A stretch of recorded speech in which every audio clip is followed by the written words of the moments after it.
I am watching the most closely. And if you are in these locations, I recommend you picking up our weather call. That phone alert system could be something that I think is important. I have it from my family, and I'm a meteorologist. So, you know, I think everybody can benefit from having it. So that's my 2 cents on it. Let's bring it back in here again I'm going to bring it back into our room-to-room weather center here.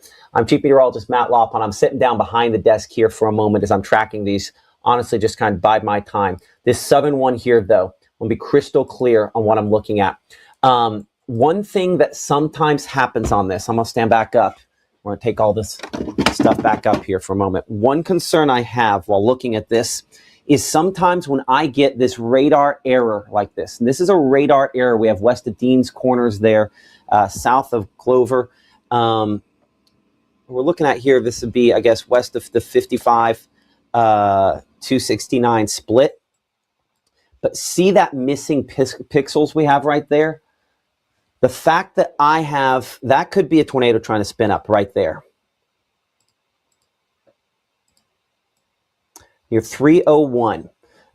Because if I go back a scan on this, see how I have kind of this, I have this feature from the north merging south into that right there. I think that right along 69 could be, Interstate 69 could be certainly wind damage. It could be a tornado attempting to spin up at this time. Let's get you a storm track on it. And this storm track will have basically every city that we can kind of throw in front of this here.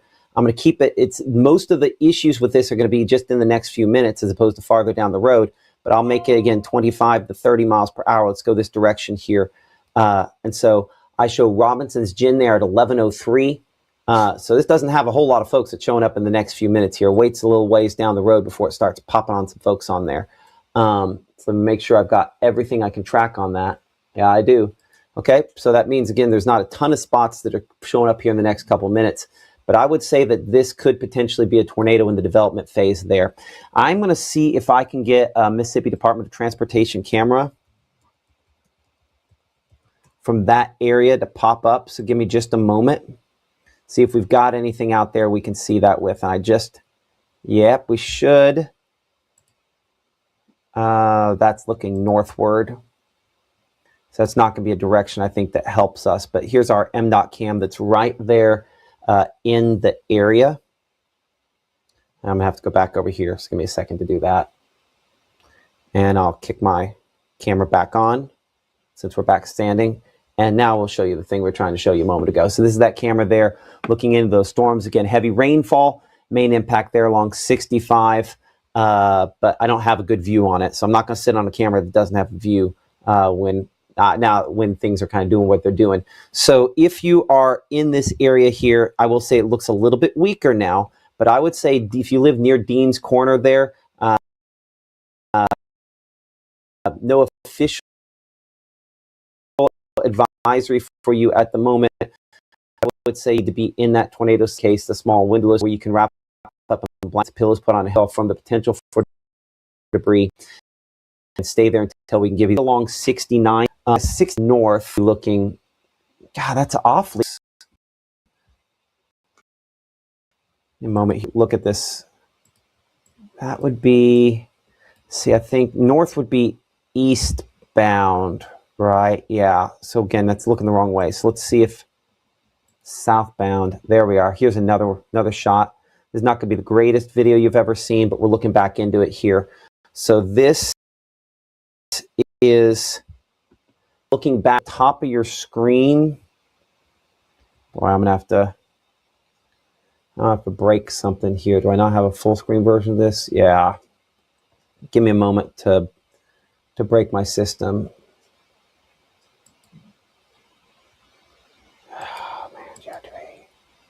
Nope, I'm not going to be able to get it on there like I'd like. Give me just a moment.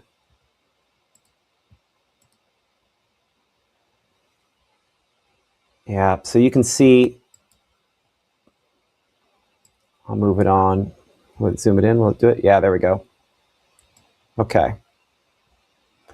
So, I mean, we're looking into that dark blue right there, and probably just behind where it says that MDOT traffic, that is our area that we're looking at right there.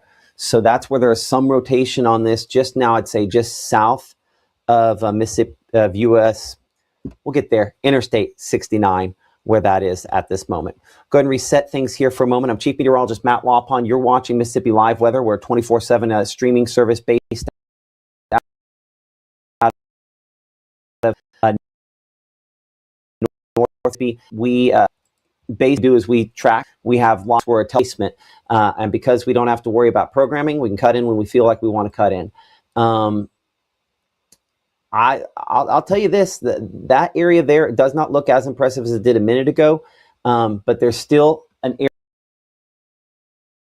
rotation. I can tell because we don't always, with the Tower Doppler weather radar out of the Memphis airport, get the red and the green. Sometimes it's just the green showing the one direction enhancement there. That's now again south of Interstate 69 in DeSoto County, where we show that at this point here, just southeast of where we show Dean's Corner on our map. There was a severe thunderstorm warning farther north. You do see some of the red and the green. The problem and the reason there's some question of what we're looking at is because the main radar, so this is our radar with out of the airport there.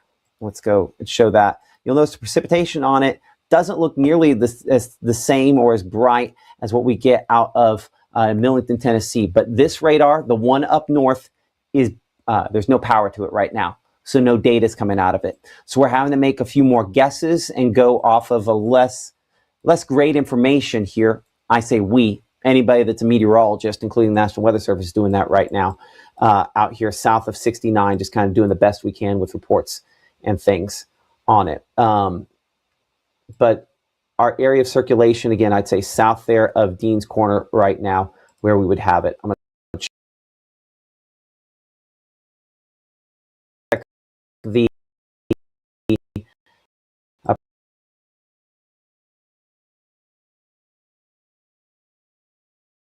precipitation. Let's go on this. And many of the data on the doesn't end 9 there. Wind area, at least, of circulation does not look as impressive as a minute ago. But again, Hernando, we're watching this as it's moving in your direction there. No official tornado warning out of this. But it's going to be difficult to see these from time to time as well. And so that's part of the reason we talk about it. Hopefully giving you a little bit of extra heads. Let's bring that and talked about you. And so I see Jeremy saying something there. Different folks here. Yeah, up north, we don't have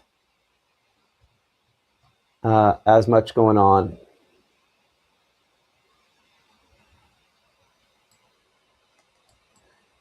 Yeah, so they've again allowed that tornado warning to expire. We're kind of looking all along the leading edge of this, where you kind of see my mouse there. For some spots that could eventually see some rotation. I don't see anything that's impressive out of this line at this point.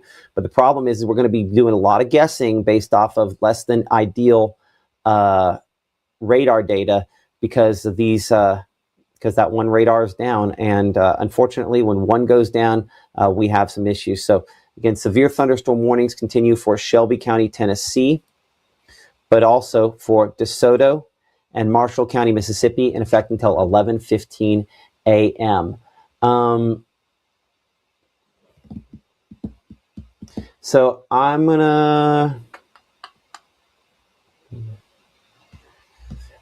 say this: when someone says, as long as it's raining during a tornado, you're safe. That's not necessarily the case. You sometimes get rain before the tornado, depending on the angle that it comes in. So I do want to call out Harvey. That's not necessarily true. Sometimes that's right. Sometimes that's not right. We can look long range. I see someone asking, how long till it gets to Alabama? It's probably going to pick up some speed, but let's say it didn't, right? If it didn't pick up any speed, it's going about 25, miles per hour now. It's going to pick up some speed, but that would still put it about 4 hours there away from the Red Bay area, putting you somewhere. That's assuming, again, it comes straight over, and that's probably not a great angle. Probably be more like this. So I would say if you go directly west from you, right there, what's out in Helena? Let's see, we're looking about 5 hours or so for Red Bay. So putting you closer to 3 o'clock or so. out here for Amory, we're close again to that 3 o'clock time period as well. So still have some time, the long time before this really passes through most of our traditional coverage area here across North Mississippi. So no tornado warnings out there at this time. We do have a severe thunderstorm warning for some strong wind, and we have had a few areas of rotation here we've had to watch pretty closely up into DeSoto County. Any tornado we see today, by the way, would be pretty short-lived. We do not expect long-lived rotations and tornadoes out of these storms today. I'm going to make this a 30-minute loop. And this is the one we were looking at up there close to Dean's Corner, still ongoing. We'll look at this one near Club Lake. Let's see this. See another area there with a little bit of spin, and another one back there just to the east of Tunica as well. We will not have radar data this good again until this is in Monroe County, because we're going to have to look extra high up because the radar site in Memphis is not functional at the moment, unfortunately. So it's just, trying to monitor these rotations. This is where you and your pictures and everything else is important, because that allows us to kind of understand what is going on. So I'm again watching your chat, our chat with you behind the scenes here pretty closely on this, because these brief areas of rotation aren't always going to look perfect on this tower Doppler weather radar. So let's go ahead and talk about kind of where we're looking at this point here. So we had our previous one. I want to get a great look at it. I'd say our earlier area of rotation now south of Dean's Corner is completely gone. Again, minutes about as long as any of these last. We have two other spots that we are watching as of now, 10:50. Right there close to where it shows Club Lake, but still broad. And then another one out here west of Evansville. These are weaker than what we had a minute ago. So hopefully that continues to be the case. But two little areas where we have some rotation on this. Might as well put my arrow to get it the correct direction. I'm going to check some things here behind the scenes. Give me a moment as I check our discussion with the North Mississippi Storm Chasers. Not a whole lot going on in that at the moment. Again, but you can drop your information, drop your comments in discussion there. I appreciate everybody for watching us on the various different forms of social media. Again, we have apps, actual smartphone apps, better than your local TV station, apps available for Android, for iOS, for Roku, as well as Apple TV. Fire Stick is coming. It actually is coming. I can tell you that for sure. It's unfortunately taken a long time for that. And there's just so many ways in which people ask us, are you going to do Vizio?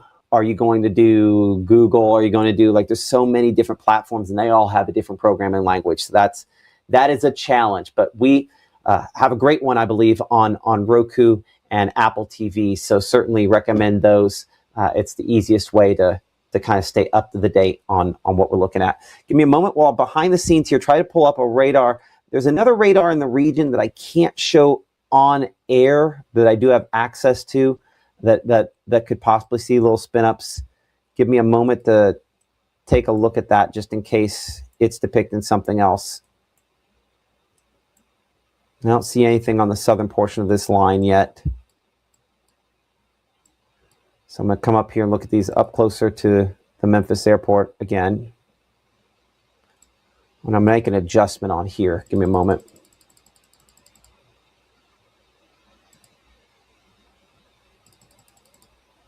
There's that.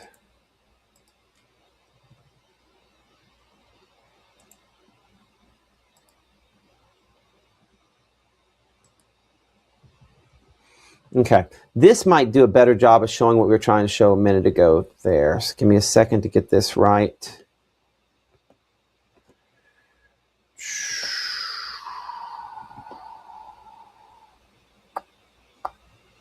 There we go, let's try that.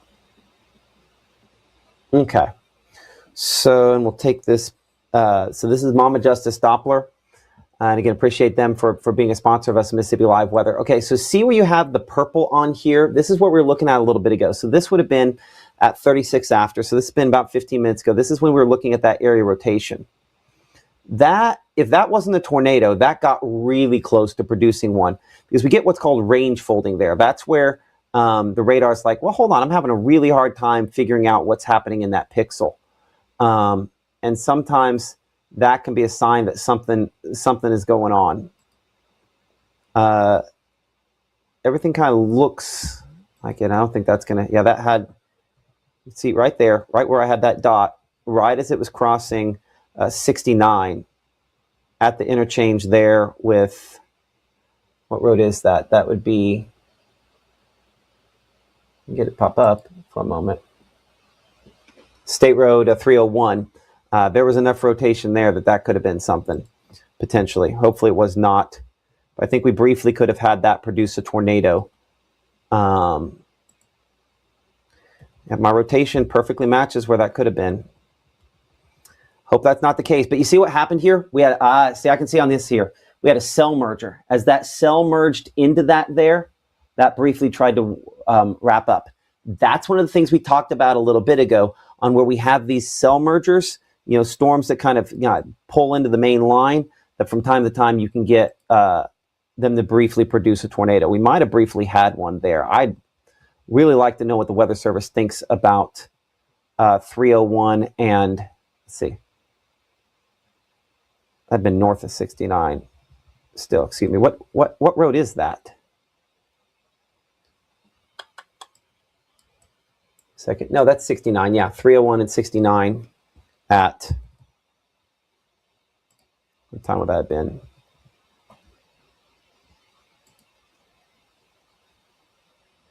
Right around 36 after.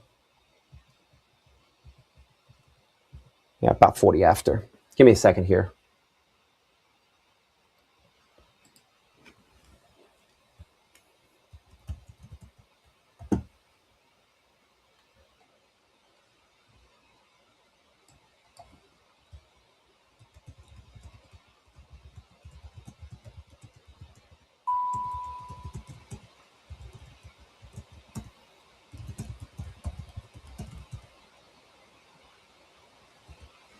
Was it 301 and I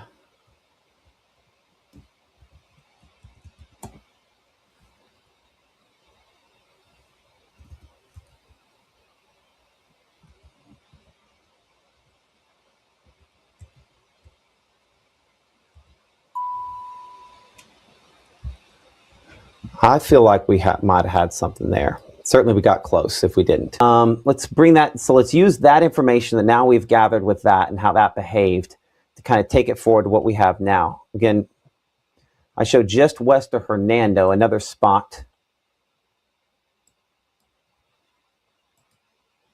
Again, that's just sheer. I don't think we have anything that has spun up quite all the way there. Looking on this, I think we've got a better angle on this as well. Looking on this, I don't know that that is quite there.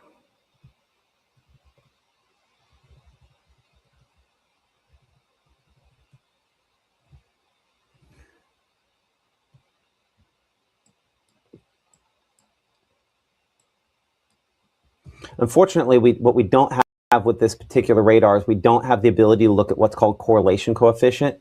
But west of Hernando, right there, that's not a tornado right now, but that is an area of rotation that has gotten a little bit stronger. Let's go back over here to our kind of standard mode so we can get you some times. And let's go back again to the wind on this. Current time is now, what are we at? We're at 10:57. The severe thunderstorm warning up here for DeSoto County has been allowed to expire.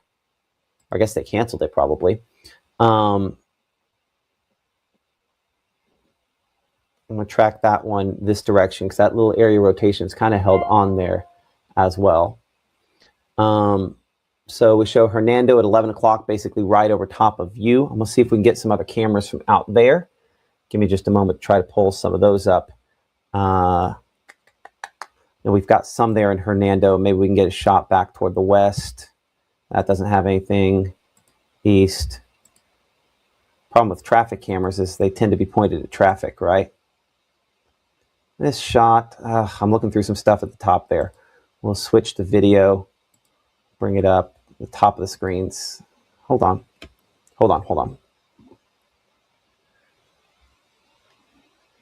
No, give me a moment. I'll force this to kind of get in closer. Because at the very top there, you can kind of see some of the low-hanging clouds sort of hanging down right there.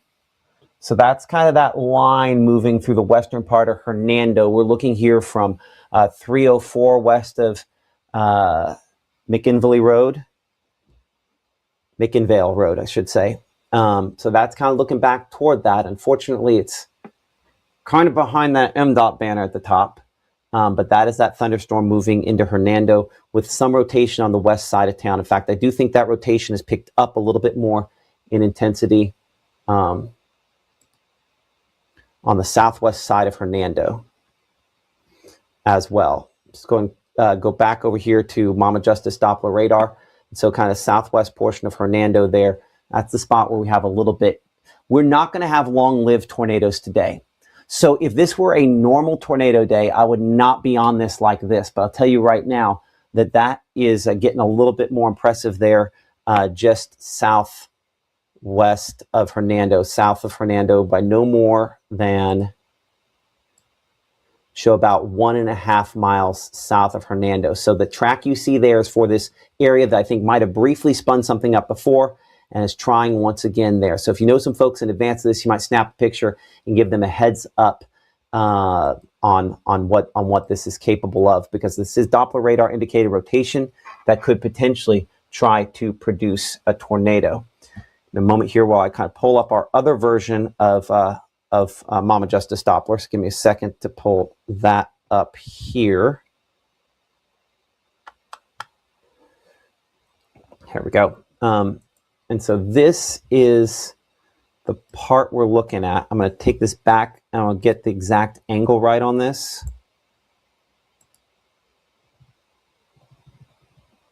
It's not to the point it's probably producing something, but this is probably some sporadic wind damage just a little south of Hernando where that is. So these are going to be the little spots along this line we'll have to watch, little indentations where things are a little bit more put together. This is more broad rotation up there toward Olive Branch. Give me a second to kind of look at the whole batch here for a moment. See, again, and the reason this looks like nothing on radar is because the radar that we're looking out of, the main Memphis radar it's not there.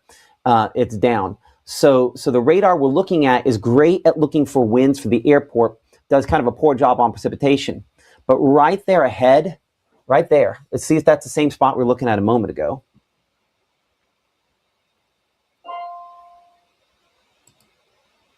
That isn't the same spot. This is still pretty broad rotation, but that's an area that's trying. I don't think it's quite at the level where it'd produce, but they're moving toward Lewisburg. Let's go back over to standard Mama Justice Doppler.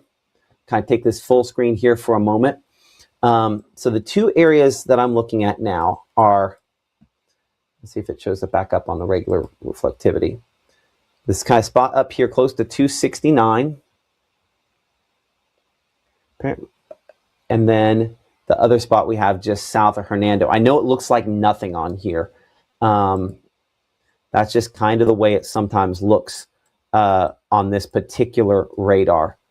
These are not strong. Let's be crystal clear. Neither of these areas we're concerned about are strong rotation, but any tornado we would see would be brief. I don't think this one did it. I think it got close. Watch. See how it tightens up right up there, and then it's a little bit broader now. So I don't know that it ever crossed the threshold where it produced, but I would say right about here, it's really kind of, it's starting to wrap back around. I don't think it wraps all the way around there. And so still broader. So this is heading toward I-55, going to cross I-55 with probably the next couple of minutes here. We're zoomed in really close. Let's see. That shows 1.2 miles away. And so based at about 25, I think 25 is probably a little too slow on this. Let's double check the speed and movement on this and get an updated speed. So if I have that there now, and see how far back we have to go. We go over the last 15 minutes. We'll take that times 4. Okay, so I show there to there. So that's 16. Yeah, no, that's greater. That's 32 miles per hour. So we're up to about 30, 35 miles per hour. So I'll go 35 miles per hour just to be safe on that. Right on this shot here, no places that I feel 100% confident on. But up here closer to Hernando, this was our most recent area of concern. I'm gonna go back over to the uglier version of the radar. I think that's where we need to be, because an ugly radar requires an ugly radar program. So again, back over here, we're southeast of Hernando now, probably where it's most likely that if this were trying to produce something, and I don't know that it is producing something, and I could have just checked this for the storm motion. 28 knots, so yeah, about 30-ish miles per hour. That's not as strong as it was a little bit ago.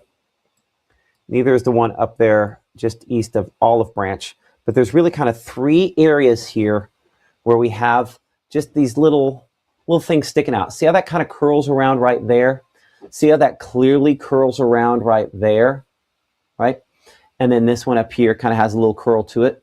Those little curls, because we're so close to the radar, we can see those. But as soon as this is over Marshall County, we're not going to see any of these little mesocyclones, mini spins, but areas that need to be watched.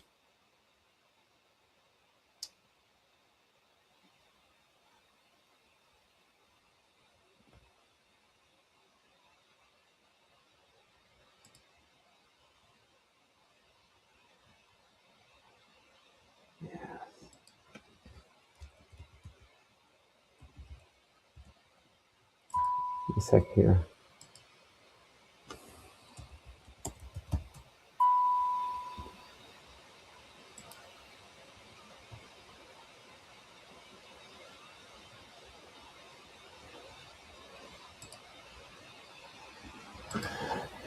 Okay.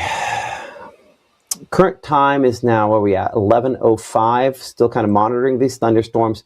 Let's be clear, we're largely babysitting these thunderstorms here.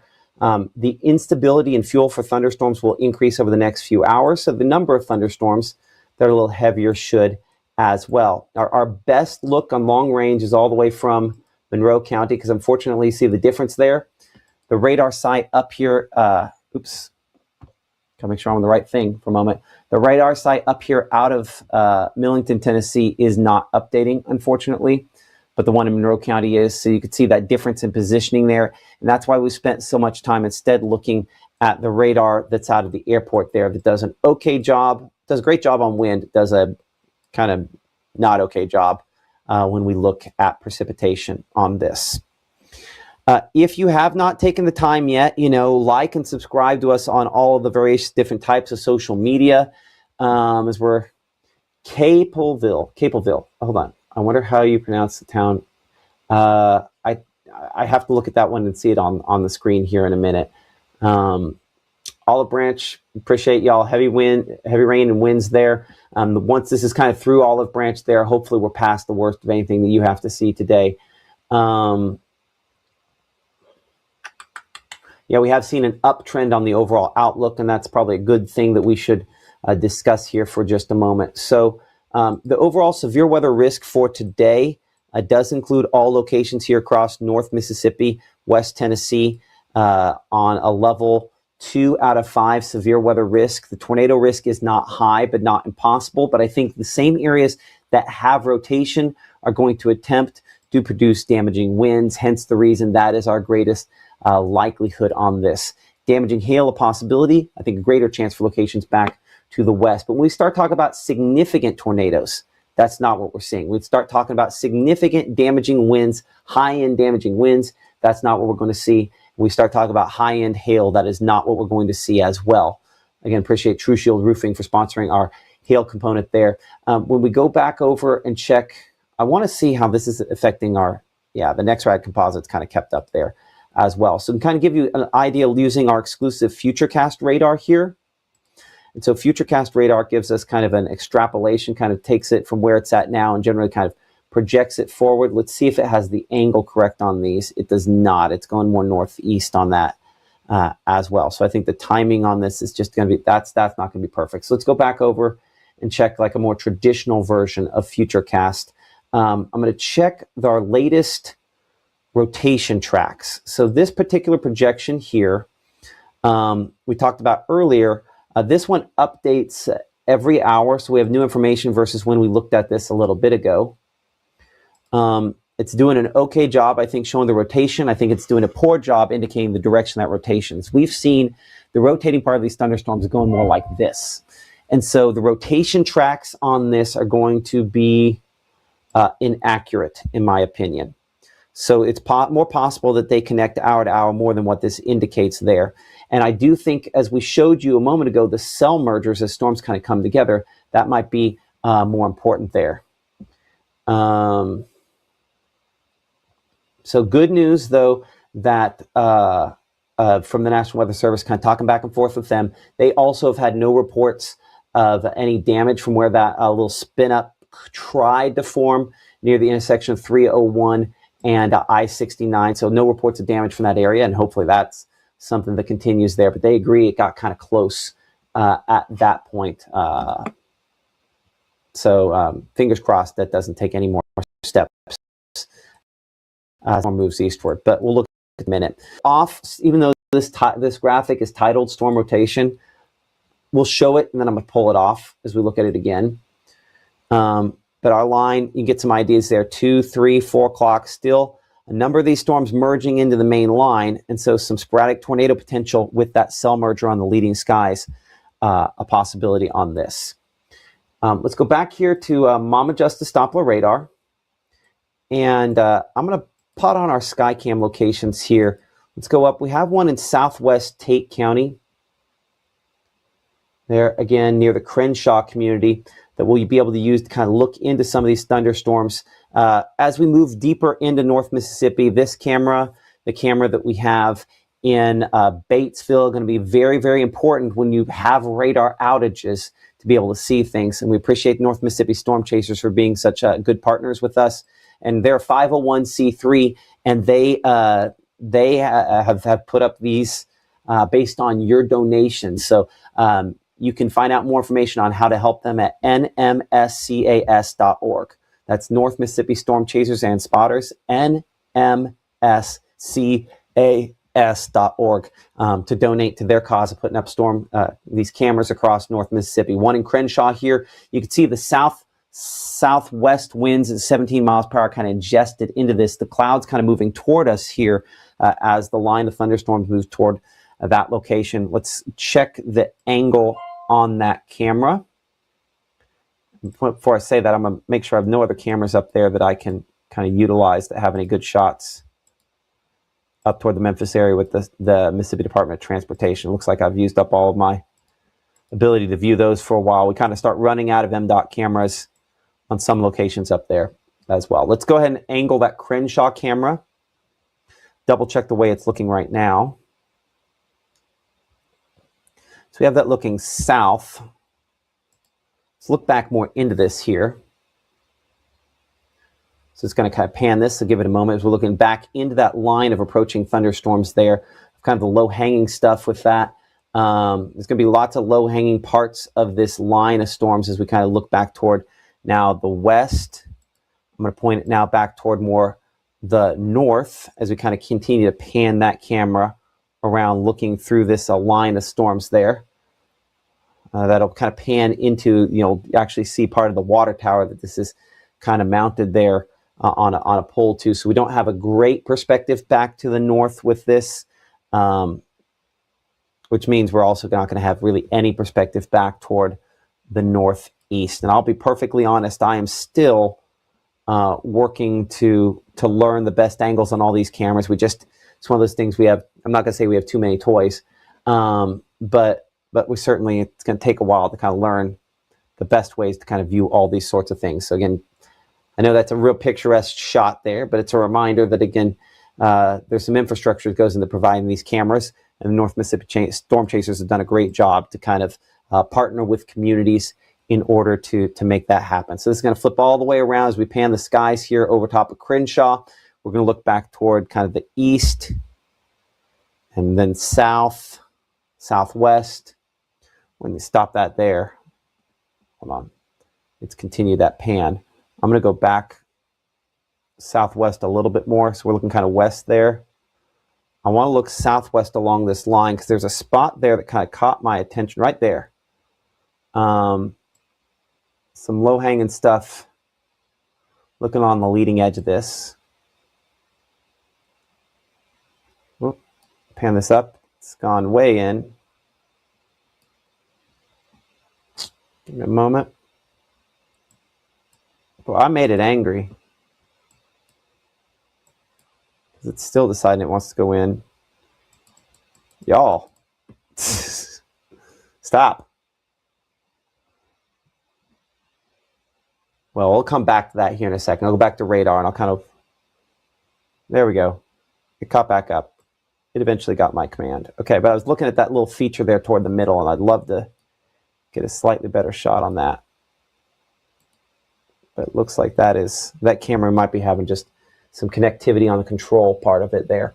Anyway, that's in Crenshaw, kind of looking there along the leading edge of that line of thunderstorms. Let's go back in here and look at Mama Justice Doppler on what it's indicating there. And I wonder if the radar, which radar that is on that. Because I will bet that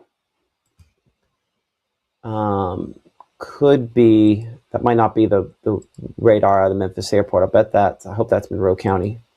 We're looking all the way west. Yeah. So Crenshaw, right about there.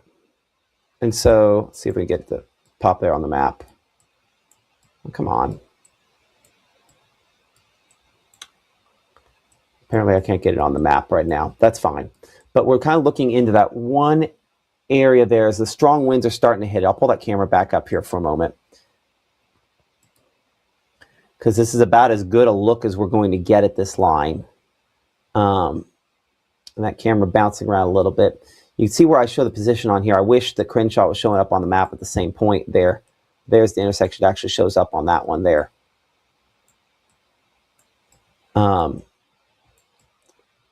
But again, some pretty gusty wind. Whatever that feature was I saw a second ago is not as evident at this moment here.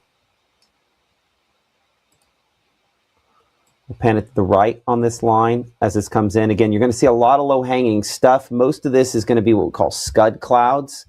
But we're definitely going to have to monitor the front end of this in case there's something along this that does decide it wants to try to spin up a little bit.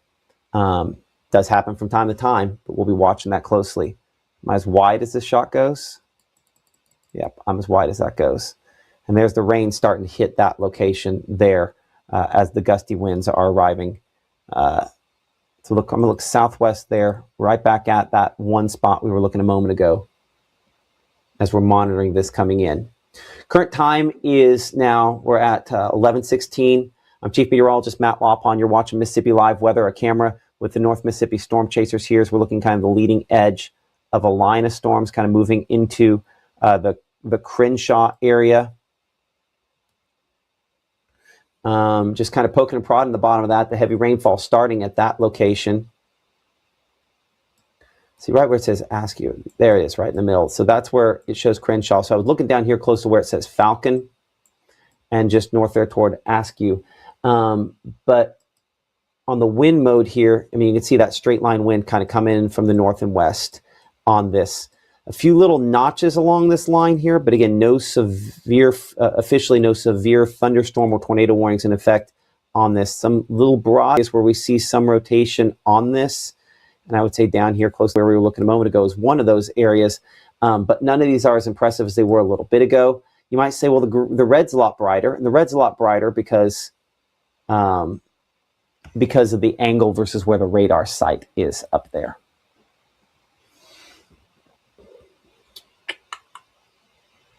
Looking at our chat here behind the scenes, Chris mentioning dial-up cameras. No, there's a lot of data that passes through these cameras.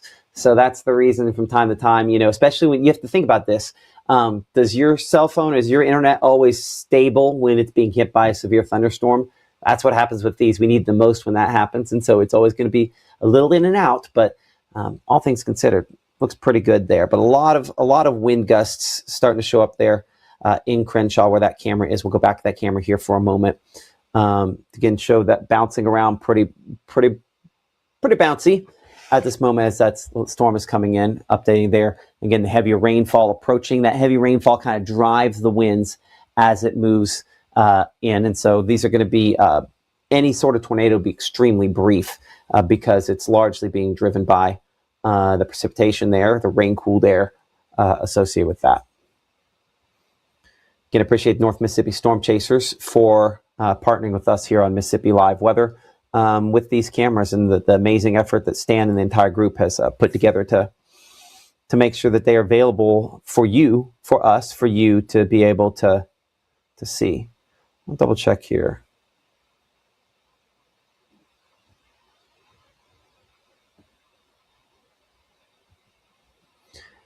And it looks like we might, there we go. That's kind of flipped around on us looking in that heavy rainfall. So again, a lot of rain with this as it moves in. Temperature 77 before it hits and then dropping with that there. You know, someone asking about the chance of tornadoes. There you can see kind of lots of the heavy rainfall with this. I'll be clear, this is not a high tornado threat by any stretch of the imagination. It's just not. Today, we're more likely to see strong gusty winds that, whoa, that did something. So any tornado is going to be extremely brief. That's part of why we've kind of maintained this coverage, is because about the time that we would see, hey, that could be something, is about the time it's like, well, that is something. And so it takes us about 45 seconds to a minute to get everything wound up and on the air and ready to go. So that's part of why, again, we've tried to continue this coverage here. We appreciate you guys there in the comments aside.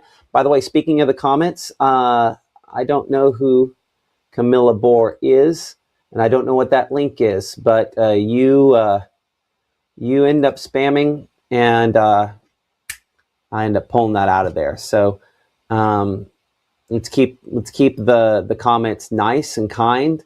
And when I see somebody that's being over the top, you're gone. That's not something I did before. I don't like depriving people of good information.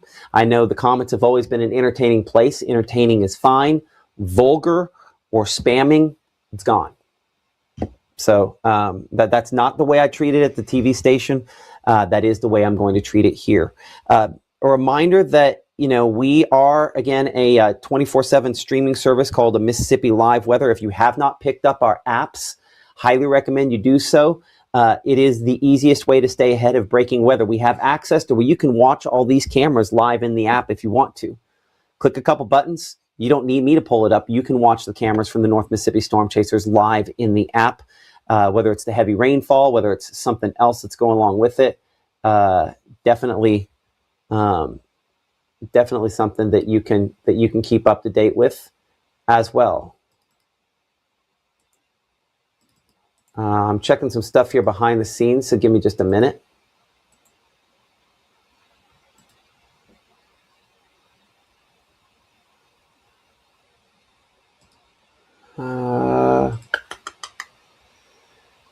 No.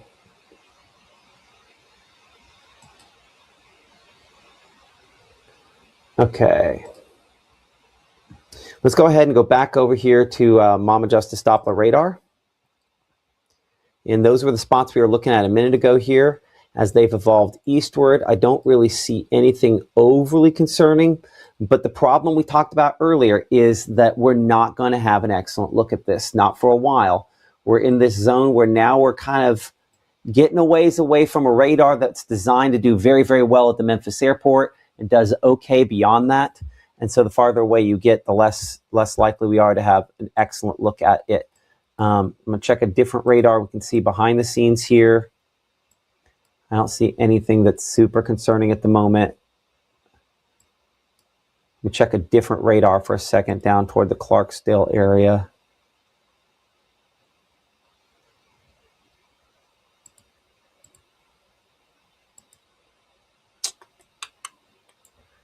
Yeah, this part of the line down there is not, I don't see anything that I'm worried about at the moment.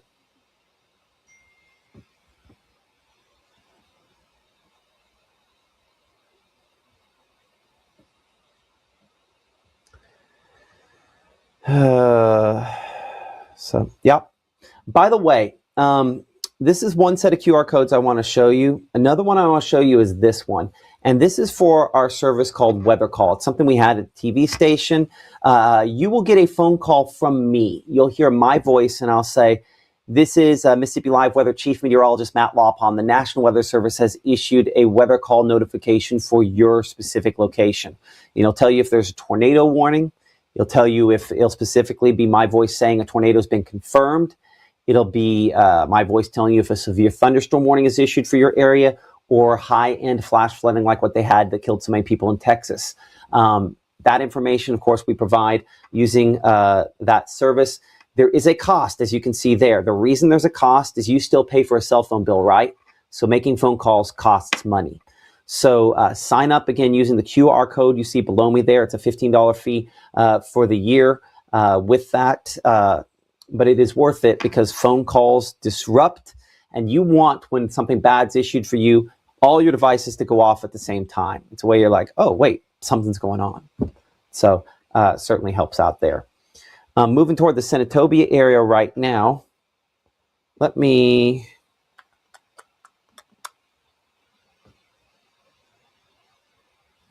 check something here.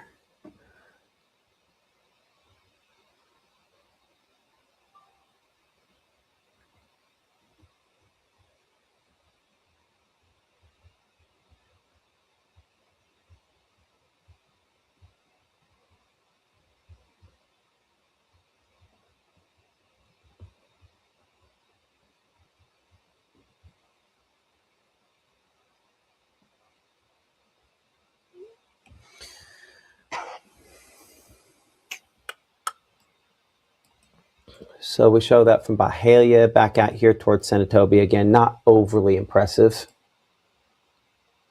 We're having to look all the way from Monroe County to get a shot of it because I think we still have that issue with the airport radar there. You're looking at our various threats, as you can see. We'll bring it back over here to standard Mama Justice Doppler radar. We'll pull that back up here. Sorry, that flopped back on me too quickly. Yeah, I just see primarily greens there. So this is weaker than it was a little bit ago. But again, we're looking a long, long ways away, so we're having to make some guesstimates on what is happening at ground level. Looking through the chats here, 1 in a million. Nisha mentions that Weather Call is awesome. It keeps calling you, so it's hard to sleep through. And that's the point. Something to wake you up in the middle of the night if it's bad enough. If you need that something, I think Weather Call is a good example of what that something is. Just kind of a notchy line here near Watson. Got another one there near Bet. Another one near Senatobia, where there's just some little wibble wobbles in that line, but nothing that's overly bad. You see a little more green directly next to red farther south, but that's also where we have lower resolution on what we're looking at there, closer to Ballantyne. So we still have a shot at it at that point. The data still goes out that far, but we look at the wind data and it kind of cuts off fairly close to there. So we'll see how the next few scans kind of behave with what we're looking at on that there. But we're looking a lot higher up in that line.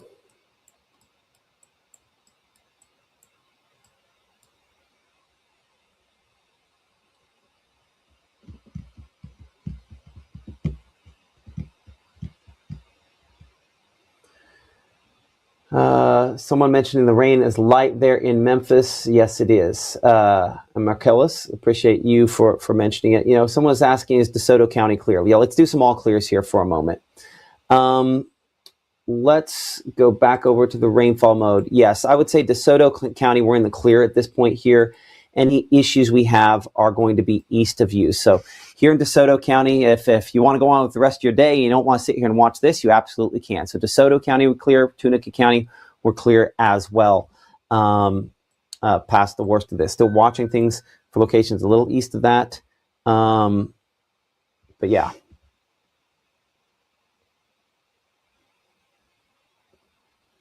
The other thing here, looking at this,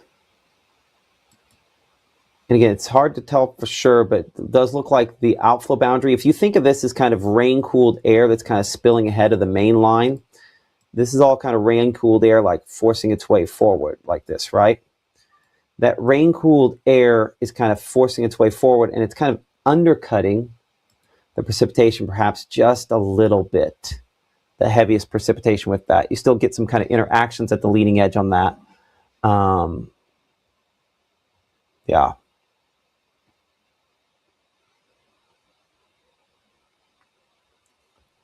Moving behind the scenes to put some other stuff that's coming in here for a moment.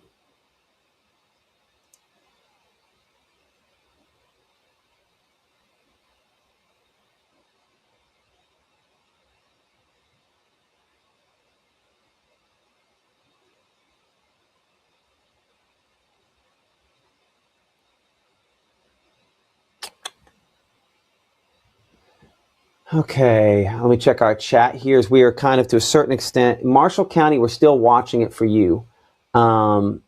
This is still kind of an area we're going to have to kind of babysit, unfortunately, this kind of leading edge where the notches, if they get a little uppity. But right now, this is a definite downtrend over the last 30 minutes versus where we had a brief spin up a little bit ago versus where we are right now. We can bring that chat back up for all the folks there as I get rid of the green screen for a moment. Let's see what we have here. What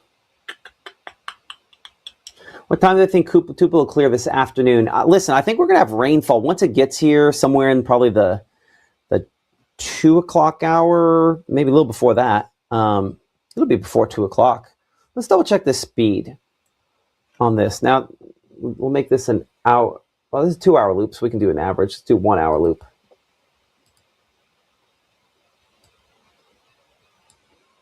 It's almost the same distance that. Yeah, about 30, 35 miles per hour. So let's get kind of a longer track on this here then. Let me go back to that radar, get an idea. Okay, hold on a second here. Let me look at this.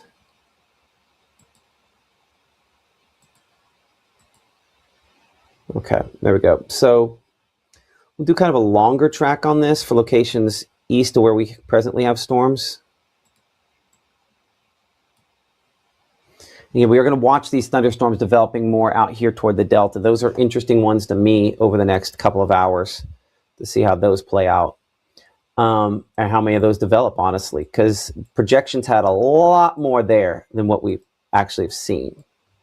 So let's do a long track on this. I'm going to go back again to our wind. I think that's probably the best way to do this, generally speaking. And so this track is going to be more accurate for locations farther away, believe it or not, probably. So let's go ahead and let's strip that down to some larger cities so we can show some longer range information.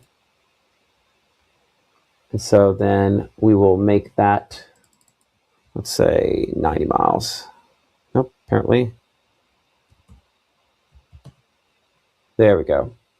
So you can see giving us some approximate times there for, say, Como at 11:37, but we're looking Holly Springs about 11:51, closer to Batesville at 12:05, Ashland 12:07 there, Pope at 12:12, Faulkner at 12:23, Oxford about 12:30, so about an hour from now, Blue Mountain 12:35, Ripley 12:38, Water Valley 12:45, and closer to, say, New Albany about 1 o'clock.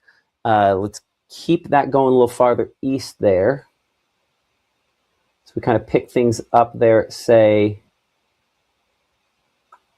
New Water Valley. We'll make Water Valley the first in our list there.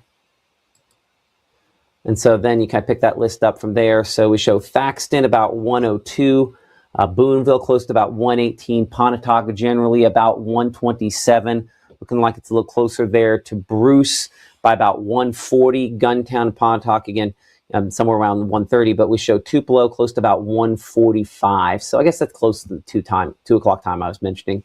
Tishmingo close to about 149 and about 2 o'clock for Pittsboro. Which with the Pittsboro time, the south side times here, those are going to take some real adjustment. Those aren't necessarily as right because I just kind of pulled my track back to the west there. The eastern portion of this, the northern half of this, Water Valley northward there, those numbers are pretty solid, pretty accurate, I think, on when those are getting closer. So we kind of clear this off.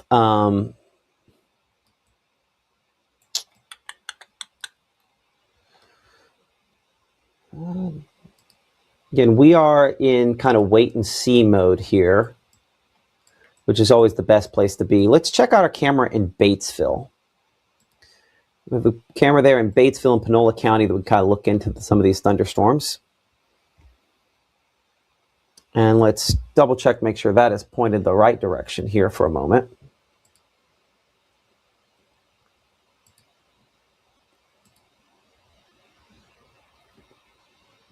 I think we need to adjust that a little bit. Yeah, this is looking kind of northwest. Oops, I pulled up Oxford. I apologize for that. Wonder why that looked different. Let's get Batesville up. There we go. A shot from Batesville, kind of looking at the clouds there in Panola County. I'm going to pan this down just a little bit. There we go. Kind of looking in a northwest. Let's go more west along this line. So I'm going to kind of slowly, hopefully, well, this one's more sensitive on its pannings. Give me a moment here to kind of look. You can see the water tower there in Batesville, just kind of scanning along the front end of that line. Okay, not a lot to speak of there, not a lot to be concerned with at this point, but we're also a fair distance away. So 77 current temperature in Batesville, winds south and west about 13 miles per hour or so. So this dark blue you see is the heavy rainfall from those storms trying to come in. National Weather Service thinking on their latest thought, I think it's fairly close, that 40 mile per hour winds more likely. We're starting to get deeper into the ice storm damage zone here. So the concern is always going to be that some tree branches and stuff that were knocked down in the ice storm could fall with lesser wind gusts. So so definitely watching.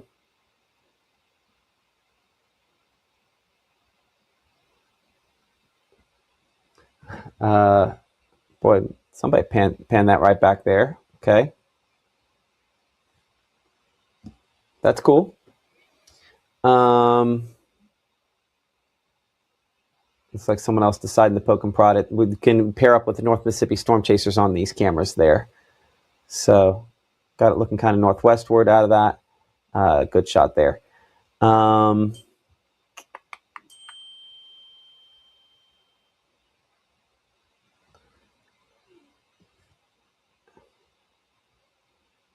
Our meteorologist Maggie McCauley talking about how loud the storms were when they moved through Arkansas earlier this morning.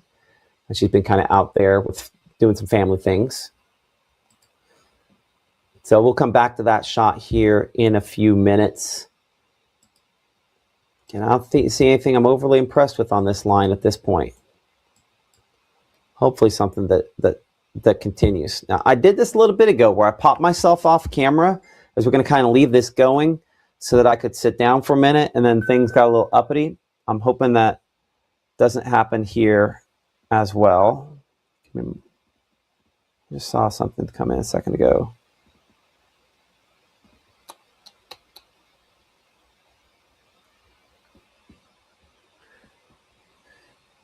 Again, you can join the conversation on the Facebooks, the InstaWhats, and the YouTube, all joking aside, Facebook, X, and YouTube. At some point, we'll have TikTok, and we're very close. I have the vertical videos set up for that. We just haven't launched it yet. Hopefully, in the next couple weeks, we'll be able to launch that there. But pick up the free app. I'm going to minimize myself for a moment so I can take a seat and rest, because there'll be more storms as we go through the afternoon. So, you know, stick with us despite the fact that you're not going to visibly see me. I'm still here, still working on stuff behind the scenes, but I'm just going to take a seat for a few minutes here while we're still kind of waiting.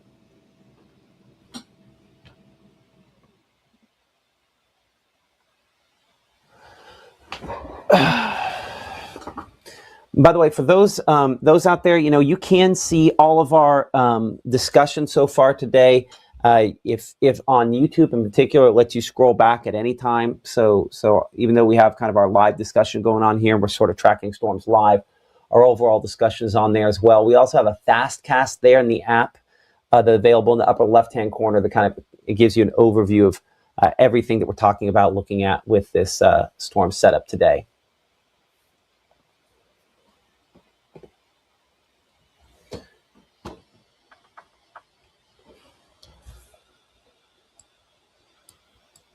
Might say, well, why are we even talking about with what the radar looks like? The main Memphis radar, we've mentioned this a few times, is out and not working, despite the fact that that is showing the sweep intermittently on that there. Their main Memphis radar is not working right now, unfortunately. So hopefully that gets up and going at some point, but a power outage has led to that. So we're left using the radar out of the Memphis airport. You'll notice the positioning there is just south of the airport. This radar is excellent for detecting turbulence, not so great on detecting precipitation accurately, but turbulence is wind, and so it works well with wind. So we've been relying on the wind component of this today, just kind of going up and down this line, looking for areas where there could be some circulation. And luckily at this point, it's all coulda, woulda, maybe, hopefully not. And hopefully that's the way it stays. So the reason you're not seeing me is I'm sitting down for a break. And if you don't mind, I'm going to mute my microphone for a second. I want to keep showing different content, but I'm not going to talk over it for a minute here because I need to eat my breakfast. I got a granola bar in before we started. I'm going to get another granola bar here for a moment. So give me just a second to kind of mute my microphone while I do that so I'm not chomping down too badly in your ear.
Okay, got my granola bar eaten, so you didn't hear me chomp down on that. We'll kind of reset things here for a moment. Current time is about 11:44. You're watching Mississippi Live Weather. I'm Chief Meteorologist Matt Waupun. We're a 24/7 weather streaming service. You're looking out of our camera there in Batesville toward all the blue-gray clouds on the horizon.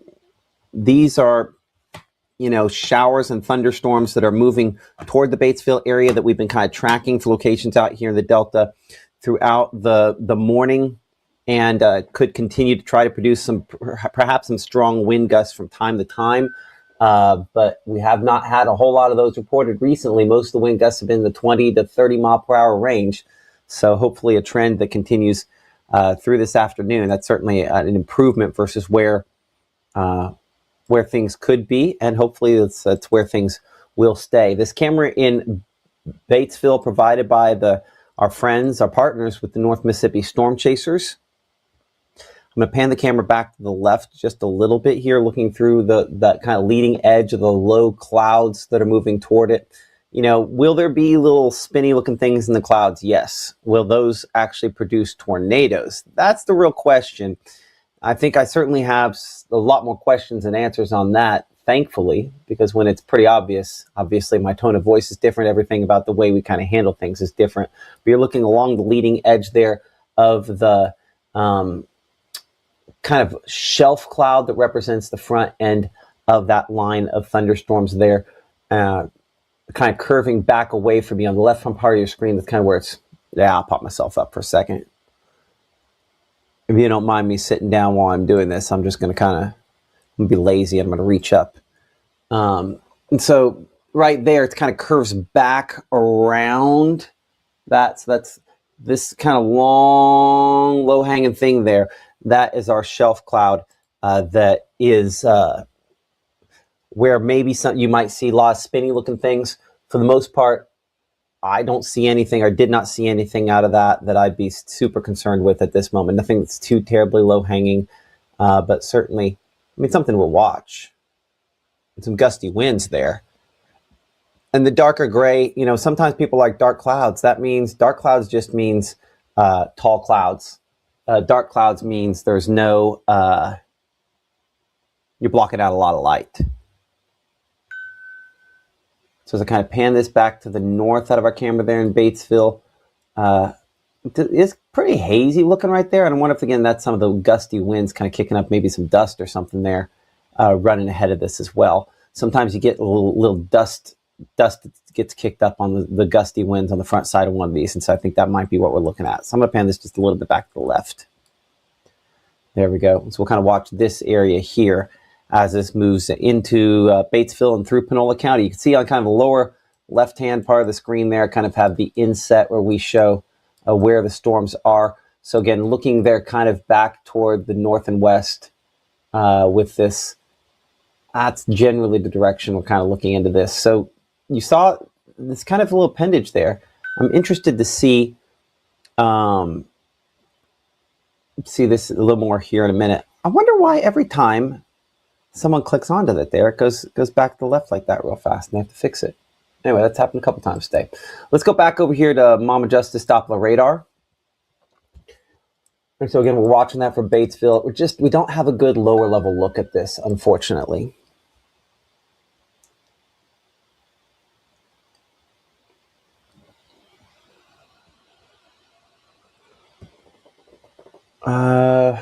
Yeah, see, this might look like nothing versus what we showed you a second ago, because we're looking all the way from Monroe County at that line of storms, which is just too far away. It's not good coverage to look from that far away.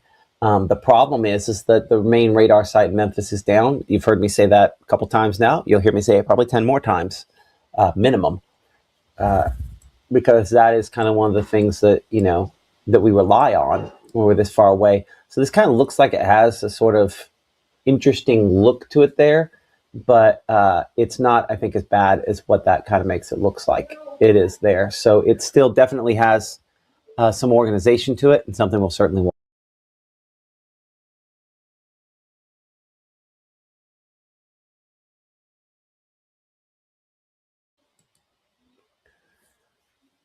Let's go to wind mode here. we're not going to have a good shot again. We're just way too far away. That's why from Monroe County, just got nothing. And yep, Memphis radar's still down. So we're kind of stuck looking at this. Now, I will say, up here, let's look Marshall County. It's one little area that went near Marietta. Maybe for the briefest moment looked a little interesting. Right there, that was the one that caught my eye. Kind of parallel to I-22. Yeah, I know Holly Springs obviously has a history with major tornadoes. Anything we'd see today is nothing like that.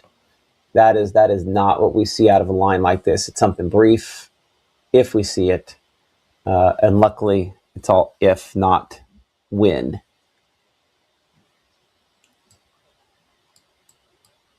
Look at some other stuff here behind the scenes, so give me a moment. Let's see if we can, I'm going to go back to that camera in Batesville.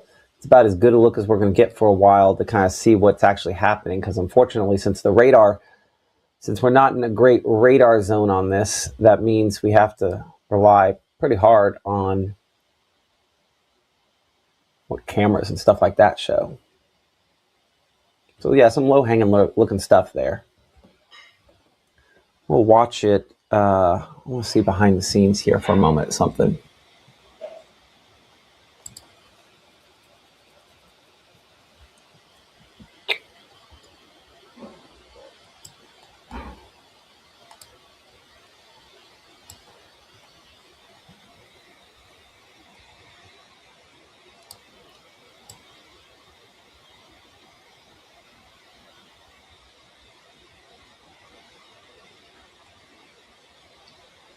Let's see if I can put together a brief time lapse.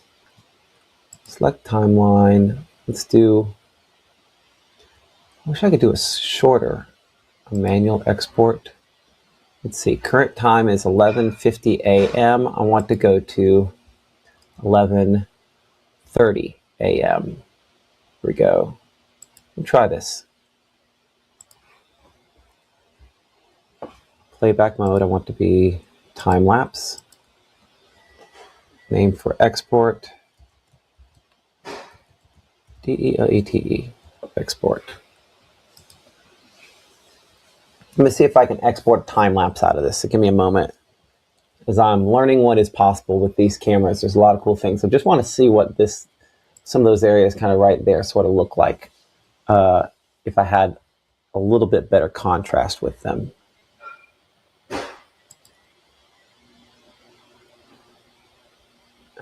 Okay, it has not processed yet. I wonder if it will let me go a little bit. Batesville, home.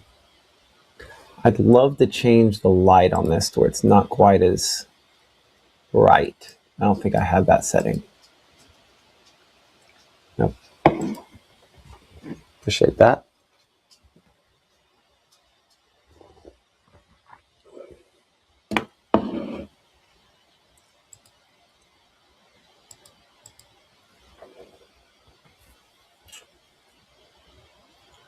So again, some low-hanging stuff, but that's not too terribly bad.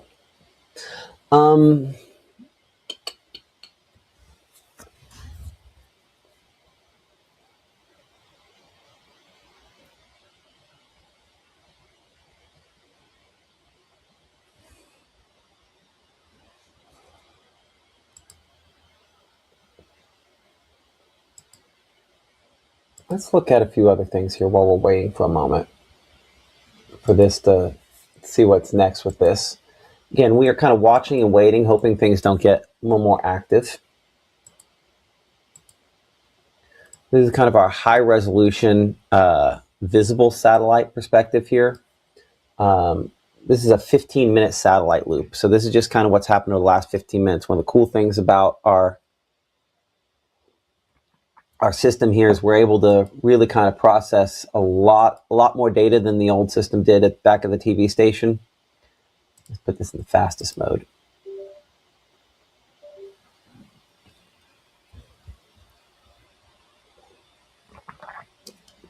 you see most of these storms, okay, just kind of processing this here.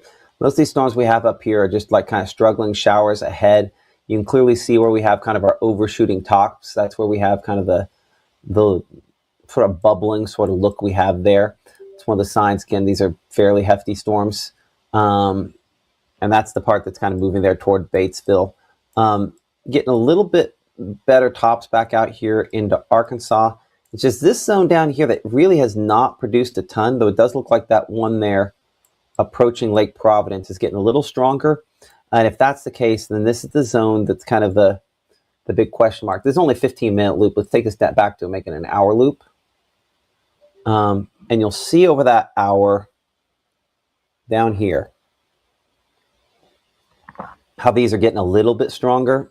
This is the zone where as these get stronger, eventually those try to kind of merge into the overall line. So we're looking at these eventually trying to merge up here with what's coming up from the north and west. And so this batch here is going to be the batch that eventually, as it gets up here, will, if you can get some kind of cell merger or something goes a little sideways on us. Hopefully it doesn't, but you know, that's one of the spots we'd watch. We'll see. Oops. We'll tweak our color table on our satellite for a moment. That's another way you can kind of see. You can see how we have a lot more oranges now showing up in this zone here on some of the cloud tops. That means colder cloud tops. That means stronger storms. You compare this versus an hour ago. The northern part looks the same, but the southern part is starting to light up, and that's where we again have a little more fuel, a little more instability that's sort of coming in. Our dew point temperature there. You see some more of those purples farther north. Dew points are a measure of moisture based on the same scale as temperature. When these are in the 70s, we have a decent amount, pretty decent amount of fuel, and that has kind of been working northward today, and is the focal point. They'll have a zone out here a little ahead of that, where we're most likely to see possibly some strong to severe thunderstorms. But you'll also notice this big contrast we have with that, right? Because if you're looking at these dew point numbers, look at this spot right there. So and if you don't know John Madden, I'm gonna have a lot of John Madden references, because we used to always joke about how he loved to telestrate. With this new system, I'm gonna be telestrating a lot. So notice the moisture here where we have that, right? This is all 70 plus. But over here, look at this. It's low 60s. So moisture out here funneling right ahead of this. Typically what happens is you end up with just a very narrow corridor slightly ahead of our line where we have enough fuel for more significant thunderstorms. So that's what we're thinking, is maybe we end up having that kind of narrow corridor where that is the case. But still kind of waiting on that. And every moment we're sitting here waiting is a good moment, because that means last thing we want is to have very clear, obvious, oh, this is bad, because that's when something usually pretty bad has happened. Back over on our radar perspective here, kind of looking at those storms moving into the Batesville area. It does look like we're just about in town now. So check out our camera there in Batesville as this is kind of rolled in. I bet we'll be, oh man, I'm about 1 minute past where we needed to see this. The strong wind hit there. So again, I say strong wind, as windy as it is. Certainly the heavy rainfall hitting there right now as of 11:57.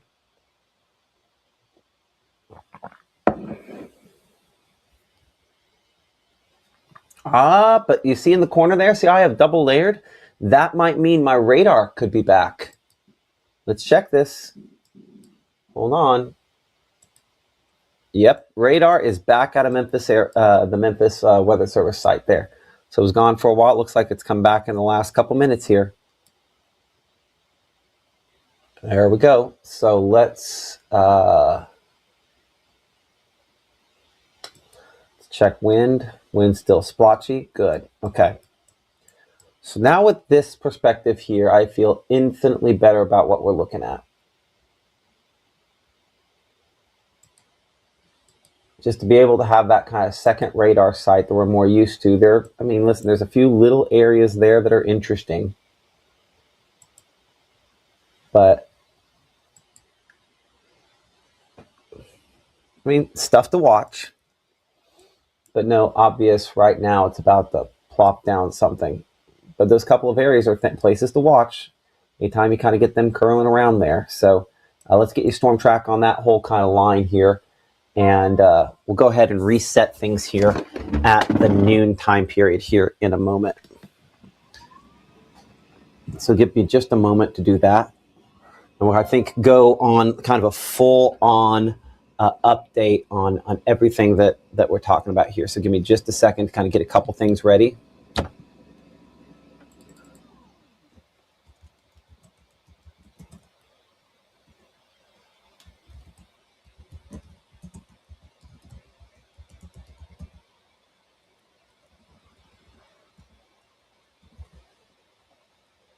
A moment.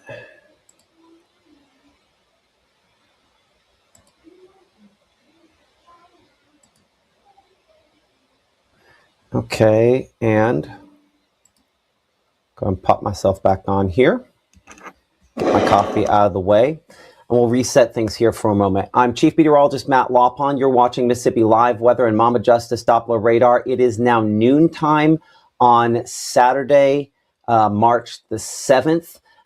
We have been kind of monitoring here. A line of thunderstorms might have briefly tried to spin up something up in DeSoto County earlier, but most of these storms, again, below severe limits, all these storms below severe limits at this point, and hopefully staying that way. The line of thunderstorms has moved through Panola County or into Panola County.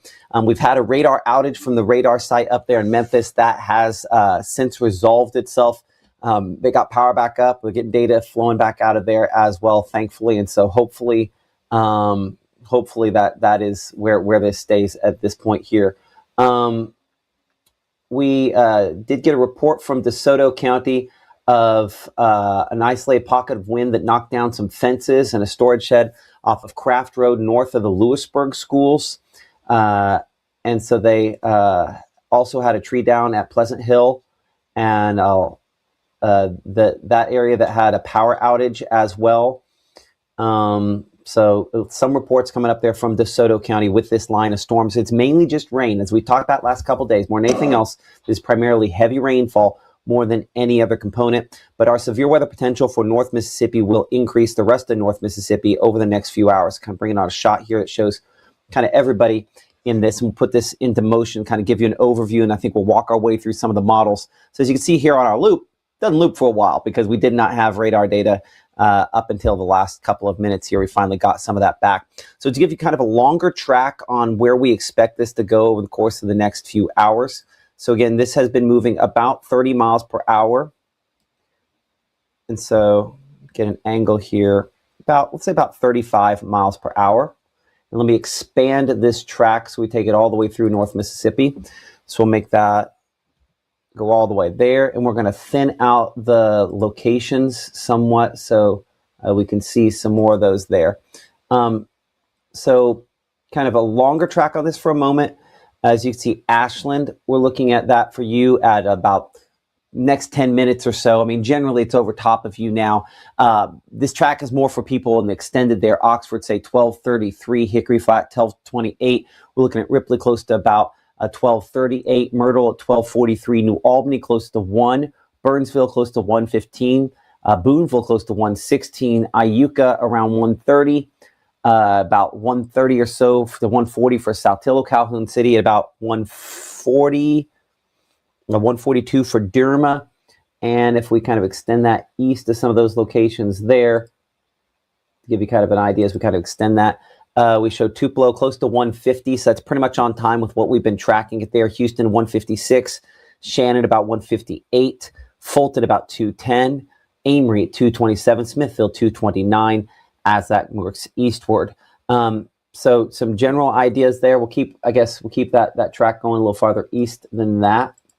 So we'll say, what do we have there? We have Aberdeen about 1238, Russellville about 1238, Hamilton at 3 o'clock, and Solgen about 3:02. So there's some, again, rough times there as this line of thunderstorms kind of rolls through the northern part of the state of Mississippi. No official severe weather with this at this time. So let's talk about kind of the components we have going forward. Again, visible satellite shows on our very high resolution visible satellite, more storm development as anticipated, really kind of picking up. So this is going to be, I'm going to set this up to where this is kind of a high resolution short range loop. So this is going to be a 30-minute loop. And I'll tweak our color table here to where you kind of see the storms more. But what I want to point out, again, a lot of white on here, but these storms back here toward Yazoo City, West Yazoo City, near Tallulah and Monroe, Louisiana, these have increased in coverage and have gotten a little stronger the last couple of hours. New severe thunderstorm warning on those. We'll touch on that in just a second. That's what that bing you heard a second ago coming out was related to that there. So that's on a track eventually that's going to try to merge it up with our line. And as these cell mergers occur this afternoon, if we were to see a limited tornado threat, it's going to be when you get some, for lack of a better way to put it, beneficial, constructive interaction between those. That from time to time is when we end up getting these to try to produce a tornado. Not a high likelihood of tornadoes today, but not an impossibility as well. We'll track this storm here, give you some information on this severe thunderstorm warning there, and then we're going to look at more of the forecast elements of this. We haven't touched on that for a couple of hours. We're going to touch on that coming up. So Lake Providence here. And I remember looking at a storm when we were looking at projections earlier that kind of had one near this spot. The hail potential on this looks like the main reason this has been issued. I'll check with our discussion of the National Weather Service there in Jackson. 1-inch hail and maybe 60-mile-per-hour winds, prompting the severe thunderstorm warning for Sharkey, as well as Issaquena counties here in Mississippi, and then East Carroll Parish there in Louisiana. In each case, until 1 p.m., the time frame on that. We'll lift this toward the northeast. I will keep it, we'll say about 25 to 30 miles per hour. We'll double check that angle here for a moment. I'd say hail, the main reason that this has been issued. I think we have a pretty decent angle on that there. So Hollybrook, we show it at 1206. We're getting there closer to Booth Community at 1248. Hampton there at 1252. Panther Burn at about 104. Let's kind of slice off some locations on this list here as well. Change our size up just a little bit. But Lake Providence, we show about 1215 for you and 1233 for Mayersville there as it moves toward the northeast. A severe thunderstorm warning in effect for the potential for some large hailstones out of this. I think in particular, probably the greatest impact. We'll use our True Shield dual pole hail swath. This allows us to be able to kind of look for the hail potential. As you can see, increasing somewhat, still in the possible category. I think whatever it's doing is still building in size at this point here. A 3D look on Mama Justice Doppler radar, probably the best way to get a really good angle at this, because it always kind of allows us to be able to cut in there and kind of see where the hail is. I still show that hail building and aloft, and still, of course, the squiggly line, the Mississippi-Louisiana state line, the Mississippi River, obviously very nearby there, but extending up around 15 to 20,000 feet for some of that hail. If I cut down into it, I think that's strong enough that we probably have, still in the development phase on the hail. Because if I go back a couple scans, you'll see it barely shows up there. Still developing, I think, near Hollybrook. It's going to try to drop this pretty close to Tallulah there, and Lake Providence as it moves toward the northeast. Prompting a severe thunderstorm warning in effect until 1 p.m. for those locations there. Let's go and clear that off. Let's talk more about the overall setup and where things are, because I know we have some folks, again, with the noontime rejoining us here on some of our live streams and such. So we look at what we're expecting from here. First off, before we go there, we do have a tornado watch that remains in effect for locations. Where's it at? National. Let's go and plop on. So there's our tornado warning. We do have some flood advisories back toward the Memphis area as well, DeSoto County up toward Lauderdale, Tennessee. DeSoto County under one of those flash flood advisories, an aerial flood advisory. Let's put on all the rest of our alerts to show you where we do have, again, severe thunderstorm watches in effect. The locations in green under one of those severe thunderstorm watches, that does include Lafayette County, Tippah County, Alcorn, Benton, Marshall counties, DeSoto, Panola, Coahoma, Quitman, Bolivar, Sunflower, and Washington counties, all under severe thunderstorm watches, meaning indications are that there could be storms that develop to try to produce severe weather. So that's what those locations have, and I think those could eventually be extended, will likely be extended eastward. I see somebody, again, we have a discussion going on, a chat here behind the scenes that I know a lot of folks are paying attention to here. We'll go ahead and make sure that we can kind of pop that up for you here as well. But for those of you in the chat, a lot of questions wanting to know what's going on, power going on and off, transformers blowing, wind crazy, tree limbs falling there in the Batesville area. That's not at all shocking, considering, again, with the ice storm, we have a lot of dangling limbs, and so that tends to be associated with some problems that we have from time to time. Do see one of our storm chasers there mentioning something, so give me a second. Mention that they're up there in the Ripley area, and appreciate them for being out and about in the North Mississippi Storm Chasers for everything that they do to kind of help us out with this here. Now, I will say there's always this jump to the conclusion that, something is a tornado. We have not had any official tornadoes today. We've had some spots where we've had some rotation, but no official tornadoes. Thankfully, I'm going to put this back to just our warnings and pull off the severe thunderstorm stuff for a moment. We'll bring it back on Mama Justice Doppler radar to kind of look back up here toward Batesville, because, again, some reports are getting fairly rough up there. So let's check our various radar sites. So this is looking from Monroe County. This is looking from up at Memphis. And just kind of checking the wind in each of these cases here. Strong straight line winds, I think the main impact. And I think the power outages we're experiencing are largely related to the fact that we've just had the issues we had with the ice storm. We start looking at the number of power outages, not yet starting to populate there in Panola County. A few sporadic ones we show up in Prentiss, but more in Tate and DeSoto counties at 300 each for those different locations. So we do have some power outages with this. So let's talk about where overall things go from here. So we have been monitoring in a number of things here. This is our storm rotation, something where we put both the radar as well as the wind and the wind rotation on this here. I do see Adrian Chambers mentioning they saw a power flash there. If you can give us an exact location on that, Adrian, I'll be looking at that there to look in that. So Adrian, if you give me exact location, well, hold on, I think you got it. Coming in the Batesville Town Square, Sardis Road, Old Panola Road. So sometimes you can get power flashes that power lines hit one another, and there's an arcing that goes along. If there's enough slack that they can bounce off of one another. They from time to time you can get power outages related to that there. Our positioning here, I think, is a little too far east. We had to adjust this earlier because things were running slow. I think models have caught up a little bit on this. So give me a moment to adjust our positioning on our storm rotation back to the west just a little bit. So I'm going to longitudinally adjust this back to the west. I had to adjust it 0.3 of a degree east.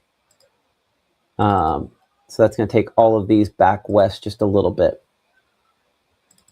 One of the many cool things we can do is, as we know what the model's good at and what it's not good at, we can make slight adjustments there. So first thing I notice on this here is we're talking about today, this, whereas earlier had way too many storms down here south of Greenville, this now has way too few for the same locations. Because that's the way it works, right?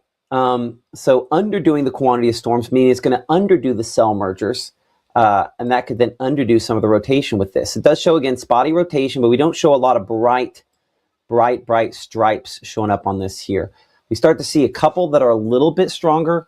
Again, I think the timing is a little wrong on this, but back out here toward Belzona and Greenwood and Greenville, that's where it shows the greatest number of those trying to show more rotation. But this is substantially less rotation than what we showed you a little earlier on, especially during our little update earlier. So as we kind of reset things here and we kind of show you that is kind of a timing on our storm rotation, I don't fully agree with what we're looking at here. So if you don't mind, I'm going to try a couple other projections here as we kind of assess what's kind of coming with this. Another way we can do that is using our triple threat, which shows storm rotation at the same time that it shows kind of everything else with it.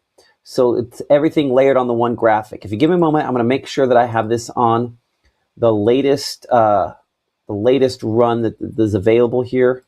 So 6Z would have been there. 0Z would have been there. So we have a 6Z run. Let's double check and see if 12Z out. 10Z had been yesterday. 12Z out. Let's check and see this. Yes, it does look like it is. Okay, so this is on our triple threat here. We're going to force this to go and use the newest stuff. It defaults. I'm going to make it use a model run that's not all the way out yet. So if you give me a moment to get that in here, get everything on the way it needs to be, I think it's worthwhile for us to get this right. Okay, so we have lost it. Hold on. I need to drag in triple threat fresh again. I apologize for that because I broke that earlier while we were playing with it.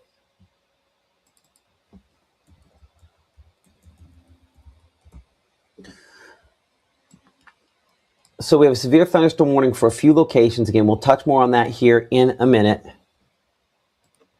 That storm is still just outside of Mississippi. So wind swath, we're going to change that, make sure that is on wind gust swath. I'm going to change that back to blue. There we are. And we're going to have to kill some of the low end opacity on that. That shows at least some gusty winds. It's nope. Oh man, I didn't expect this to. Give me a moment. I don't want any winds that are less than 20 miles per hour. And then we will kind of angle it up until we get the 60. Okay. You notice that kind of eliminates a lot of what it initially showed there. Okay, we'll save that. We'll try not to break it. Now let's force this into 12Z models, which is the current model run here. I apologize, there's a lot of technical stuff. When we're kind of running this in real time, it takes me a minute to go in and kind of break things so that I can make sure we have the latest data. But I think the latest data is always important in a scenario like this. That doesn't look like it's popped in with all of it. After all that, let's go back. There we go.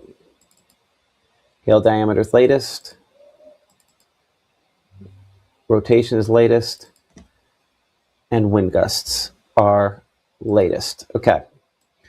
So that shows, now what I do see here is I do show this again with a few more cell mergers showing here, even behind the main line, which is interesting and I don't know that I agree with, showing a couple of these swaths where we do have some of that rotation there in the 1 to 2 p.m. time period. Let's go and make this a shorter. Save, time settings. Let's go next 18 hours so we can really hone in on this. So this shows starting somewhere, again, near Charleston, and I don't necessarily agree specifically at this, but one of those that does extend for a little while there, between really kind of the 2 and 3 p.m. hour, at least some of these areas where we have some spots trying to kick out some rotation that does kind of connect. I don't think we're talking about long-lived rotations. It does have some hail in a few locations. That's what the pink is showing up there as well. And the lines you see on top, those are where it kind of indicates where the thunderstorms producing this are. That is more for me to see whether or not I agree with that. You'll notice that as this gets eastward, and I'll pop off of that reflectivity for a moment, this initial wave here is real choppy, right? We had that one that kind of connected for a moment, and then these are all little balls, right? Just itty bitty little signs of rotation. That shows you any spin up we see should be very short-lived, and that should hopefully keep them hopefully not too terribly bad. So fingers crossed on that. Because typically short-lived tornadoes, obviously we got to monitor those. Warnings come out for those, but that's hopefully the way in which this largely plays out. So that's an encouraging sign there that there's only a few spots where it maybe does just a little bit more than that, and it's trying to depict those next couple of hours. And I think that is a tall tale to tell. As I delete off the hail, I want to focus on just the wind here for a moment. It does have some sporadic areas where you see some of the blues showing up there, where we probably have some wind gusts more in the limited range, in that 40 to 50 range, maybe 60 mile per hour on the top end of that. So I would say that, kind of looking at this, I feel pretty good about how this is going to play out for us, that we will probably not see a ton of strong wind. One of the questions, though, is that you look at this next round that comes in, and yeah, our triple threat tries to say another round later on tonight. As we talked about earlier, I think that is at most, that's probably pretty aggressive versus what the reality of the situation will end up being.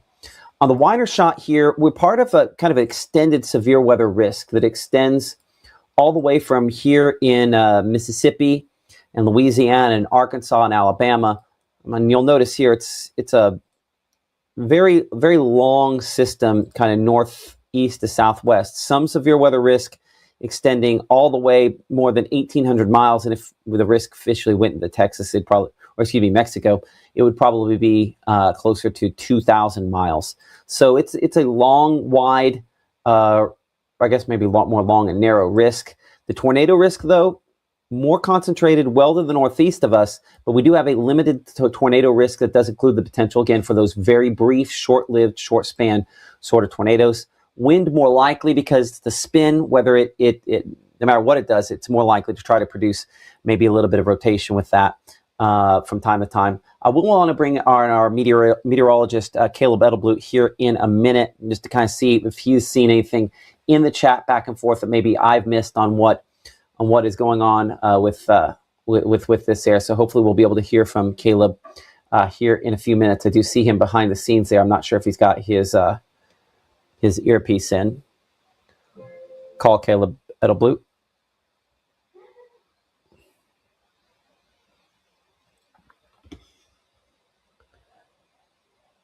Hey man, I got my earpiece in. Oh, you do? Okay, got it. So a new severe thunderstorm watch issued just in the last few minutes, right? Let me double check. I was just kind of filling out the forecast sheet for the rest of the day.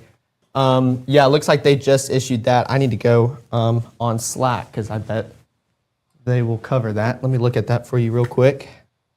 Yeah, so I show that. Yep. I show that. That'd be, well, and actually, I take that back. It looks like that's just a local expansion that the National Weather Service Memphis did. Yeah, they did not issue a new one. They locally expanded the one already in effect to get the rest of really their coverage area here in North Mississippi. So that's in effect until 2 p.m. today, which is only another hour and a half. Storm Prediction Center, Norman, Oklahoma, might issue a different one at some point here, but certainly watching it. New information coming in the last couple minutes here that the Lafayette County Emergency Manager is working on some stuff there on Sardis Lake right now, some kind of rescue operation. They're trying to kind of prepare ahead for the storms moving in to their location. So it's just a reminder that, what you're doing outside today, we want to make responsible decisions on that because we are going to have more thunderstorms over the next few hours here, kind of moving from northwest to southeast through the area. And so that's where this line is right now as it's kind of moving on in. Caleb, I don't know if I'll bring you up here just for a second. Have you seen anything, again, behind the scenes, in our chat with folks online related to what's going on? No, I was watching earlier on my drive up here. I can pull it back up over here. I didn't want to click off any screens, so I didn't mess up any transitions. But I can go ahead and get that pulled up and keep an eye on it behind the scenes for you. Okay, the computer you're in front of right there might be your best bet on that one, honestly, there. And if we need to use the up-down feature of it, then maybe that's what we do a little bit as well. I need to get you a taller stool. Well, hey, we'll know what to add to the list after today. Absolutely. You remind me of that. I can do that. I'll write it down. Then again, I guess I'm standing the whole time too, so it is what it is. Part of the job. Yep, absolutely. Okay, we'll talk to you here in a minute. So we've kind of looked a little bit at some of the model data related to what we're dealing with here, and most indications are that we will have next couple of hours, I think not just this batch of thunderstorms, but the next batch that's down there closer to the Jackson area. Some cell mergers up here, kind of in this zone north of Yazoo City to Grenada. Probably going to have some spots out here where we have maybe some greater chance of hail, wind, and maybe an isolated tornado. Because the one thing that those models did not do a good job of earlier, they had more of these storms on there. Now they don't have as many. In saying that, we have a severe thunderstorm warning. This is technically just outside of our area. We kind of pick things up, down here in southern Washington County. So technically not in our area, but just right on the fringe there in Issaquena and Sharkey County. With those thunderstorms kind of moving northeastward. Hail potential, the main reason why these were issued. Looking at that hail swath, we have not had as much hail on it as when we kind of looked earlier, kind of had a short period of time where it looked like it was dropping some of that hail. At this point here, it looks like now we have not seen as much in about the last 10 minutes or so out of this. So hopefully whatever it's doing, it has done, and we'll kind of pass the worst of that, hopefully. Let's look 3D on that thunderstorm. That's probably the easiest way for us to do that. It looks like a lot more clusters as opposed to just kind of one single thunderstorm. We'll again put this into motion for the last 30 minutes or so. You can see kind of the collapsing there going on with that as it gets smaller and drops out what hail it has. Now, a lot more storms here. These are relatively disorganized, and most are below severe limits, but a strong wind gust can't be ruled out of maybe the strongest of those. As we come up here closer to Charleston and up there closer to Oxford, I'm going to switch radar sites on you. We're going to check out of the Memphis area. Then we're going to check out of Monroe County, Mississippi. And that looks like that's probably one of our better options now as we're finally getting closer to its range.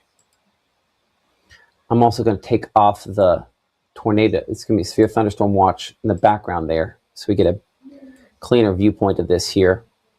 And so near Burgess community there in western Lafayette County, perhaps some hail on this. I think that's a lot shorter of a thunderstorm than what we had out west. The height of a thunderstorm is important. A taller thunderstorm types into more hail. This is probably not tall enough to be producing severe hail because 10,000 feet right about there, and so it looks like it's going to be a bit below that. Let's see if I can change radar sites while we're on it here. Check a couple other locations. QA. Yeah, so this one's not tall enough for that. Another way we can look at that is using our camera. This with the North Mississippi Storm Chasers there in Lafayette. As that pops on, again, appreciate Phoenix Building Solutions for being our sponsor of our camera there in the Oxford area, as you can see in the county there.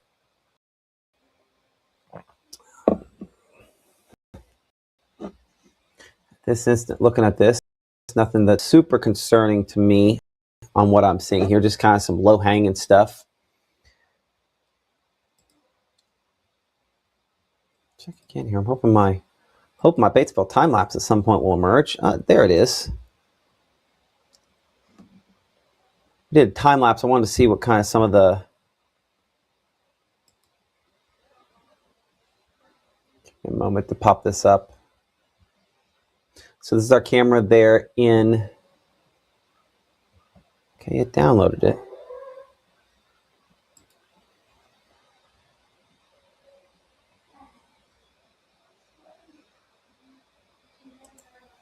Let's open.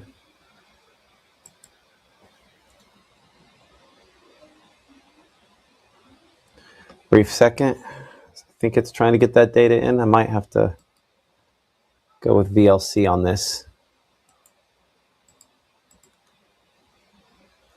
Ooh, I made that program unhappy.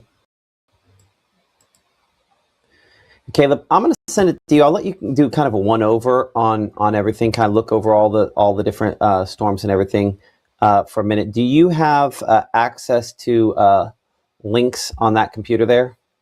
On this one, I don't believe so. I guess you have the touch screen behind you, right? I got the touch screen. Forget about that. I can, if we can get it to cover that. Oh, I can get it to radar. I'll get it back out of 3D radar though, which will probably help substantially. We'll kind of reset you for the whole region there. And let you kind of do a one over on everything. Sound good? Yep, sounds good.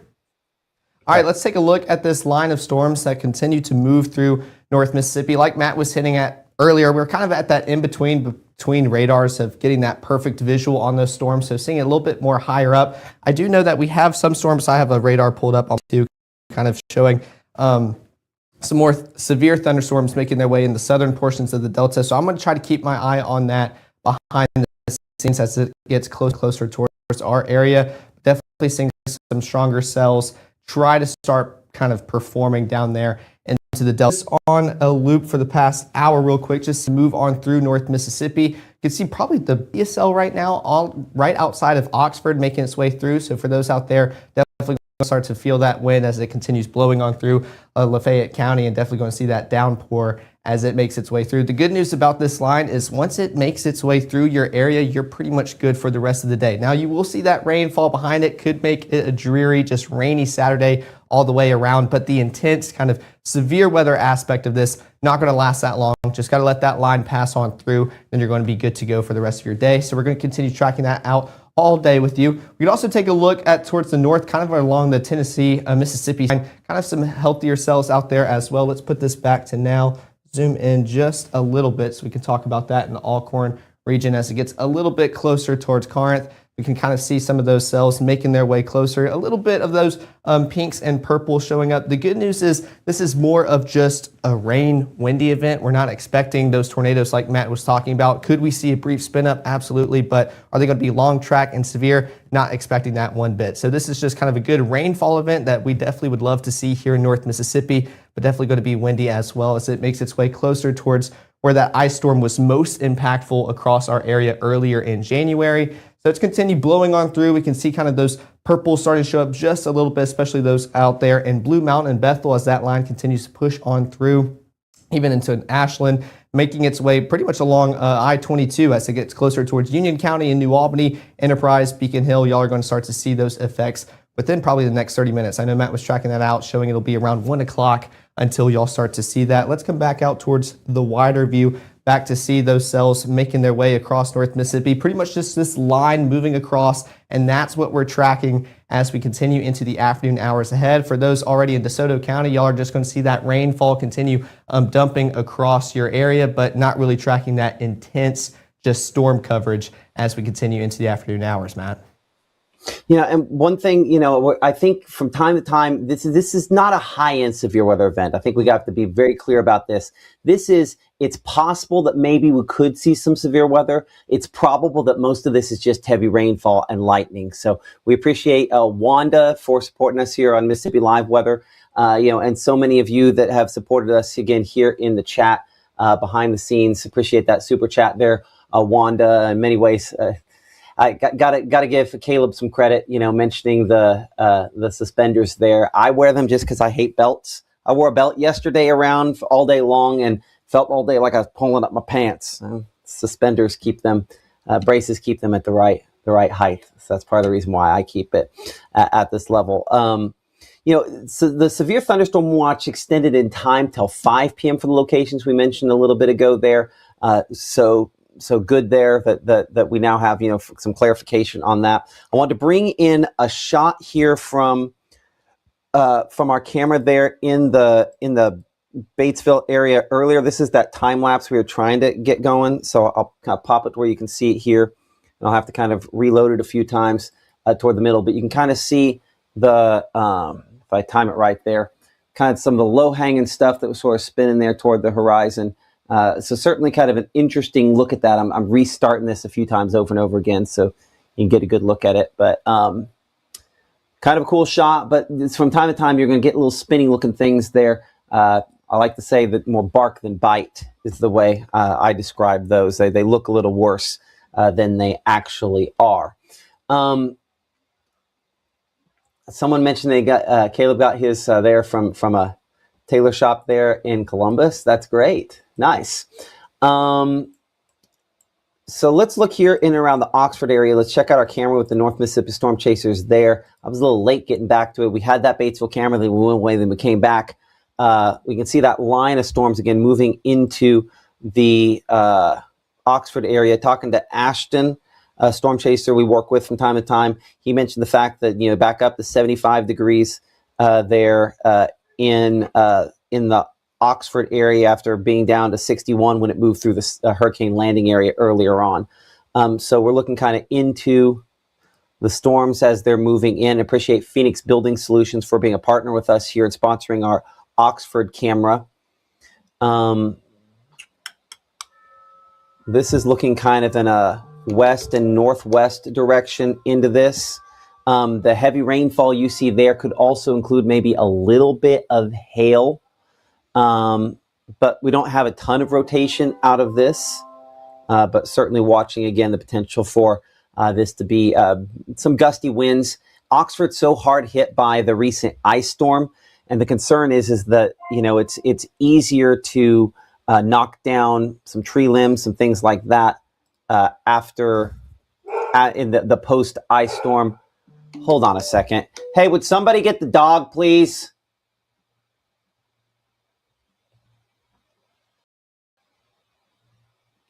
Anyway, the ice storm, in the post-ice storm, it's easier to knock down some tree limbs, things like that. I'm going to see if I can pull up some Mississippi Department of Transportation cameras to get an idea of how things are looking in and around the Oxford area as well. And as you might imagine, it's just primarily just a lot of heavy rainfall with this.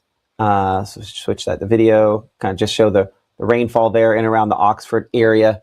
Again, traffic still looks like it's moving fairly smoothly, all things considered. The heaviest rain not through Oxford. West side of town kind of getting hit a little bit more than locations back to the east. Bringing it a little closer on that. Show kind of the west side of town. There we are. Thacker Road. So that's the west view versus the east view. Again, traffic slowed down. We'll bring it back over to our camera brought to you by Phoenix Building Solutions there in this shot in Oxford, and heavy rainfall, main thing. So I don't see anything that looks like anything other than rainfall, thankfully. So fingers crossed. I'm gonna look at behind the scenes. We have kind of a DVR that I can look at here just to sort of check if anything wacky or wild has happened as this line moved in. And now it's just kind of the big burst of heavy rainfall. So maybe we'll get that time lapse kicked out for you here in a little bit as well. Current time is now 12:36. I'm Chief Meteorologist Matt Lawpon, watching a line of thunderstorms, just heavy rainfall, nothing more than that, as we see just maybe some gusty wind. While we have a little bit of red and green showing up there on radar, Caleb, that's nothing that I think I'm overly concerned with there at this point here. Though it is interesting for the briefest of seconds, and again, I'm looking fairly high up, that I did have a little bit of an interaction there. Let's check some other radar sites around that just to make sure that's not something weird. There's some gusty winds on that, 1227. That'd been about 10 minutes ago. We've been looking close-ish to that direction. Let's check the one other radar site we have access to, which is the one up there at the airport in Memphis, the one we relied a lot on earlier. You know, a brief tornado, not an impossibility out of this, but I don't see on a precipitation mode enough there. But we're also admittedly looking too high. We'd be able to see that. So more than anything, that's why I get concerned about some sporadic wind damage, Caleb, coming out of some of these thunderstorms, that could be something that we sometimes run into in this situation, right? Yeah, no, exactly. I'm not too concerned about it either. One thing that I am trying to keep an eye on behind the scenes is that severe thunderstorm warning down towards the Rolling Fork area, just because we talked about on some futurecast models in the past that they have shown some more active cells trying to develop out in the Delta and then trying to merge with that line of storms to make its way through North Mississippi. So I think that's something that we can continue to keep our eyes on as we see this line continue moving on through our area. But for that rotation or that couplet trying to pop up on radar here, not quite impressed with that either, Matt, as we continue seeing that move through Oxford and Lafayette County. Just trying to keep an eye on that severe thunderstorm warning because I think it just got extended for the people in the Rolling Fork area. I know they're kind of on the tip of that polygon as it continues a little bit closer to their area. But for those in Oxford, definitely going to be some heavy wind gusts and some just heavy rainfall, as that's pretty much our threat for today for severe weather. Thankfully, not a high-end severe weather risk as this line continues moving on through. Just some much-needed rainfall that we can all enjoy here together. So definitely some good news, but wanted to make sure to keep you guys updated all day long. Just could see one of those brief spin-ups possible. I was actually tracking some power outages behind the scenes as well. I know we've had some in Panola County, around 639 customers out in our region. So talking about those, not super like neighborhoods. It's just kind of just one power outage, all sprinkled all throughout the county. So trying to keep an eye out on that, not really seeing many at this moment as that line continues to make its way through North Mississippi. So definitely a good sign, but unfortunately we'll start to see those as we are going through where that ice storm was earlier this year. So those limbs that are already dangling, those trees that are a little bit more weaker, well, we could start to see those consequences continue to come from it as those heavy wind gusts continue moving on through the line or moving through North Mississippi as those line of storms continue to do so. But yeah, I'm keeping an eye on that Oxford system or storm trying its best to maybe show a couplet on there, but again, a little bit higher up. I feel like it'd be a little bit more distinct just to show some more increased confidence. I'm not too confident on that right now. I just definitely think it's going to be heavy wind gusts, definitely a downpour as well. I'd be curious to see if we could try to see if maybe there's a hail tracker on that just to see. I know we're looking a little bit more elevated, but just seeing that higher DBZ, maybe reflecting just a little bit more. If we can see some of that pop up, I mean, still not too confident. Definitely a good thing because hail, not really the biggest, highest risk today, but still limited just in case that some of these could produce. But yeah, I think the one out there in Oxford, just going to be heavy wind gusts, maybe some heavier precipitation as well, just a downpour moving on through. That's about the only thing we're tracking out as that line continues to be pretty much right on top of you guys, and especially the Ole Miss campus as it moves through Lafayette County.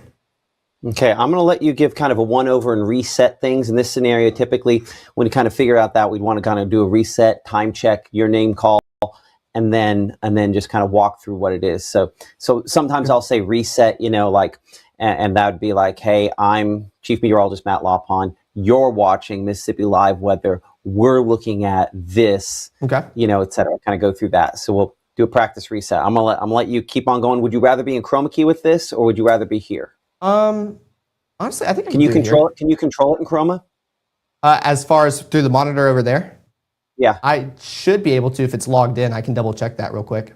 Was it logged in a minute ago? I had to boot it up just a second, so I had to open Splashtop and everything. So well, go ahead, you check it. I'll look for you, and you give me a thumbs up when you're ready. Sound good? Okay, perfect. Sounds good. Okay. So Caleb and I are going to be kind of tag teaming. This is non-severe thunderstorms. They're getting a little heavier, but you know, we're to a certain extent, you know, we understand there's disruptive weather. We're not always going to be on when it's just raining. We did briefly have a few storms trying to spin something up earlier. That's what kind of sparked our coverage and kind of got us going and doing what we're doing right now. And so that's kind of why we're still talking about it at this point here.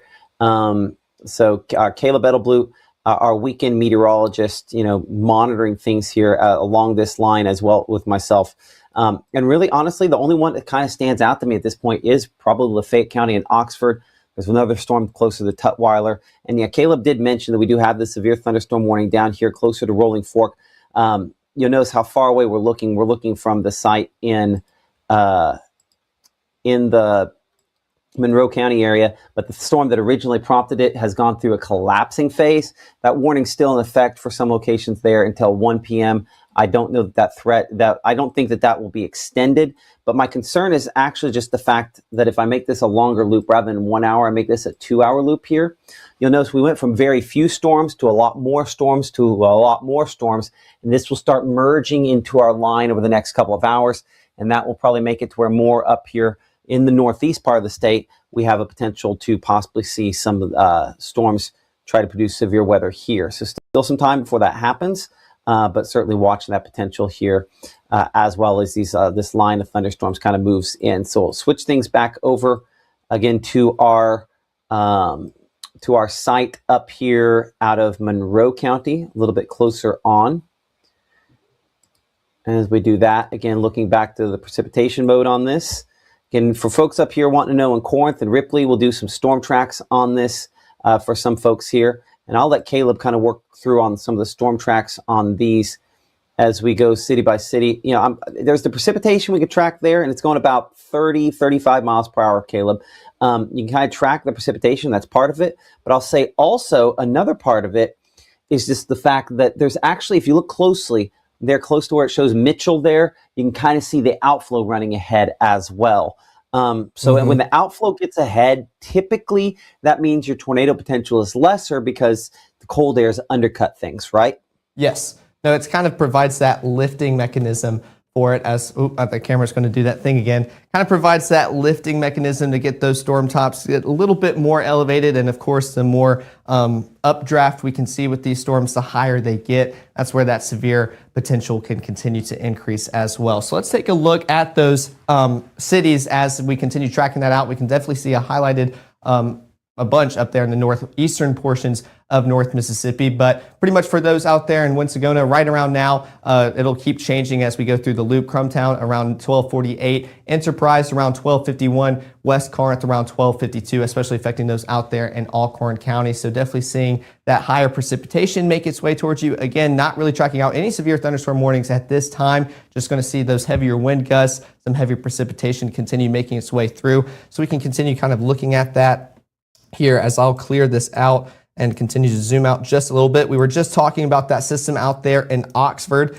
That cell continues to move on through. You saw kind of that bright purple and pink for a second, and it kind of already disappeared. So should be a good sign showing that that storm maybe has already reached its peak intensity and continues declining as it continues moving through Lafayette County. So definitely a good sign to see out there for Lafayette County and for all the students that are still on campus for spring break. But again, I know there's a lot of people traveling this weekend and getting to their destination, and we've had pretty much a lot of severe weather across the country. So an active start to the break, so make sure to continue monitoring that as you travel across pretty much anywhere you're going here in the country. But for North Mississippi, we're definitely tracking that line as it continues moving on through Lafayette County, seeing that heavier cell kind of make its way through. That bright pink and purple, not quite as evident as it's pretty much crossing Highway 7 now, right along it. So definitely can impact anybody on the road right now, probably not really seeing much ahead of you. So put those hazards on, maybe pull off to the side, because like we keep mentioning, that line, once it moves on past, you're pretty much good to go for the rest of the day. Could still see some of that rainy clouds just behind you, and could be a rainy, dreary Saturday. But the intensity and what we're expecting for any severe weather today, it's already going to blow by really quick. So again, not expecting anything high end. It's more of a wind threat and just high end rain event as it continues kind of just pummeling and blowing across North Mississippi. Same thing out here in Charleston, and this is something I kind of want to keep an eye on too. You can kind of see those bright pinks and purples. I'll move it over just a little bit so you guys can see, kind of pop up, fade away, kind of pop up again in the same place. So showing those storms trying to get fired up just a little bit out there in the Delta as those cells continue moving on in. Of course, this is still a ways away from our radar site out in Amory, so we're looking super high up in the atmosphere, but just kind of showing those cells starting to develop just a little bit more out there towards Webb, Tutwiler, Charleston.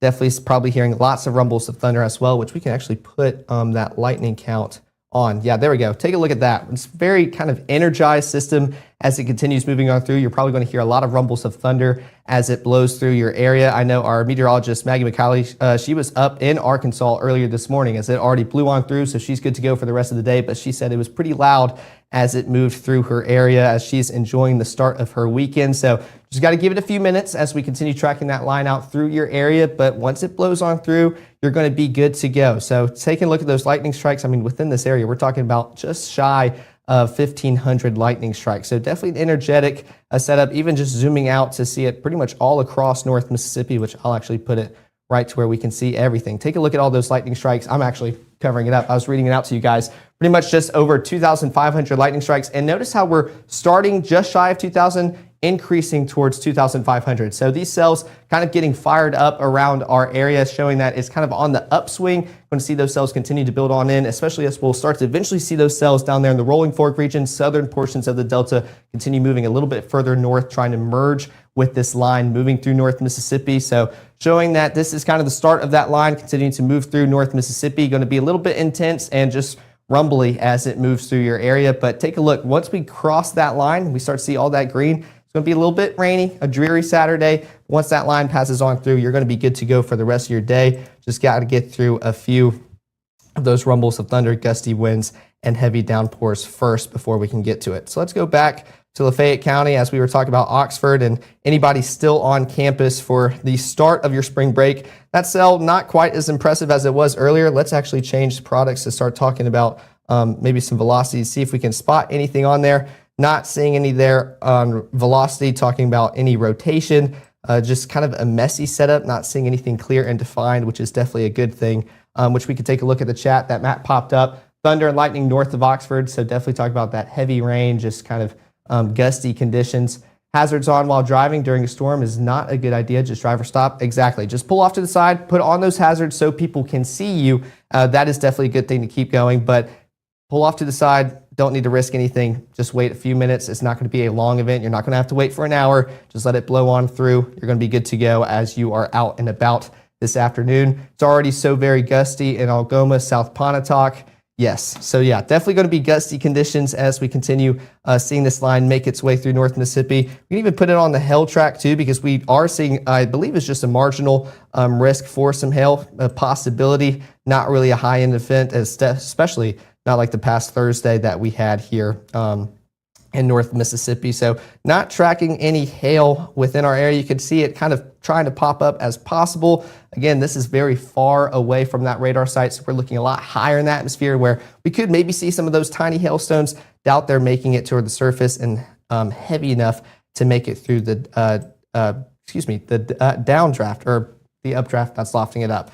And take a look at debris. Definitely not tracking anything like that regarding tornadoes. That is a good sign to see. This is more of just kind of heavy wind, heavy rain making its way through your area. Going to be a little bit gusty as it moves on through, but not tracking out anything high end. So for those that are excited for their spring break, you're still going to be good to go. We're not tracking out anything intense as we start off this weekend. Just going to be a little bit breezy and windy as we get going for our Saturday and for our Sunday to come, Matt. Absolutely. Now, I'm going to go back to you here a second. I'm trying to figure out why it shrinks you down when I go to that shot. So give me a second to try this again. All right. Oh, there it goes. Yep. We're already shrunk again. I'm going to have to keep backing up to see if I can get right along the wall. A little bit better. 66. See, then that worked. So it's whatever shot 66 is. So just, you'll have to deal with it for a minute, and I'll see if I can fix it. I don't know why, for whatever reason, that's not working. So let's go back to you. You're good. See? All right. Going to be a little bit taller, talking about the line continuing to move on through. Again, not talking about any warnings as this moves on through, so just showing this isn't really a high-end impact on your day, just going to be very windy, very gusty. Could hear maybe some of those limbs fall off the tree branches as this continues blowing on through, because we want to keep mentioning about that ice storm. It's still going to have impacts on us today. I was even driving through North Mississippi and just noticing all those limbs still on the ground, brushed off to the side, especially on the interstate, so can still have an impact on us today. Thankfully, we're not seeing anything high end. So those warnings, not really an issue right now as that line continues moving on through North Mississippi. Just heavy precipitation as we continue to face some drought conditions across our region. But thankfully, we're transitioning into that spring season. Going to get a lot more rain. April showers bring those May flowers. So we're getting closer and closer towards that season here in North Mississippi. Unfortunately, it comes with that severe weather risk. But the good news is we're going to walk you through it every day and pretty much every hour that it is occurring here in North Mississippi. So I'm going to walk back up just a little bit. I know I'm going to be a little bit close and off screen, but wanted to continue flipping through just the different products we have. That way we don't keep looking at reflectivity and we don't miss anything that could be occurring. Let's actually put it on the storm relative wind. Not tracking anything here that's overall impressive. Definitely not spotting any couplets. So still want to put that on there just in case, because there's a possibility for a brief spin up. Very brief, not going to track anything long track here in North Mississippi. Take a look at our peak threats. This is something that worst case scenario could start to see. We could see some of that hail try to make its way down, especially into Union County, just north of New Albany, pretty much along I-22. Which, let's go back to reflectivity, see if we can, actually, there's a chance we can maybe see a few hailstones. Again, we're still pretty far away from the radar site. I don't know if it's going to make it all the way down to the surface and beat that updraft. They got to get a little bit heavier and kind of cycle through that storm. And even that latest scan, we're already seeing that pink and purple starts fade away just a little bit more. So I'm not too impressed with that. But again, that's why we have those peak threats, because it's worst case scenario, what we could be expecting as it makes its way towards you guys. So especially as we get closer towards that 1 o'clock hour, we were talking about New Albany starting to get some of that rainfall and some heavy wind gusts. I bet y'all are already starting to feel a little bit of that wind. And honestly, it's been pretty much just a windy day in general as I was getting ready, walking outdoors, getting to my car and just feeling that wind. So definitely getting a little bit windier as you go throughout the rest of your afternoon. For those in Union County, you're going to get closer towards Pontotoc, Lee County, Itawamba as well. So that line making its way through. But the good news is kind of already almost halfway through our region here in North Mississippi. So for those of you behind this line, still going to see a little bit of that rain affect your plans this afternoon or evening, but you're not, or you're definitely in the all clear, not really tracking out anything intense for the rest of your evening. So you're going to be good to go as long as you're fine with seeing some of those rain clouds stick around for the rest of your evening, then you will be totally A-okay. So let's go back to winds to talk about that just in case we don't miss anything, because we could talk about the brief possibility of any spin ups, which I actually have the chat pulled up on my phone. Want to see what y'all are talking about. Someone's talking about there is a wall cloud near you, which if you are comfortable saying which city that is, we'll have to see if we can pull that up on our cameras. Raining hard here in West Union area. Good afternoon, everyone. It seems like everybody's enjoying their time. So definitely good news to see, because this is not anything very intense, high-end, severe weather. This is just kind of some heavy rain, heavy wind making its way through, and that's about it. Still not seeing anything on wind. That's overall impressive. Definitely a good thing as we continue making its way through. Lafayette County continues to be pretty much my focal point, as that seems to be kind of the healthiest cell making its way through. You kind of saw that pink and purple as it entered the county, started fading away just a little bit. Now it's regaining just a little bit as it continues to get some of that inflow as well, which I think Matt's going to try to pull up some of those cameras in that area so we can kind of get some eyes on what's occurring as that storm continues to build on up just a little bit. Well, there you go. Just some heavy precipitation affecting those out there. I'll step over here so y'all can kind of see what's going on out there in Oxford and around the Ole Miss campus. So 68 degrees, feels like 73. We're going to see that temperature drop just slightly, especially with all that rain cooled air, allowing you to feel a little bit cooler. So definitely rainy conditions. I'm surprised we're not seeing the camera shake too much, but it seems like it's pretty much locked in sturdy on that tower. So 15 mile per hour, sponsored by our Phoenix Building Solutions out there in Oxford. So we appreciate you guys helping that camera out there in Lafayette County for giving us those eyes out there so we can talk about what's going on. So for Pontotoc, we're talking about that line getting a little bit closer to you guys out there, probably within the next 30 minutes or so. We can already start to see some of that reflectivity pop up on the radar here. So 81 degrees feels like 82. So we're talking about those low 80s. Take a look at that wind, 18 mile per hour kind of coming out from the south. So bringing that inflow, that moisture towards that line. That's going to continue until that line gets there. You can see that heavier precipitation off in the distance, that darker blue, and some of those cloud bases showing just a little bit, kind of trying their best to look a little bit scary, but nothing too intense. Honestly, nothing too impressive as it makes its way towards you guys out there in Pontotoc. But staying dry for now. We're going to start to see that rainfall get a little bit closer to you within the next 30 minutes. Another look out here in Tupelo and Lee County. Still very dry conditions, 81 degrees, same, pretty much exact same measurements out there with those 18 mile per hour winds coming out of the south, feeding in that moisture. We can take a look and start to see some of that heavier precipitation, that darker blue, kind of grayer skies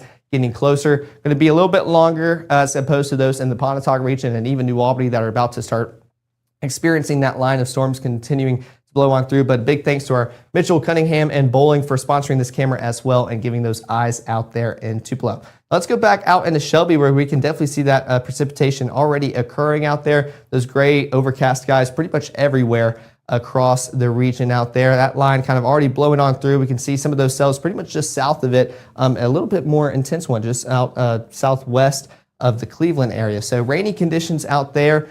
Here's a great shot out there in Cleveland as we were just talking about that system moving on through and just those dark gray clouds right above you guys and almost seeing somewhat of a clearing as that sun continues to get closer and closer to setting. Take a look at that rainfall right there. We can see that heavy precipitation falling from the clouds. That is an excellent shot of the cell, which I bet we're looking towards that one southwest. I don't know if I can see the unit direction on where we're pointing and facing, but you can definitely tell where those gray clouds are, that line continuing to move on through. There's another excellent shot as it makes its way through that raindrop, kind of seeing that precipitation where you can see that cutoff, those bright sunny skies behind the clouds, and you can definitely tell where that precipitation is starting to fall. So this is exactly what we're talking about, just rainy, heavy conditions making their way through, even some gusty conditions. Thankfully, that's pretty much as much as we're talking about. That's that one southwest you were talking about. Southwest? That's the one that we're talking about? Yeah. Perfect. Yeah. Awesome.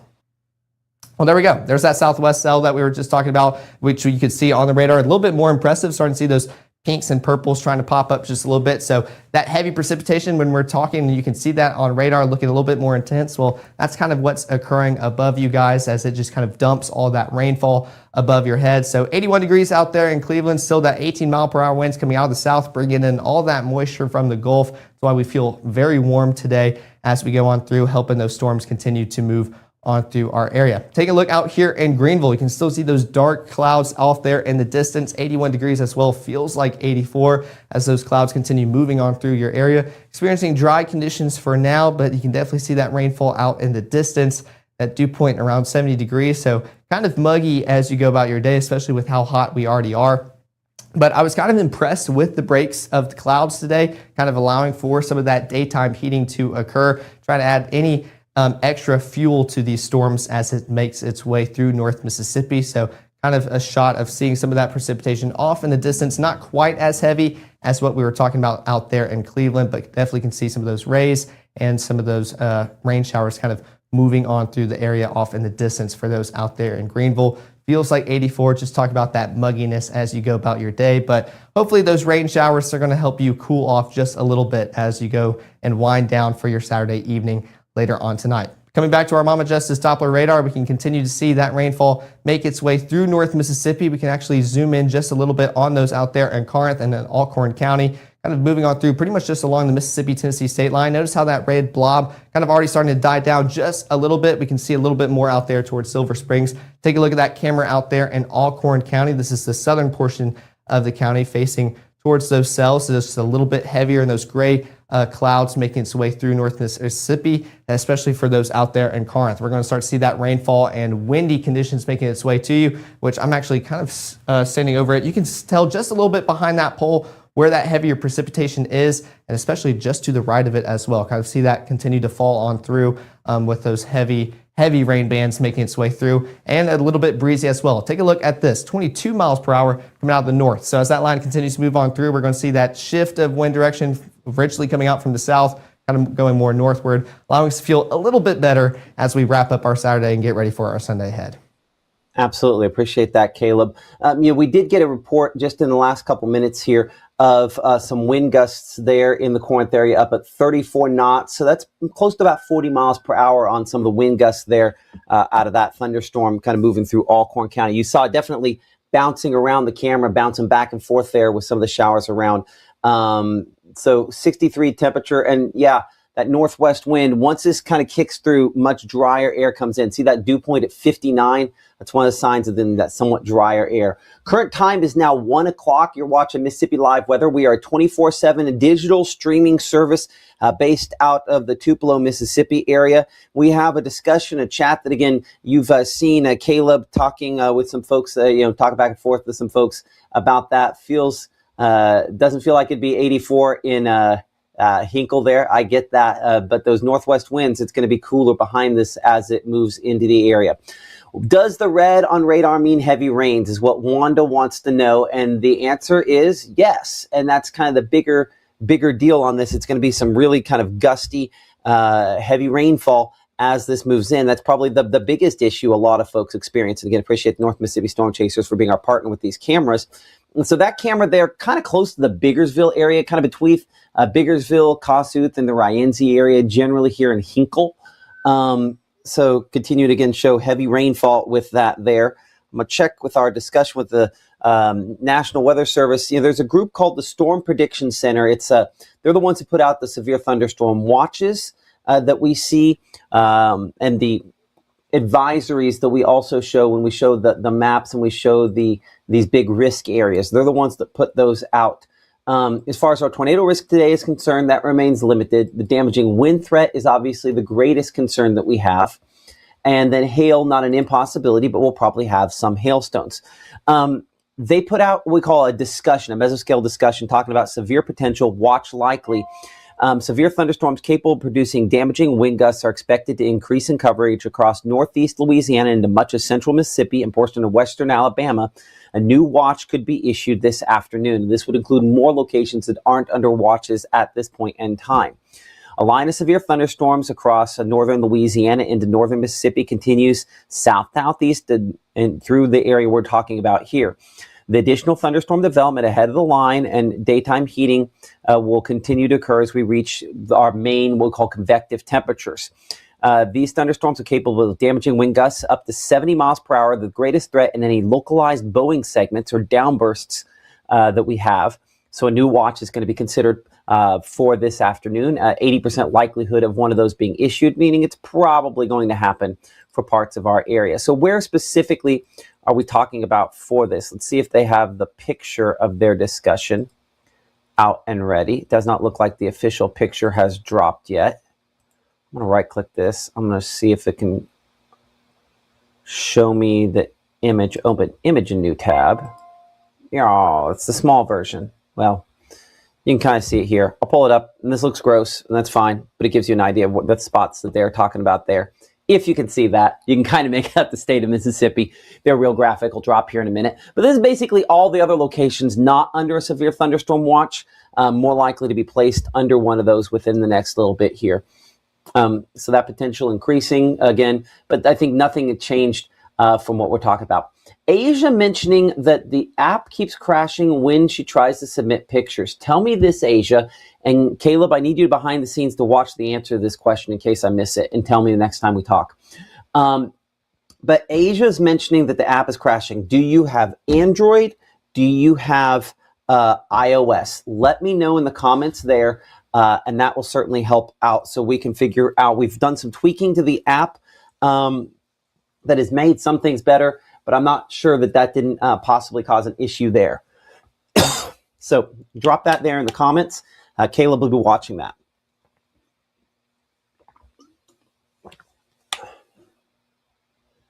So I see Kat mentioning, excuse me, I'm going to pop that chat back up for a second. I see Kat, she mentioned iOS. In iOS, make sure it's up to date, but you will, you should be able to send your pictures in. So if you go on the app, it might not actually be solid green on what I'm showing here in a second. So you scroll down to submit pictures. If you do it on that home screen, it should work right. And I'll make sure that I didn't break it last night trying to submit something. I'm going to submit the risk area. I'm going to use the photo. I'm going to click submit. I think I might have to say test. I'll click submit, and that should work. Now, sometimes if you don't have the most up-to-date app, if you try to click it in the upper left-hand corner on that menu there, sometimes that menu there has it, and it has not worked right. So if you have the most up-to-date app, it should work okay there on that. But anyway, so that's how you submit your weather pictures. If you do have hail pictures, the largest hail pictures we've kind of talked about, that's one of those things that, you know, our partners at True Shield Roofing are giving away a $100 gift card for the largest hail picture that we get if we have hail in excess of 1 inch in size. You go for it.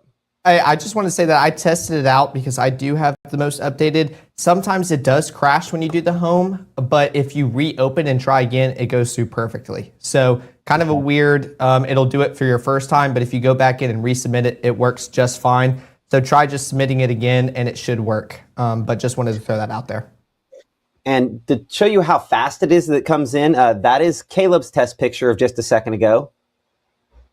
And then this is my text picture of just a second ago. So you send it in and it's almost instantaneous that those pictures come in, just like these shots here. This was me testing it yesterday from a shot of a drone shot out there. I think this is me testing it. That actually...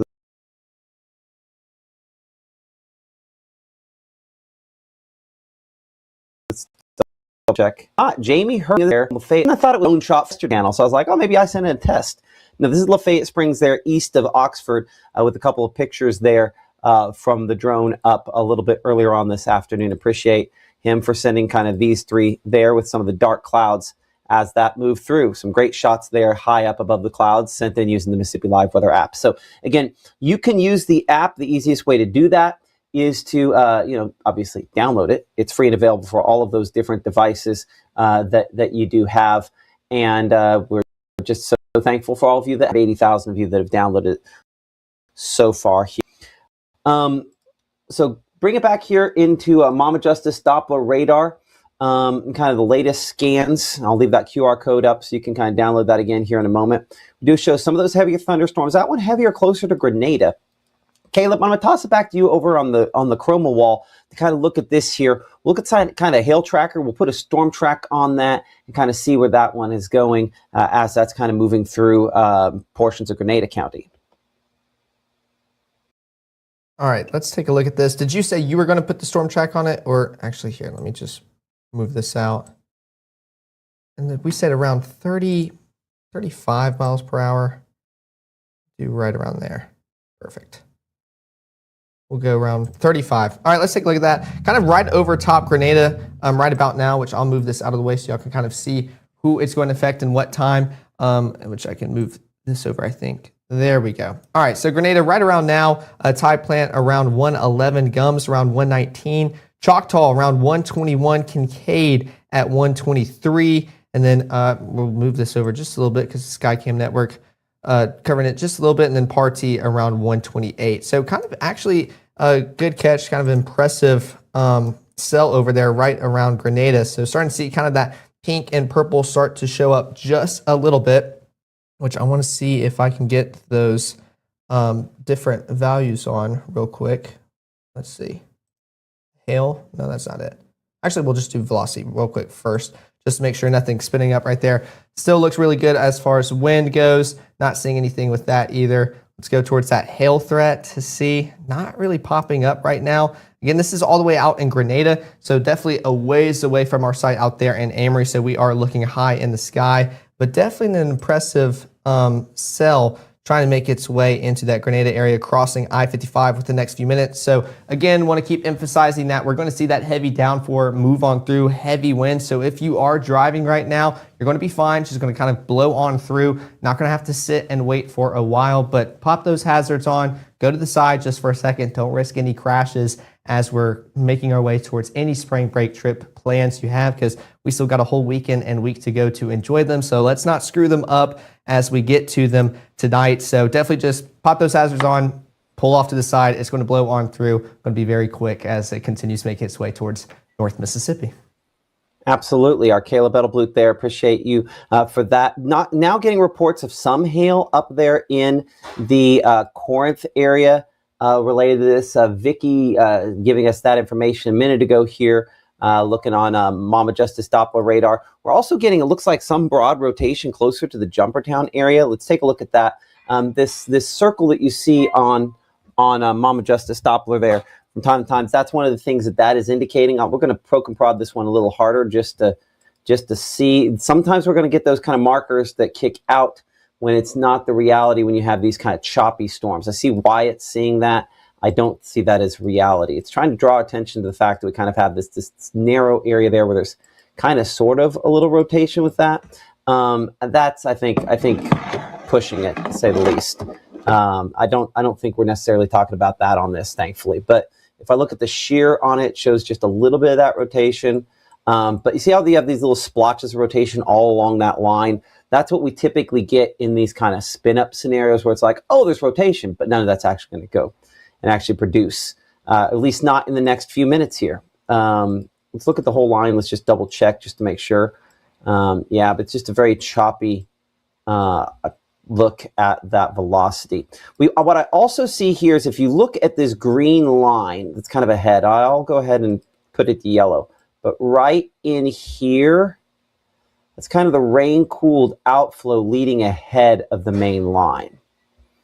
So if I kind of put that in the motion, make that loop here for it, you can kind of see that rain-cooled air running ahead of the line. The reason that's important is anytime you get ahead of the outflow outruns the actual storms, it's very difficult for anything behind that to spin up in a meaningful way. So that's why that's an interesting looking cell there south of Oxford.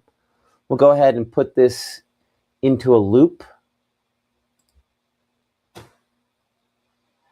And we'll zoom back toward that just to get an idea on it. That's just, I think, more a interesting looking cell as opposed to something that's actually legitimately dangerous. So again, these all remain below severe limits at this time. I don't see anything that qualifies more than that at this point. That's not to say something won't change, but that is to say that is, I think, better than it could be. Caleb, I think we'll go do a Skycam tour here across North Mississippi. Do you need to?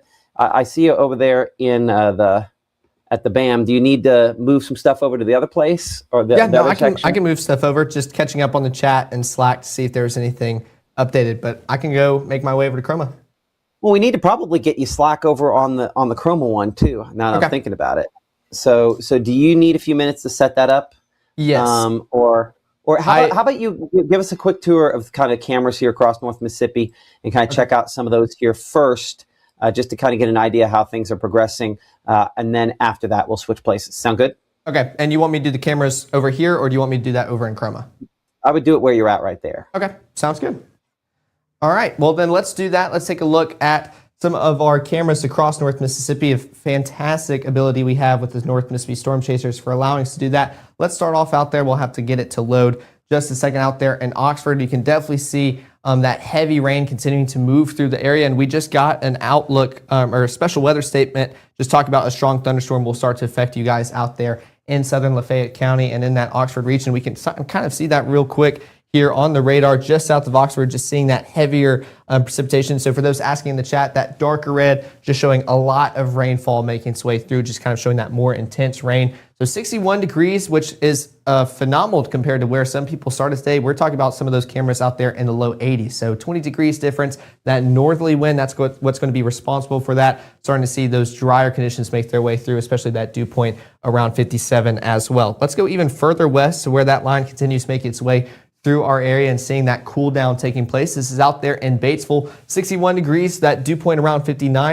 So definitely different from those that haven't received it. You see those rainy conditions, some people driving on the road going pretty slow, but you can definitely see that wash out that kind of made its way through. Now for those in Batesville, this is kind of what we're talking about. That intense line already made its way through with that heavier precipitation, heavy rain, expecting anything for the rest of the day. It could be a dreary Saturday, but you already made it through the hardest part of the day. If we can even count this as hard, I know for us Mississippians, we've made it through a lot worse. We can handle this. So definitely some good news for those out there in that region. I forgot I already had this clicked up. So let's go actually to Tupelo, kind of see the flip side of this for the line that hasn't quite made it to you guys yet.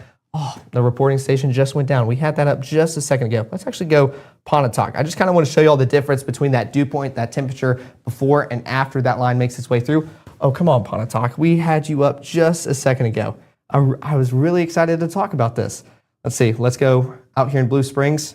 Wow. Okay. Well, they all want to take the day off, but we were talking about the temperatures. Actually, this is a phenomenal shot out there in Blue Springs. We can start talking about those gray, darker clouds making their way closer and closer. And what we were talking about earlier with those temperatures that felt just a lot warmer and just more hot, that dew point a lot muggier. Well, that's because it's helping those storms continue making their way through North Mississippi. Here's a phenomenal shot out there kind of facing throughout that highway and interstate, moving on through Blue Springs. And we're going to see that line make its way closer and closer to you guys. We're going to feel hot and muggy. But once that rain, that wind comes on through, some people were also making the comment that they feel just a little bit chilly after it made its way throughout your area. So definitely some good news as that line kind of makes its way through North Mississippi, providing us with a lot of rainfall, definitely needed here in Mississippi as we're still unfortunately facing conditions across. Let's take another look out here in Greenwood. This is 84 degrees, feels like 86. So talking about where that line hasn't quite affected you as much. That dew point, that southerly motion, 22 mile per hour wind. So a little bit warm out there, a little bit toasty, but you can see some of that rainfall just off in the distance, even some heavier precipitation just northwest of your area. So it's going to be a little bit intense and rainy and windy, but it moves on through. You're going to be feeling a lot better by the time we make it towards those broadcasts later on tonight. Yeah, absolutely. I think, but it's not going to be a gigantic. No. I think it's cooler. It's less humid, but we keep that moisture close enough. I think storms are back. We'll have some, Monday that it could be severe, and then only Wednesday next week. So unfortunately, this is kind of the dry run. It will be probably more active weather ahead. Caleb mentioned a moment ago there, here in the Room to Room Weather Center, we've been, tracking these different storms. One of the reports coming in here in the last couple of minutes was from Lafayette County. Bo Moore, the emergency manager there, reporting multiple trees down along County Road 313 there in Lafayette County.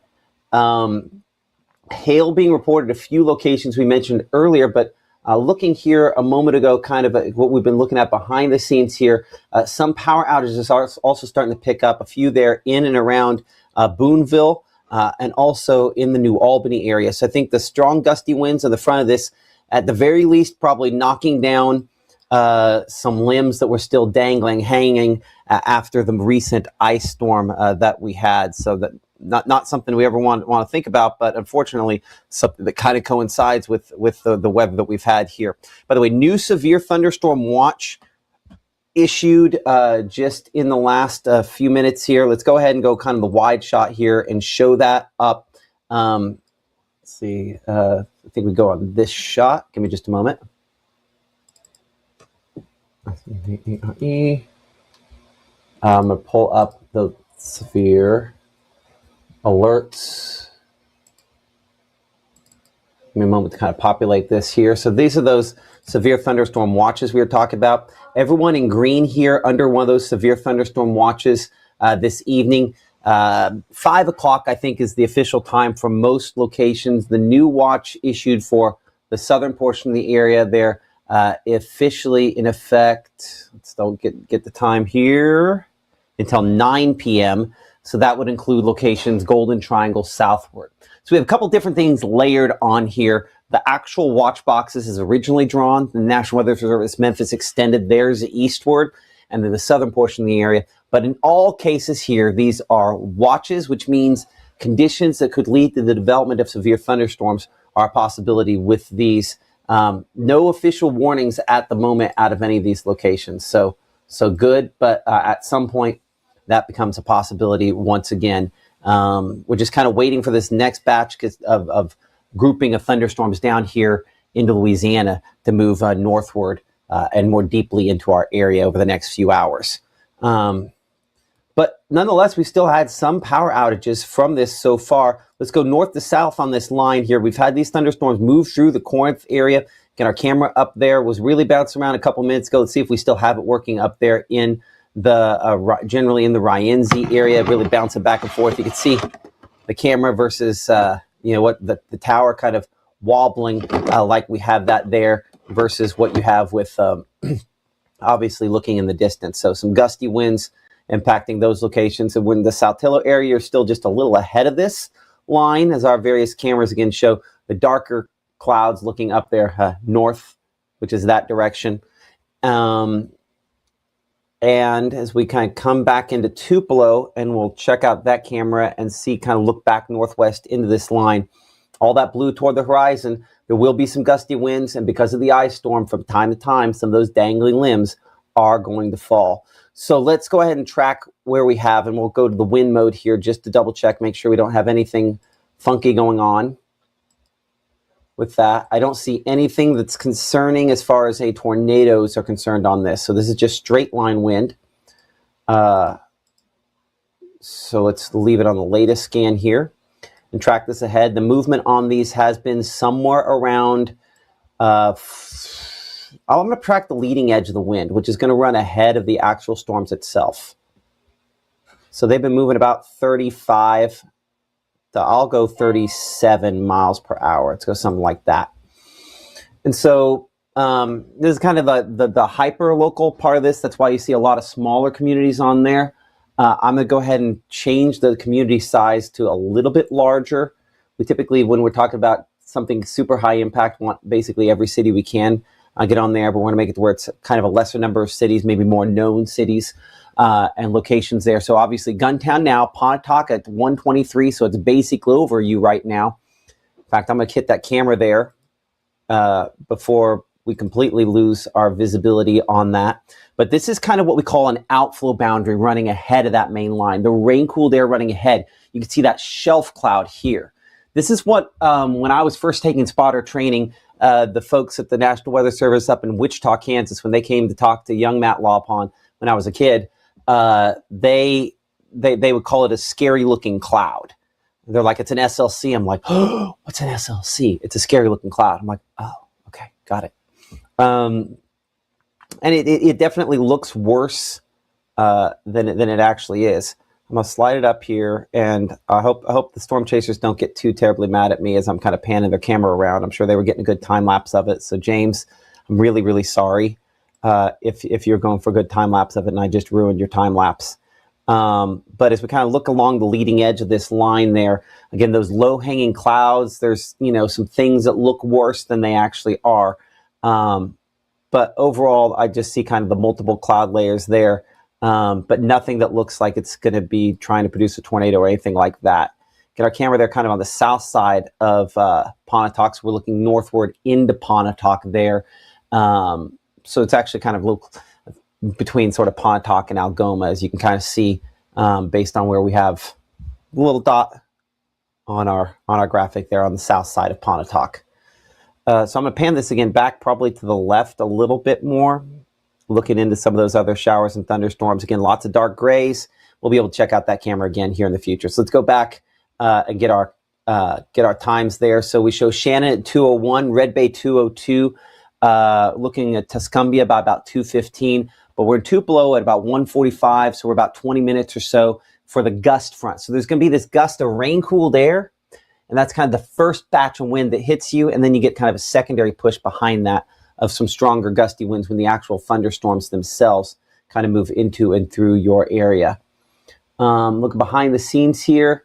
Which Matt, at least on the radar I was just using, if you put it on loop, you can kind of see that start to take place for those in New Albany, kind of the line following it and them just popping up because of that lift. So I'd be curious to see if it'll show it, just kind of how it does that. So what basically think of it kind of like a shovel, or bulldozer is probably a better way to put it. Bulldozer, when it puts its blade down, right, the dirt starts curdling up in front of it and being guided up that blade as it's kind of going along. That's what this does to the atmosphere, as it's lifting it.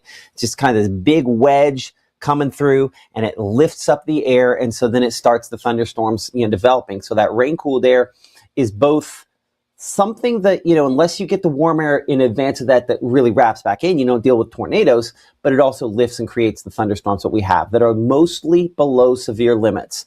And I cannot emphasize that enough, that we expected and we expect that most of these storms will be below severe limits. And so I need to clarify that part of the reason we're doing this coverage is we have a 24/7 weather channel, right? And so since we have a 24/7 weather channel, we do weather. All of that to say that this is not likely to be a high-end severe weather event.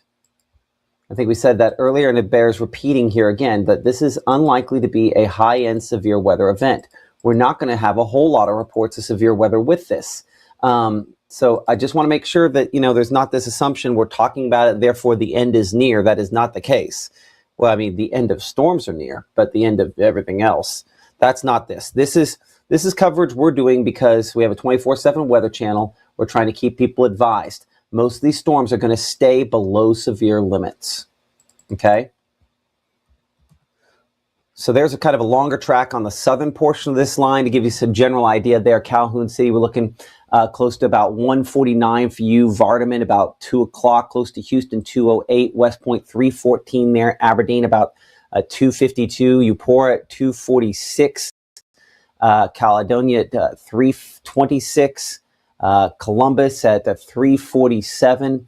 And Millport at 4:02, 4:03 for Kennedy, and Fayette at 4:03, and Barry at 4:24. Continuing to kind of watch what's going on behind the scenes. More of those storm reports coming in back from the Memphis area. And a few up toward Tipton County, Tennessee. Some reports of trees down, causing some issues on travel back that direction as well. We've been monitoring your pictures behind the scenes here using the Mississippi Live Weather app. Again, free and available for all those various devices. You've been sending in some of your pictures today. Some cool drone shots we've got from time to time. This, I think Jamie sent us some earlier. These coming here from the Dogtown area.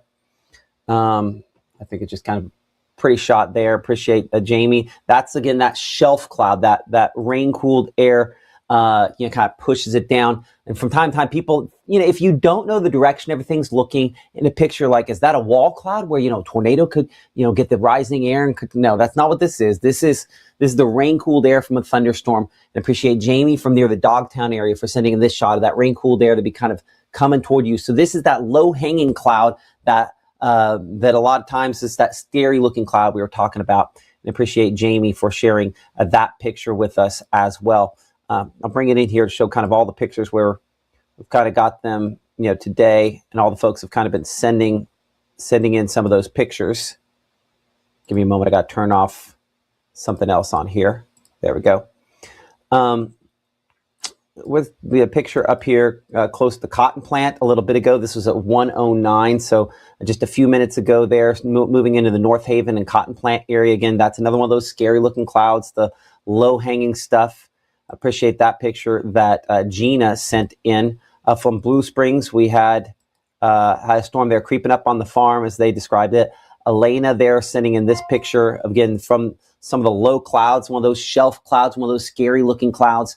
These all sent in using the Mississippi Live Weather app, which again, you can get in using iOS and Android devices and share those pictures with us. And I appreciate you guys for doing that from the Pontotoc area. Again, near the Black Zion area along Highway 76 in Pontotoc. This one coming in at 1:12, so about 15 minutes ago from Devon there, of that low-hanging sort of shelf cloud. I'll take down those QR codes for a moment, as you can see that there, the low-hanging clouds there. It's always kind of a choppy look. It's real dark toward the horizon when one of those comes through.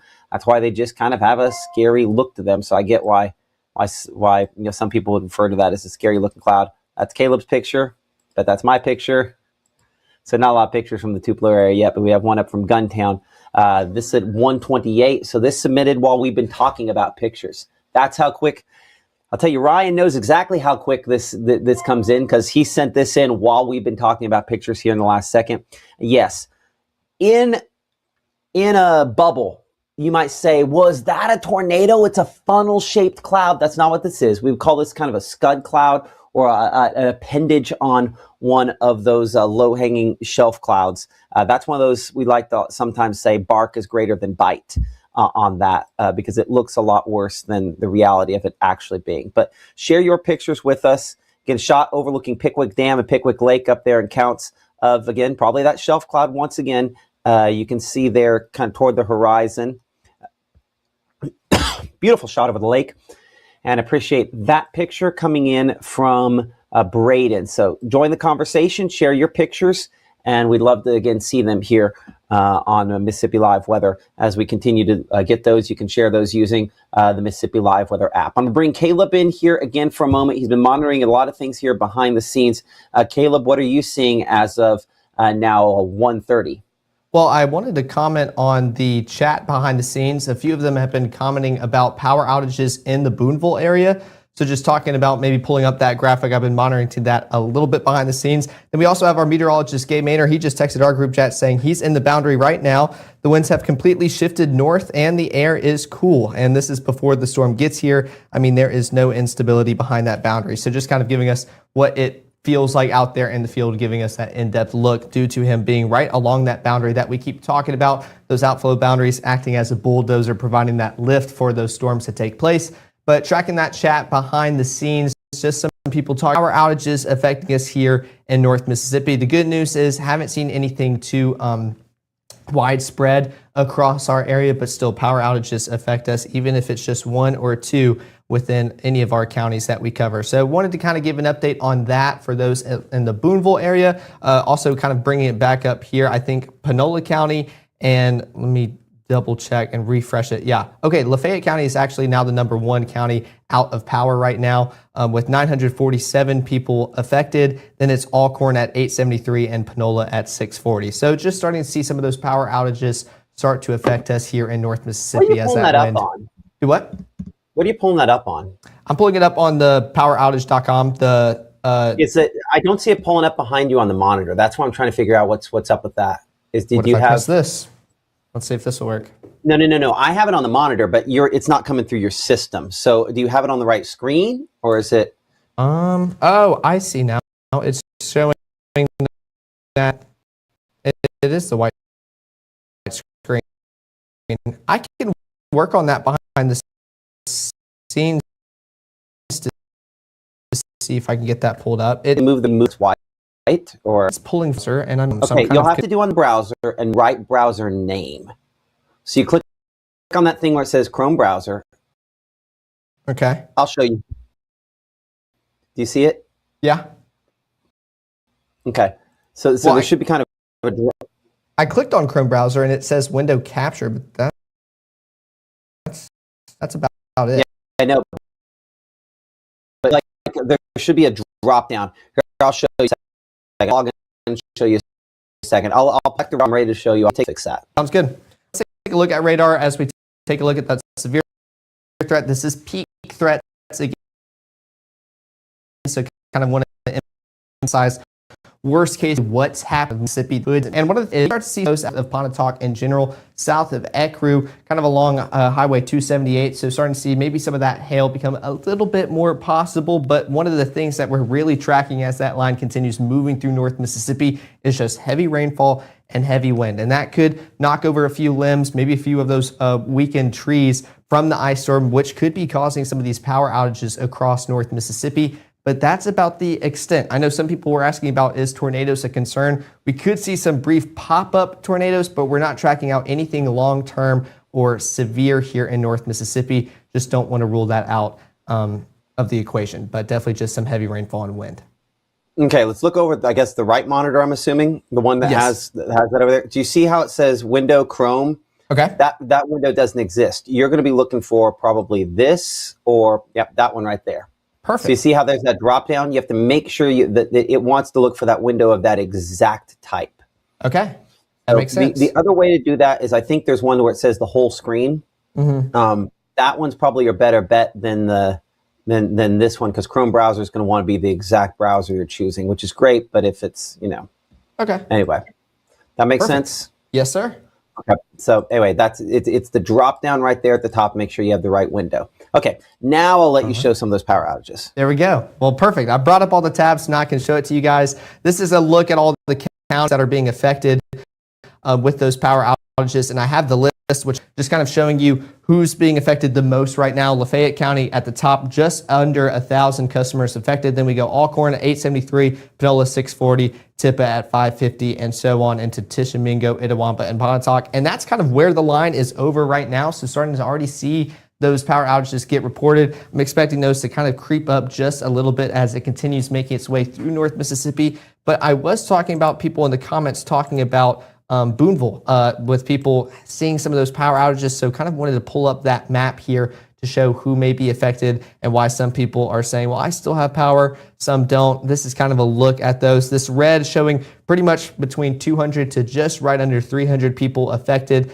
The yellow 50 to 99, little teal almost 10 to 49, and then these blues kind of showing those isolated 1 to 9 people affected. So that's out there in the Boonville area. We can take a look out here in Energy, and this is just south of Hernando. So just showing those out in the Arcabutla Lake region, kind of a whole strip of neighborhood along Wheeler Road, seeing that power outage take place. That orange hexagon, there we go, with those 6 sides, shows 51 to 250 customers impacted. So we can kind of see that strip of the neighborhood, that road of probably where a transformer or just one of the major lines got knocked down. And then even here just west of I-55, south of Hernando, kind of just showing some more power outages starting to be reported and affecting us here in North Mississippi.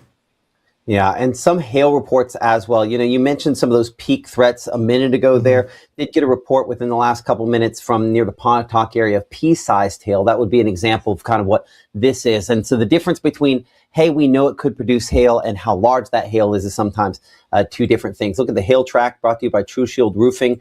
Again, there's a couple spots there where we have little blips showing up.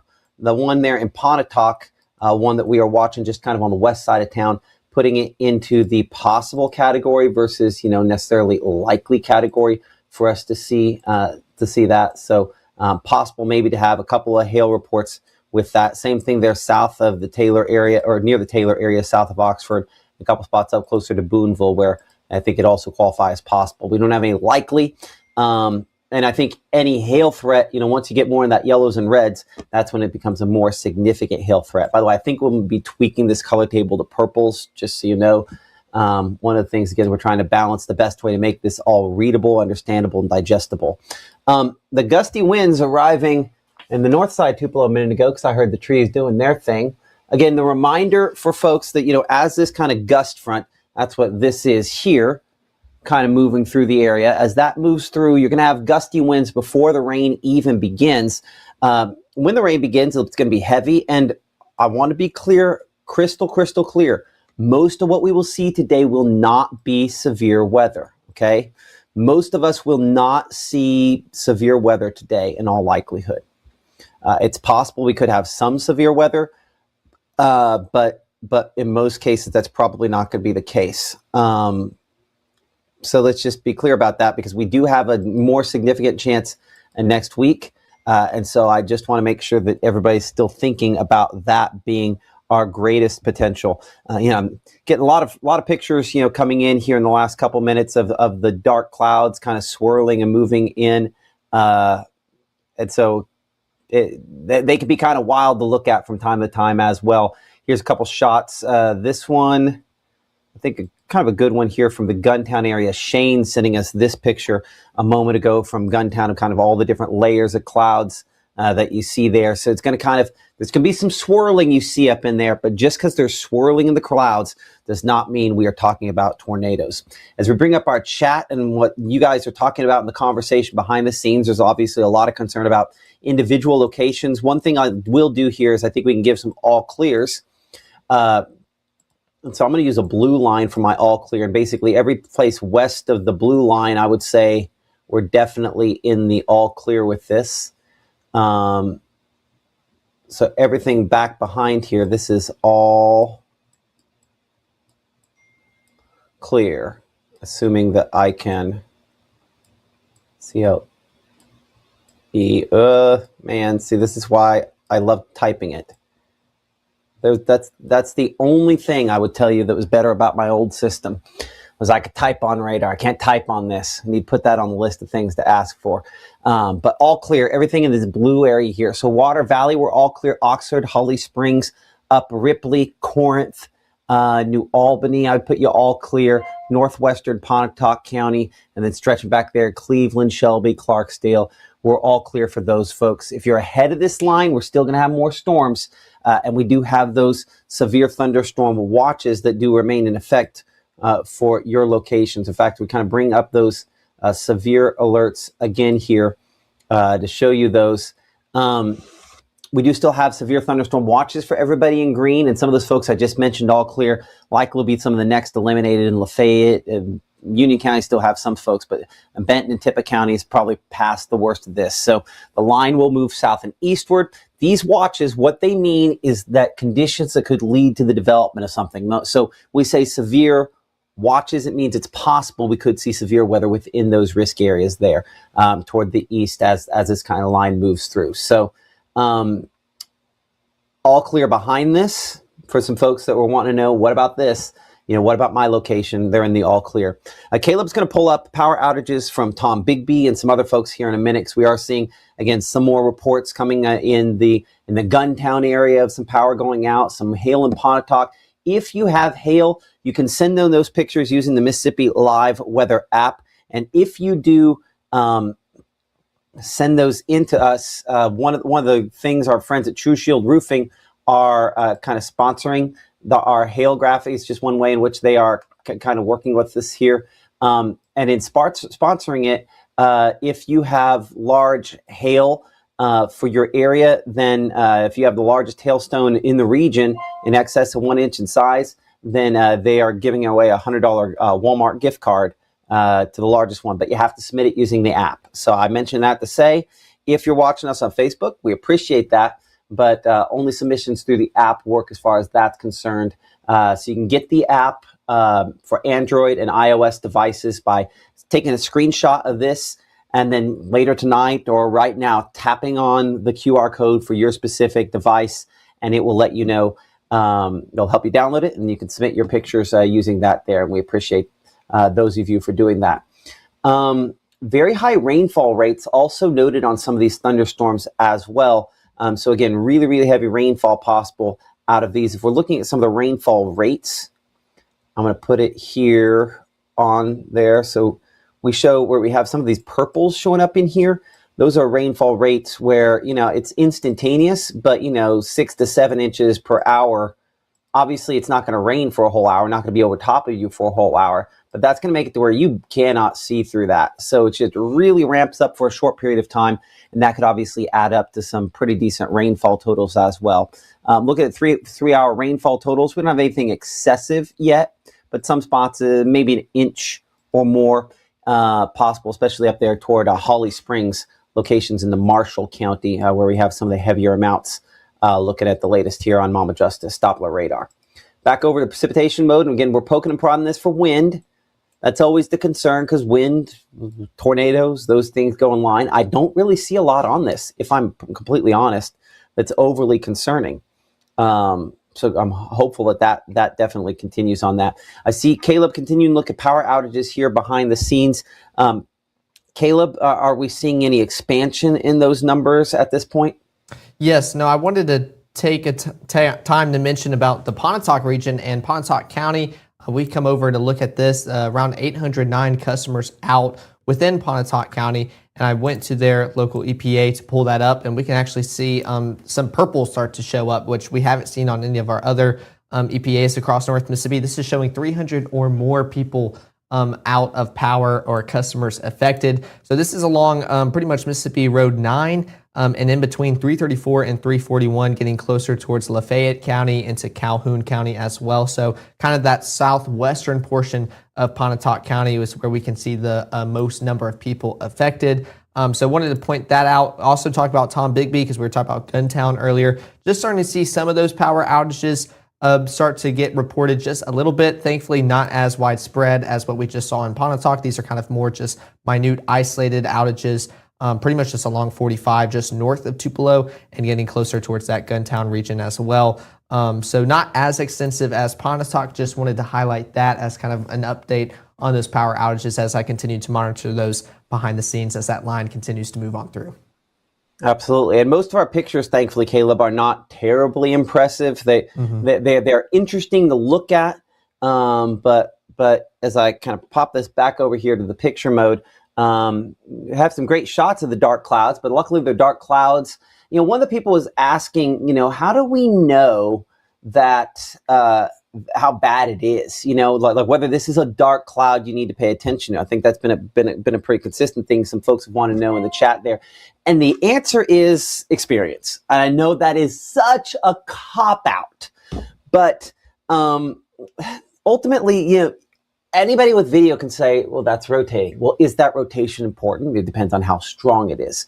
So I would say it's a combination of looking at what we see on like a picture. For example, this picture coming from near the Moorville area, and then correlating that back to what we see on radar. And so on radar, I don't have any kind of rotation that concerns me there. I do have that little pop-up, as you can see there, north of Auburn, which is probably what that picture taken a few minutes ago in the Moorville area by NOAA was kind of showing.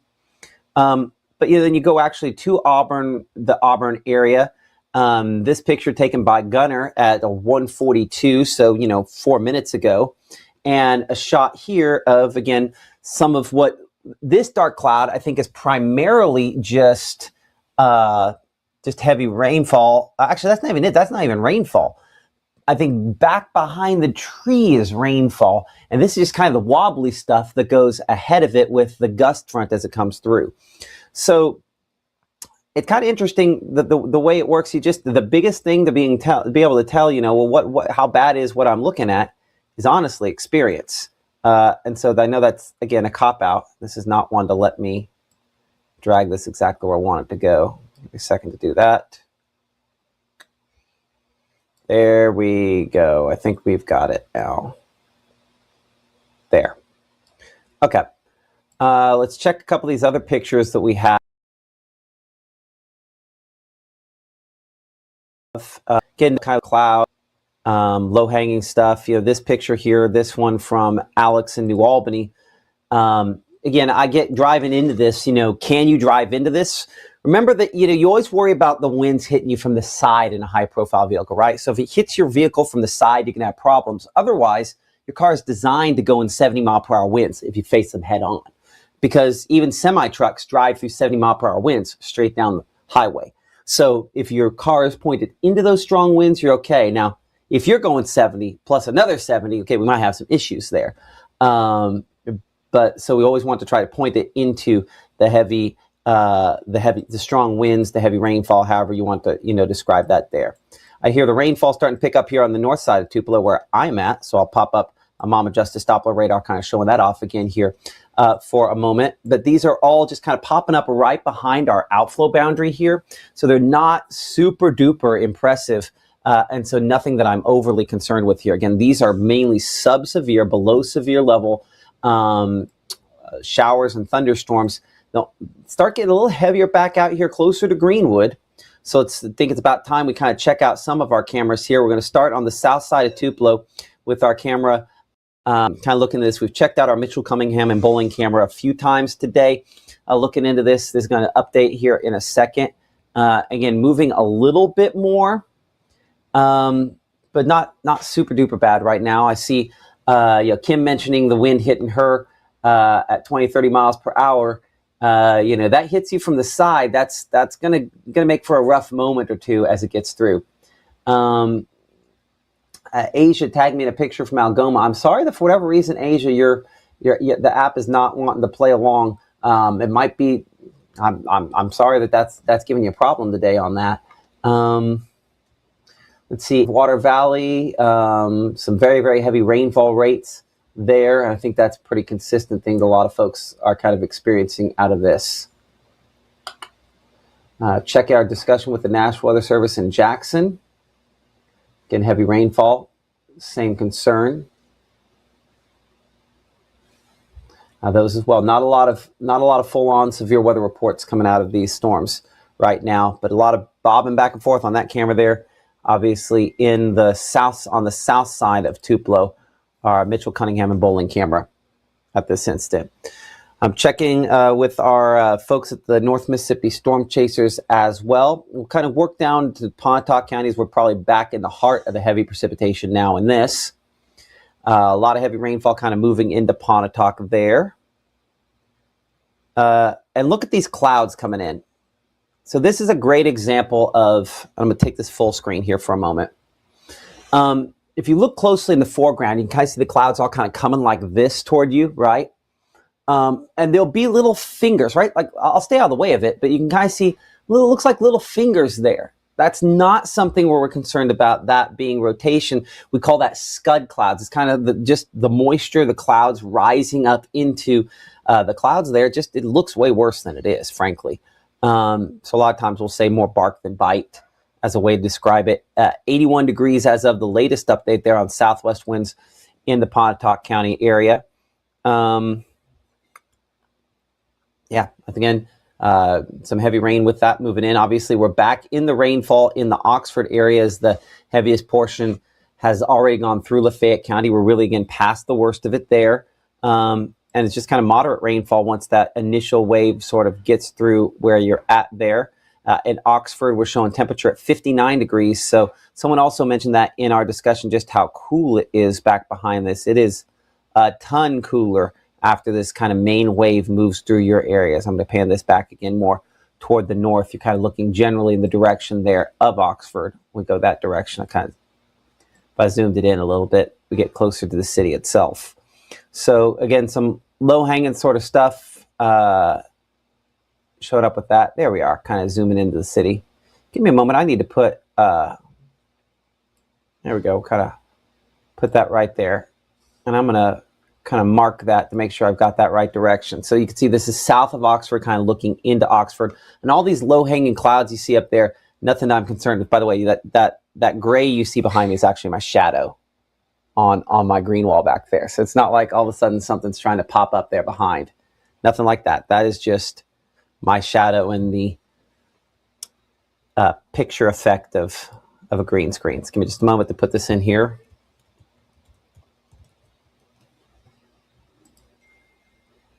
There we go. Look at my discussion behind the scenes here. Okay, Caleb has sent in, I think, a couple pictures here from Tupelo. Hey, Caleb, can you fire up your phone and maybe go to the outdoor there and just kind of take a look outside for us briefly? We'll go to that here in a moment. I will look for your live shot to kind of come up for that. But let's kind of fire up a live shot maybe for a moment there. Greenwood, we have thunderstorms kind of all around as we're looking at that camera there. Again, low hanging stuff. No severe weather on what we're looking at, but that's a beautiful shot there back from our camera in Greenwood. 84 degrees. The dew point a little higher there. If that number was up there, say 69, 68, we'd be a lot more concerned with what we're getting at here. But that wind kind of bouncing around there as well in Greenwood. As we go back to Greenville, I believe the Greenville area, we do have a severe thunderstorm warning just to your south and west. Yeah, just kind of entering, let's see, it's giving me Chillicothe County. There we are, giving me Washington County. We have rainfall over top of you, but that severe thunderstorm warning just a little bit to your south and west of the city of Greenville, but a lot of heavy rainfall moving into town right now. Temperature coming in 63, north wind because of the rainfall. Has kind of kicked that wind around as of 1:43 p.m. Let's come back here to Mama Justice Doppler radar. You can see that storm, that strongest part of that just southwest of Greenville. I'm going to change our radar site over to the radar out of Jackson and just all the big heavy rainfall near Eudora, where we, again, probably have some hail in this as well. But when we look specifically at the wind potential on these, again, that's always the concern when we start talking about, tornadoes, things like that. I don't see any kind of tornado level rotation out of anything here. Let's look south of Greenville on that for just a moment, just to double check. Again, anytime we got some green, red, sometimes it's worth looking at. That's not exactly how I would expect to see it. So I think we're good there as well. In Greenville, Greenwood, again, heavy rainfall as we slide up this line close to the Tupelo. All of this is below severe limits. Just some gusty wind from time to time, some kind of wild looking clouds. And that is primarily it. Let's see here. Caleb, okay, I didn't have your shot in one of my behind the scenes things here. So give me a moment. I'm going to pop up Caleb's shot. He is kind of live outside or just inside the outside there. What are you seeing as of 1:55? Well, I've been staying inside just because of how gusty it is. When I open the door, the wind will kind of catch the door and I have to hold it so it just doesn't fly away. But I mean, that is all I'm seeing right here. It's actually even like ringing the lamppost just out here. I mean, you can just hear it ringing as the wind blows on through, the flag in the background as well, kind of blowing in the distance. So all I can describe out here right now is just super windy conditions. And that's about here. It hasn't quite made it. You can kind of see everything blow on through earlier. So definitely breezy as it makes its way through the Tupelo region here.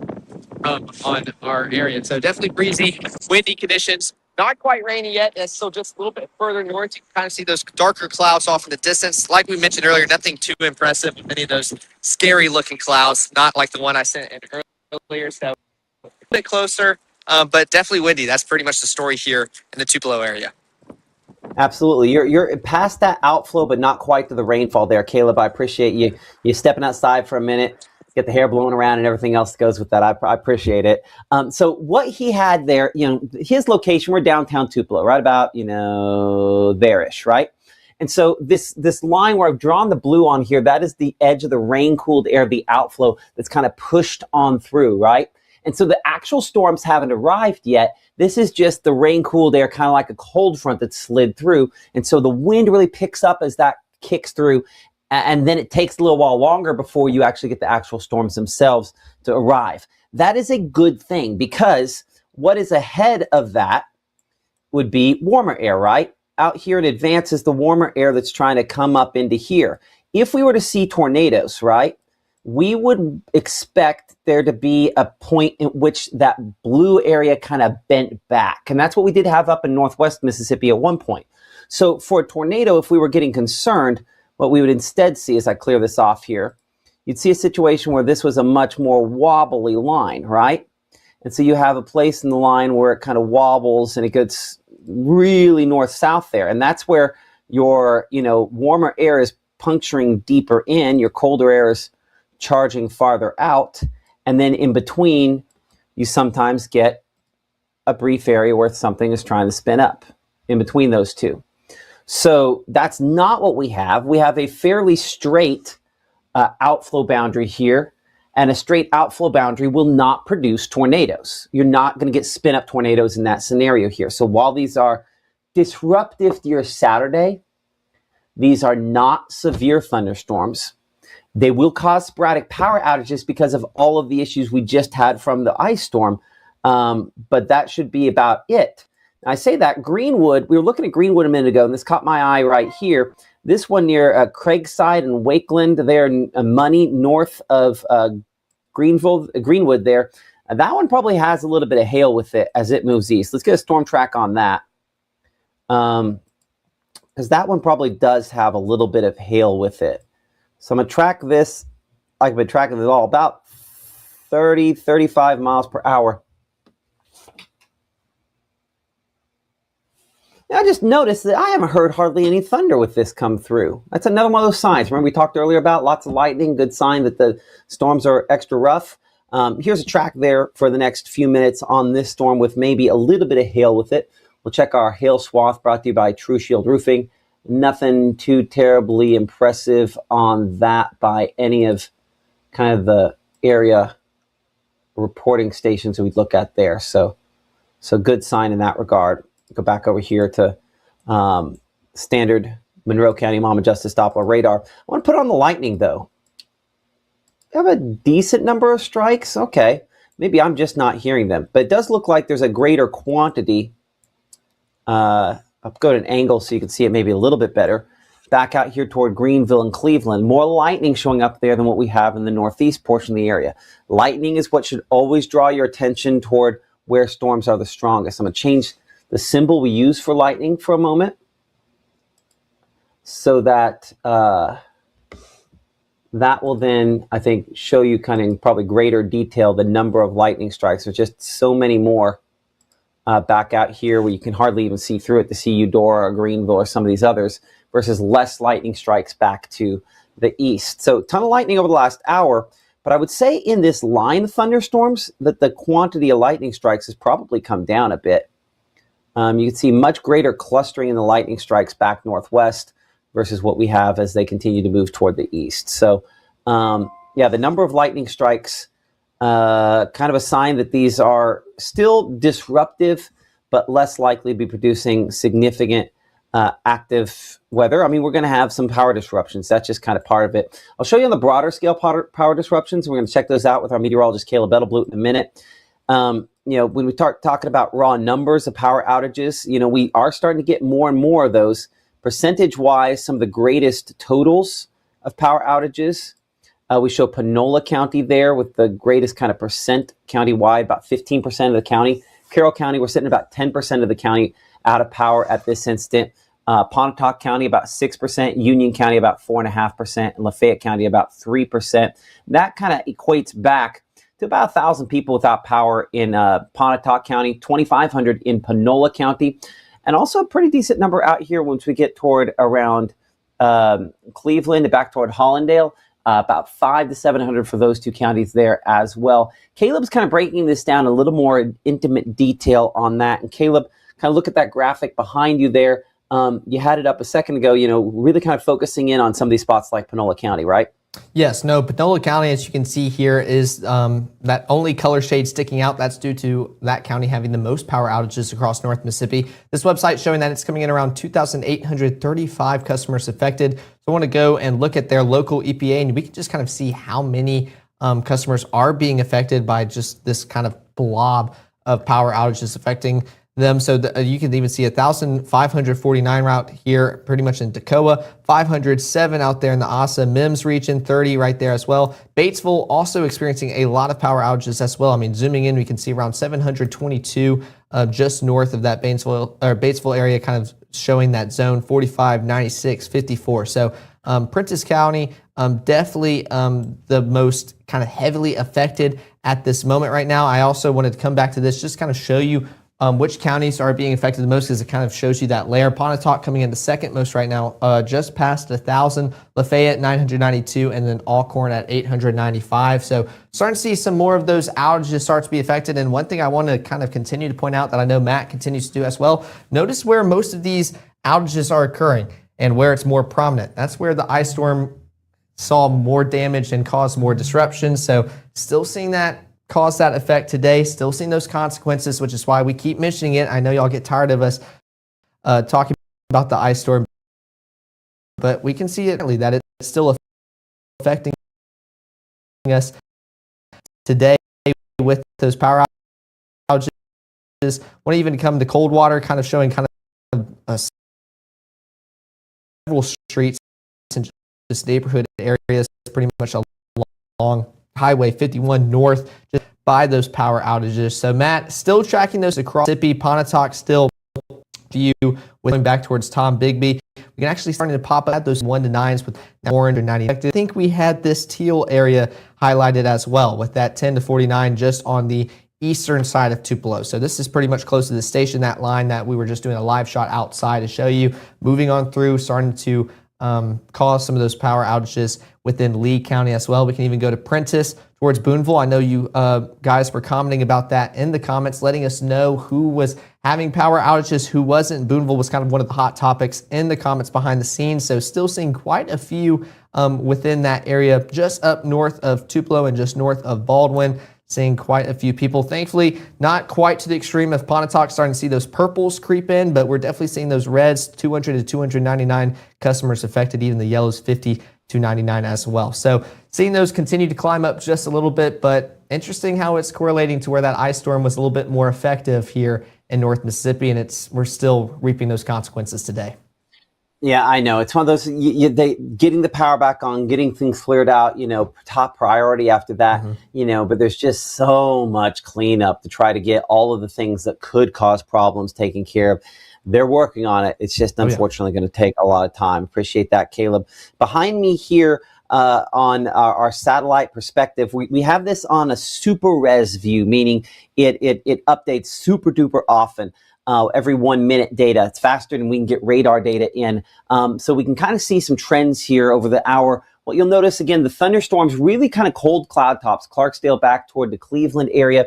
Notice also our colors of oranges you have out here up into far north Mississippi. They're less bright orange and more kind of yellow than they were an hour ago. The takeaway being there's been kind of a warming, because believe it or not, even though it's kind of a warmer color, it corresponds to a colder temperature. And so as cloud tops get a little warmer, that means they're occurring lower. That means our storms are weaker. And so that's one of the things that's kind of, I think, affected the fact that that what we're seeing up here from Shelby to Cleveland, this is probably our strongest section of this at this point. And still kind of waiting on some of these storms kind of merging into our main line to see how that's all going to evolve. So you're looking at our, I guess that'd be the infrared satellite picture. The visible satellite also shows, again, those thunderstorms. You can kind of see the brightest white. Those are those cloud tops where we have the strongest thunderstorms there. And then all kind of the winds, those southerly winds kind of bringing in that moisture into this overall complex. Once the main line comes through, the heaviest rainfall, and it starts to diminish a little bit after that, you're pretty much done. So we're kind of working our way closer to that for a lot of spots, but still have a severe thunderstorm warning for parts of Washington County out there south of the Greenville area in particular. We'll go ahead and look at the Jackson radar site, showing you kind of where those thunderstorms, again, the most lightning in this section back here. These thunderstorms not as impressive with hail as maybe they were just a little bit ago. But still showing some hail potential out of these at this time. But back toward Eudora, again, where we had the most significant amounts. All the lines you see on there, by the way, those are lightning strikes, so quite a decent number of those as this kind of makes its way generally toward Greenville. We'll check out our camera there in the Greenville area and kind of look at the latest here as of 2:06. Appreciate True Shield Roofing for being our partner there with our hail tracker. But it's just heavy rainfall looking out of that camera there, looking kind of a westerly direction into some of the heavy rain 61 degrees as they are rain cooled at that point in time there in the Greenville area. We're a little south of this in Rolling Fork. That temperature there is coming in 83, so pretty decent contrast between the two. At this point, kind of looking, I think, southward probably into some of those thunderstorms, as you can see kind of on that screen there, kind of the southwest portion of the county.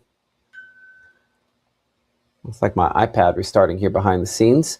We'll go up to Greenwood in, again, some of the in and around the rain, a couple different rounds there, but all below severe limits, and certainly some gusty winds there. Our camera in Tupelo, as we're looking here on the south side of Tupelo, South Gloucester Street, kind of in the just there, about there, South Gloucester, again, blown around with some thunderstorms kind of all around.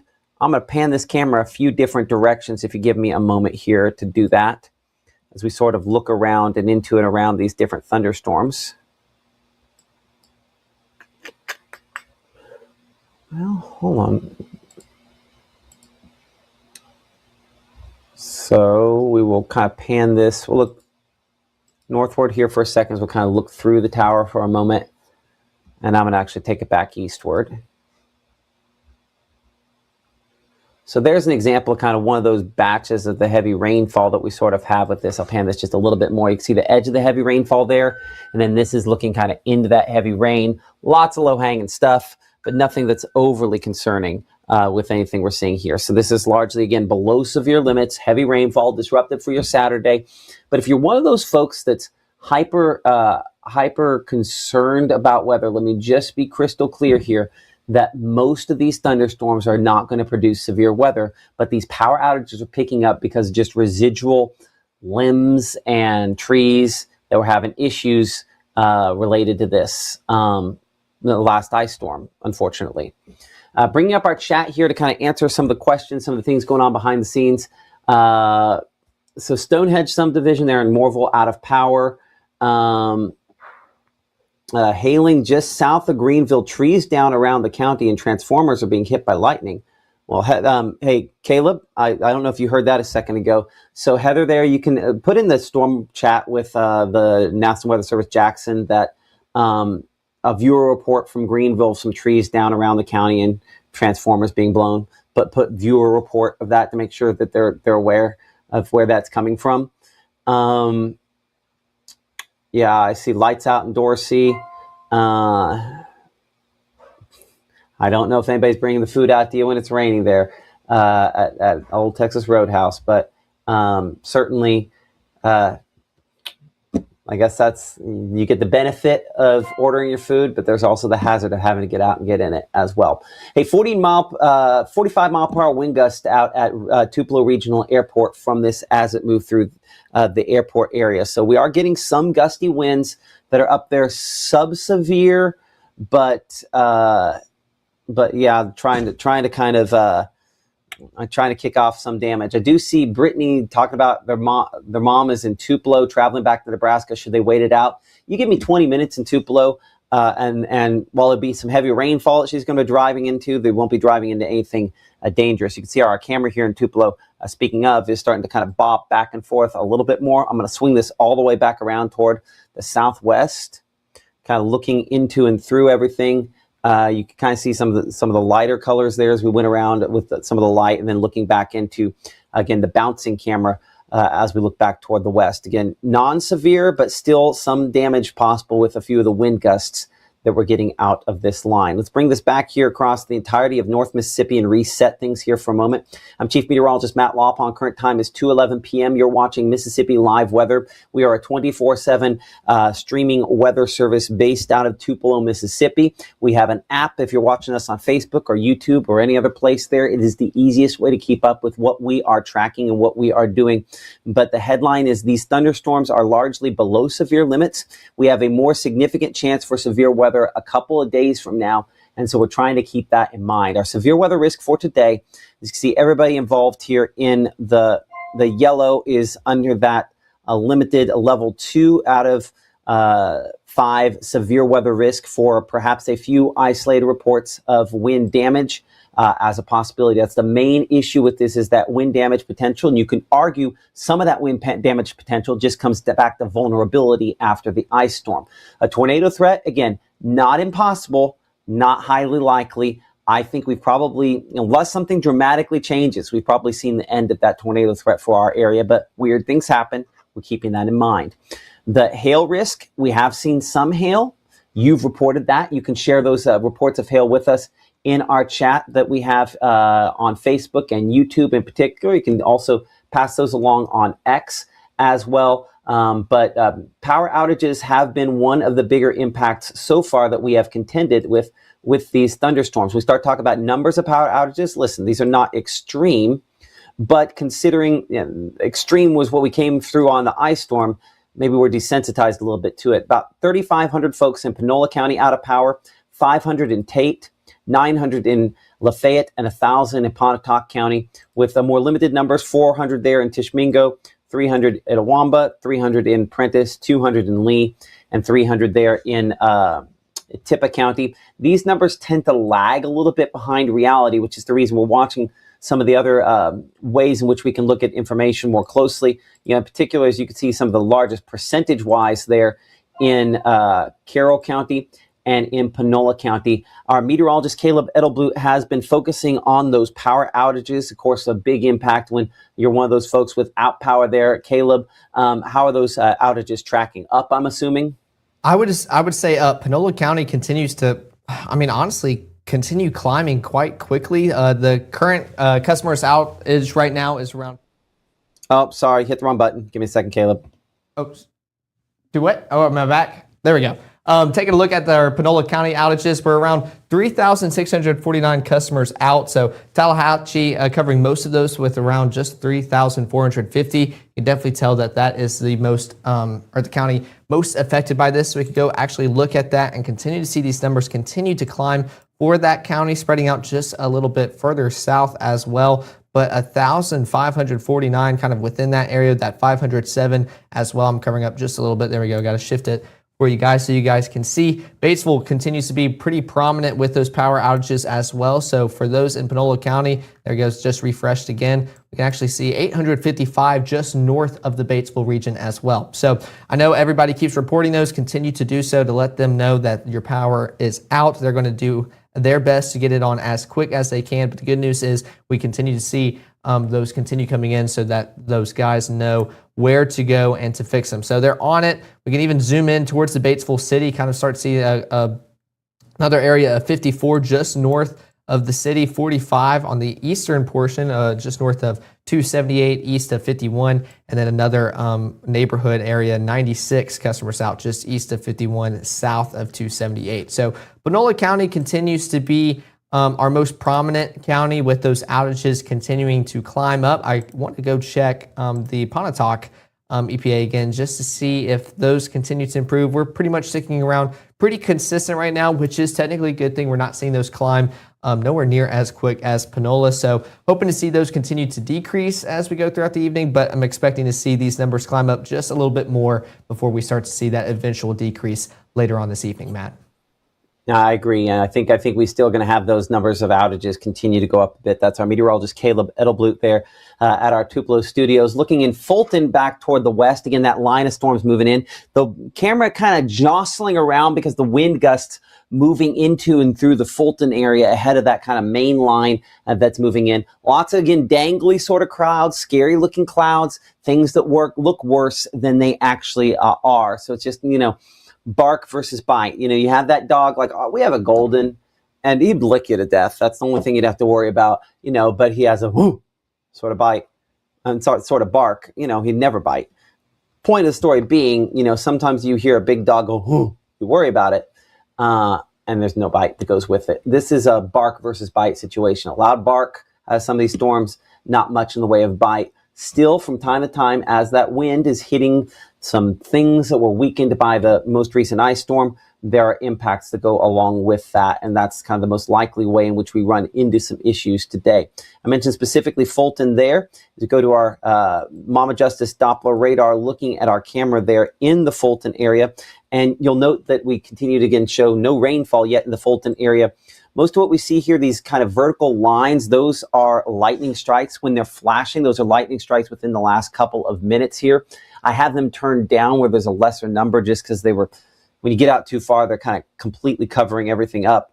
One of the interesting things, though, when we go to the wind mode here on this, is just this does not look like it's quite 40 mile per hour winds like what we had talked about a bit ago with this. So I'm interested to see that, you know, that this produced the 40-45 mile per hour winds. I don't know if that looks like that on, at least on the wind mode on there. So interesting to see how that works. Hey, Caleb, I do have a question here real quick. I'm gonna bring you up for a moment.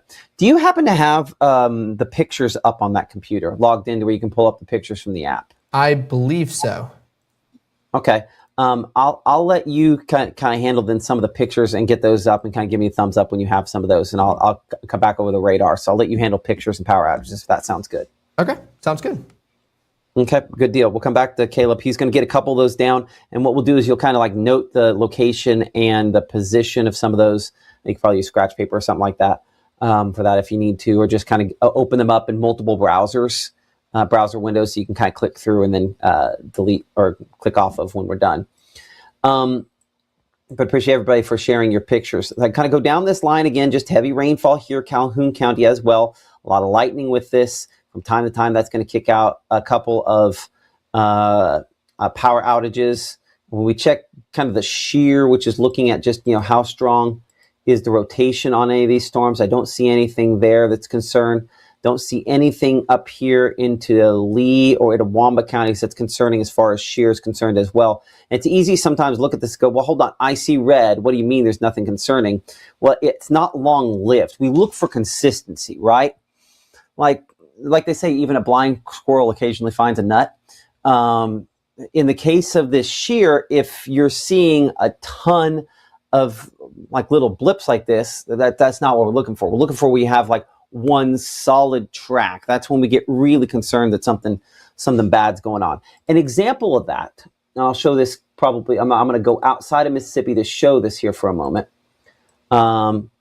So I'm gonna make this a longer loop, and we're gonna look up here toward Michigan. Remember, we had the big, bad, unfortunately, killer tornado up in Michigan last night, right? If I take this 24-hour loop, and I'll take this back here, I'll give you an example of what it looks like when something bad has gone down. So now you see how you have, hold on. There we are. So this is an example right here of what one of these shear tracks, when you gotta get worried about it. See how this is consistent? If we go back almost 24 hours, so you have just, here, I'll move it over. This is yesterday. How you have this line of red that shows up, and it just follows, like it's very clear cut, that yet you have these little splotches down here, right, for just a second. We ignore those. It's the line like that. That's what it looks like when you have something major, where we have kind of this line that extends over the course of hours. So that's what we get concerned about when we see that. Not just one little splotch of red for a moment in time. It's the consistency, right? It's the reason, there's no offense to Ole Miss or Mississippi State fans, but it's the reason people know Alabama's going to be good every year, because they're good every year, right? I'm a Kansas fan, so I can say that and walk away and be fine with it. We're never good at football. But you know Alabama's going to be competitive every year because they do it over and over again. And that's the same on the shear here on the rotation. Because it does it consistently, we know it will continue to have that potential to do it consistently. So all of that to say is we bring it back here to North Mississippi, and we look back at that rotation threat again. We look at the rotation, we see little blips. There's not enough to be concerned with because it's just not consistent enough. So that's kind of the thinking behind that. I see Caleb has got some of the pictures going here behind the scenes as he has been looking at some of the pictures that you've been submitting using the Mississippi Live Weather app. Caleb, what do you got? Yeah, I know. I wanted to point out a few. I got 3, and then the last one I wanted to ask a question about, see what your take on it is. This is in Holcomb and Greenwood. This is just around Highway 7. This was taken around 147, kind of showing those darker clouds off in the distance, just showing a little bit more precipitation making its way through. So not that long ago, sent in from the Greenwood area. This was an amazing shot taken on Highway 76 going from Black Zion towards Pontotoc. And you kind of see those scary looking clouds, kind of just that kind of lowering shelf cloud, very faint off in the distance, making its way closer and closer towards the Pontotoc region as that line moved on through. So an excellent shot out there heading towards Pontotoc, where we can see kind of those SLCs, scary looking clouds, making their way closer. So I really love those shots, and I've always been a big fan of shelf clouds. This is another one taken out in Fulton. This was the lock and dam as it kind of moves on through the waterway. This is around 1:53 p.m. So again, pretty close, around the last 30 minutes here in North Mississippi. You can kind of still see some of those lowering cloud bases just a little bit off in the distance, but showing that line getting closer and closer, which makes a lot of sense within the past 30 minutes. Kind of seeing that get closer and closer towards Fulton and the Itawamba community. So kind of seeing those darker clouds make their way closer. And real quick, I wanted to highlight, because I just found it. Let me make sure. Yes, here we go. So this is clouds moving through at the Hobo Station in Prentiss County. And Matt, this is what I was going to ask you about. This was the picture sent in. And I mean, I would assume this is kind of some cooler air causing that sinking motion just a little bit. But your take on the orange looking in the background, is that some precip falling and it's hitting some of the sun rays, or what's your take on this picture? No, I don't think. I think the color there is a discoloration. I could be wrong. You're not gonna. That's some kind of odd discoloration. I bet if you, unless it's, that'd have to be smoke or something like that. That's what I was wondering. There's something wrong with that picture. I don't know what it is. That's what I was wondering, but wanted to bring that one up and see what your take on it was. I saw it. I saw that one when it came through, and I did not get a good look at. I'll pull it up on this end here, because I saw it and I was like, "What's that?" And then I didn't click it because I'm like, "Well, it's weird." Yeah, it was the one in Hobo Station. Yeah, let me make it extra close, because what I'm going to figure out here, I'll come back over here with it. You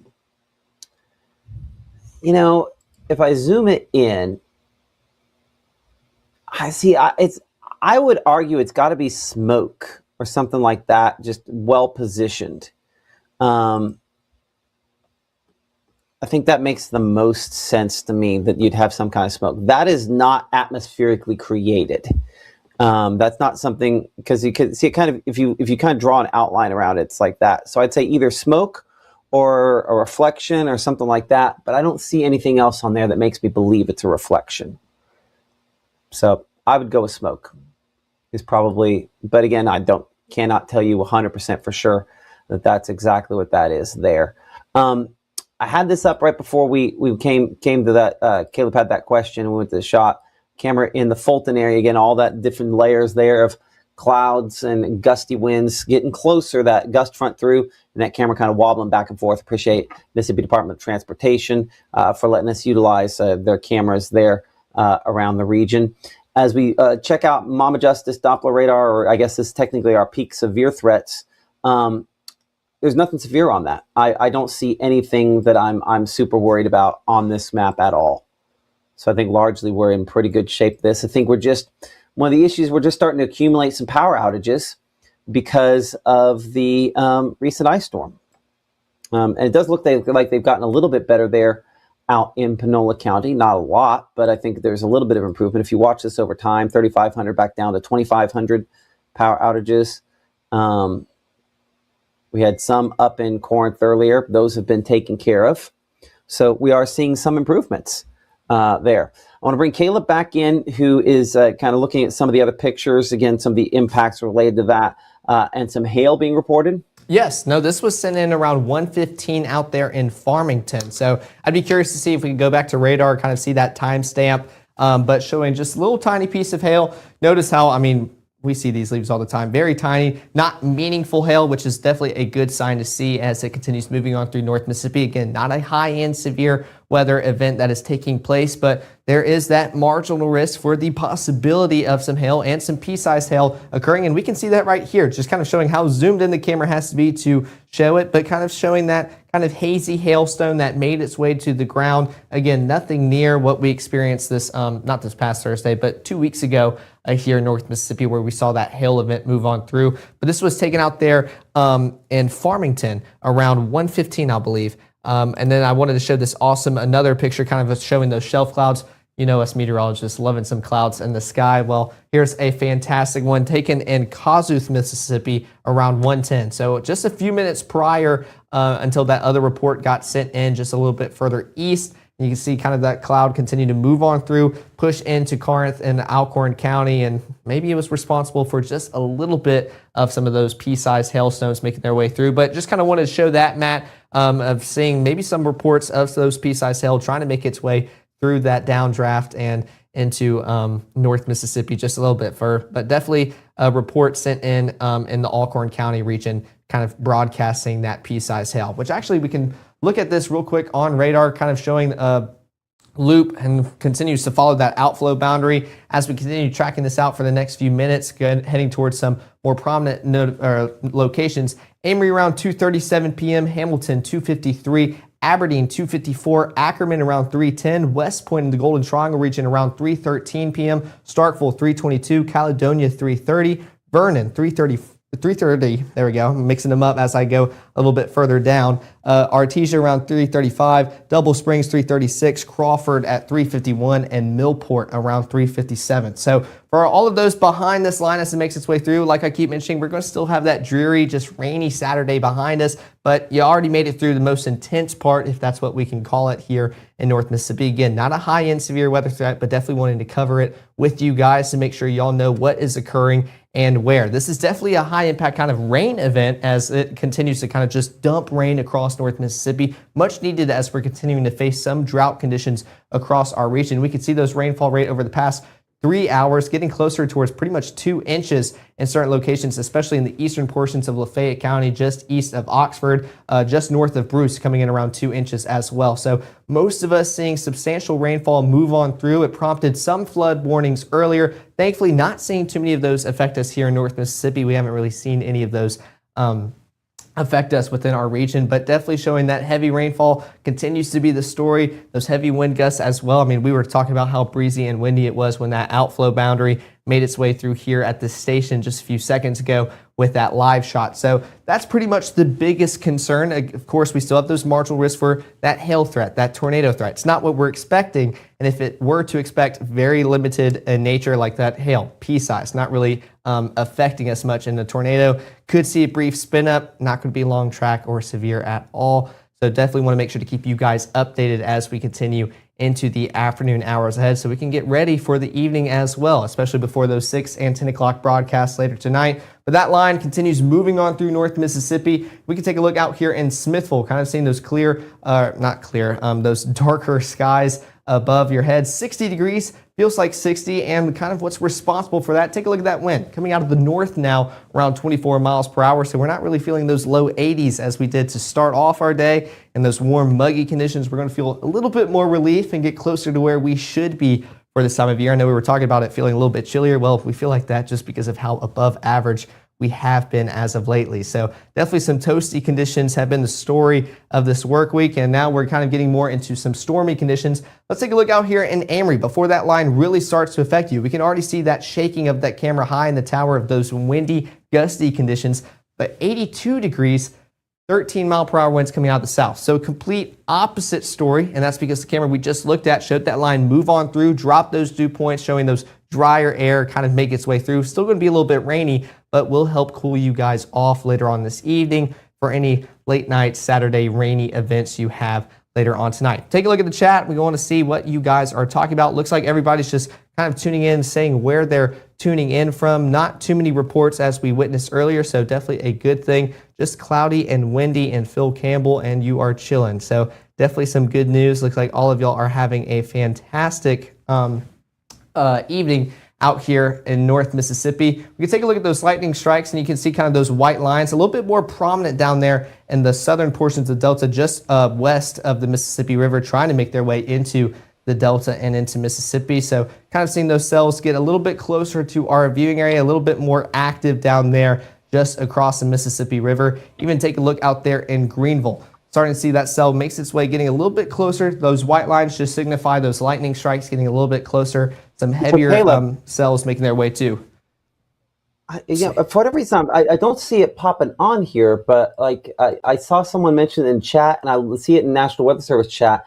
National Weather Service in Jackson is going to go ahead with a tornado warning there for Washington County, which again is south of Greenville there. I don't know why the warning's not popping on there. I'm seeing it on my radar scope right now. I don't know what that is. That's weird. I don't like that. Let me double check here. Either way. So tornado warning now issued for southern Washington County. This is as far southwest as we cover here at Mississippi Live Weather in our viewing area. Let's go ahead and look at the wind mode here on the radar. Again, we're looking fairly high up on this in the southern portion there of the county, close to the Marathon community, where we show it at this point in time here. Kind of bring it back in here to the Mobile Room Weather Center. So right there, kind of next to me where you see Marathon is the area that we're kind of most concerned with it. Lightning on just your screen here, about 399 strikes within the last 30 minutes or so. So a decent number of lightning strikes. For whatever reason, that is not populated in. Caleb, I need you to call Barron and ask them why that might be the case. Let them know that we're using it live while you're doing that, but that's odd. I'll pull up a different radar site here that I know does have that, so we can show that for you. So give me just a moment for that to kind of pop on here as well. So here's what this looks like. Again, I'm really interested in this. Hold on. 229. The positioning on where they originally put this, I'm not sure that I fully agree with. Give me a moment. I see it. I would say whatever tornado was there is probably already picked up. Hold on. Give me just a moment. It's actually back southwest of this, right there. Right there, near Shelburne. Right there is at 226 where this popped up for just a moment. See that little green next to the red there? That would be the spot. You had to zoom right in to see it, and then it's pretty much gone. I don't think it's ever crossed into Mississippi.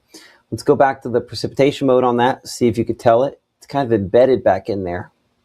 Well, I'm telling you, that's about as small and short term as you're going to get. And that's, I mean, I'd say whatever it is probably already lifted.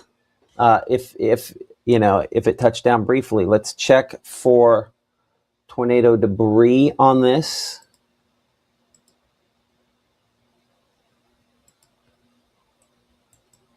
See if that kind of might have kicked out some.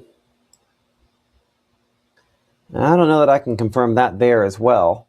I'm going to go over to kind of a different version of Mama Justice Doppler radar. Give me a moment to kind of pull it up. So this is kind of a different version of it. It does have that warning box on it. Right where I have that red dot is where for just the briefest moment it showed up right there. So this is the gray line you see going north-south there. I believe that's US 65. This is the Mississippi-Louisiana state line. And I'd say it's probably lifted from whatever it was there.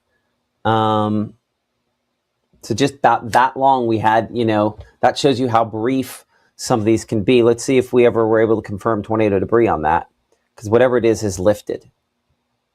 Right there, we might have had something. Give me a moment. As you can see, this is mainly just open fields, Delta land. Looking for tornado debris. Yeah, I don't know that lines up with where we need to see it. Maybe it does. Yeah, I don't know that I could count that. But I'll say this: whatever rotation that was, for perspective, Greenville's way up here. So this is well south of Greenville and some very, very lightly populated area there. Hold on, I'm gonna bring Caleb in on this. That seemed like the most interesting explanation I've ever heard. Say that again. So it's kind of weird and interesting. Based off the time of the year, the sun is directly hitting, I think, one of the NOAA satellites over North Mississippi, or that specifically covers that region. And they struggled to get, they said, watches and warnings for this time of day during the afternoon hours. So it should populate within the next few minutes. But it was something about the sun kind of directly hitting the satellite and disrupting, I guess, conveying the information and populating it in the graphics. So he told me that it should pop up within the next few minutes, and if not, give him a call. So we'll keep an eye on it. I'll have you give him a call here in a minute again to figure that out. But you can see it is populated on this kind of other alternate version of Mama Justice Doppler radar. We at least have it that way there. So anyway, tornado warning does continue. Time on that, I believe they have that in effect until 3 p.m. This is not going to be still necessary at 3. You could argue that you could probably cancel it already. It is likely already lifted at this point here. Just kind of looking at some things behind the scenes. I don't see anything that concerns me, honestly, on this at this point. I think we're past, for just the briefest moment. Let's go back over to that alternate version here. So just for a brief moment there, you did have that little what we would call couplet, where right there for just a heartbeat. See how quickly it goes from nothing to maybe something briefly to now nothing again. That maybe finally just crossing into Mississippi. I'm not impressed by what I'm looking at there. Not impossible that maybe we briefly had something, but yeah. So there's a way in which we can see that the probability of having seen like a tornado debris signature, and I don't think we've got it, thankfully. Okay, I also would say I think whatever it is lifted. I don't think there's any question about that. So that does show you for a moment how quick sometimes this can be. That's part of the reason, if you're wondering why have they been on all day, it's because if and when something pops up, it's like, oh, that's something, and then, oh, that's gone that fast. And so it's easier to be on and just do it than, hey, we have to get on when the time comes. So, and plus we're 24/7 weather streaming service. So, it's also easier to just stay on and talk about it. But this is all sub-severe, below severe levels farther east. That's not to say it's not impactful. We have got some wind damage from these parts of the thunderstorm, this whole complex farther east. But the majority of what we're seeing will not be 58 mile per hour winds or greater, will not be severe. Some questions again in our chat here behind the scenes. Again, you can join the conversation on Facebook, on YouTube, on X. Eventually, I know eventually is one of those words, right? But eventually we can do that for, I can tell you Instagram and TikTok are coming. I've got the vertical stuff going, but we just don't have it running officially to those platforms yet. But hopefully we can get that going at some point here. Hopefully some point soon. So let's go to Monroe County here, talking with the folks at the National Weather Service. There's a bit of hail on this one up here closer. Let's get the exact spot on this. I think if you go up into this, and remember how hours ago we said, we're not going to have a great look at it till it gets closer to Monroe County. What's closer to Monroe County now? And this one is pretty much right overhead there on the north side of Amory. I think does have enough to it that there might even be some hail kind of aloft there, particularly right there kind of in the middle That has some hail aloft with it. Looks straight down onto that. It's not a ton of hail. Let's compare that to some other spots where we see a few blips of hail, possibly up there east of Red Bay and south of Duck Hill. I'd say the Monroe County one is the strongest of those at this point. One thing that's interesting about this is these storms have started forming once again out at the boundary itself. You notice for a while, we had all the thunderstorms kind of forming back here behind the green line. Watch this. If you watch the loop, everything's behind this initial green line. But now we're getting more of the thunderstorms right at the green line and a little in front of it. That's where that limited tornado threat starts coming in. If you get storms forming in front of that outflow boundary, they're joining up with the boundary, you get maybe a brief spin up.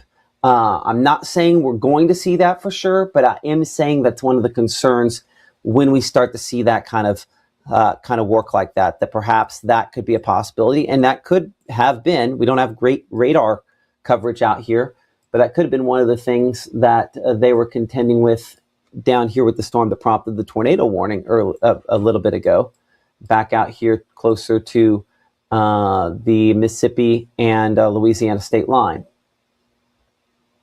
They did go ahead and, by the way, cancel that tornado warning out there because the rotation had lifted.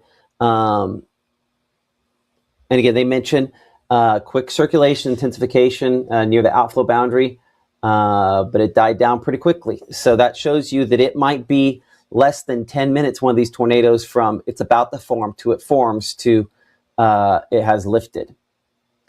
So, yeah. That's part of the reason we're kind of doing this coverage. Let's reset here for a moment. I'm Chief Meteorologist Matt Lawpon alongside our meteorologist Caleb Edelblut. He is in our Tupelo studios. You're watching Mississippi Live Weather, and if you're watching us on social media or some other platform, we do have free apps where you can download those to kind of watch us for iOS and Android devices. Caleb, you know, you've been kind of looking at the power outage situation in particular. In typical situation, we'd be like, are they really that bad? But because of the ice storm, those numbers continue to grow, right? Yes, no, that's exactly the case. And I was excited to come here to give you the update that when we're talking about those power outages. Oh, sorry, Caleb. I spooked myself, Caleb, because right before I hit that button, I think our power flickered. So now I'm going to have to go in the other room and see if we lost power at the house. But go for that, Caleb. You're good. No, you're good.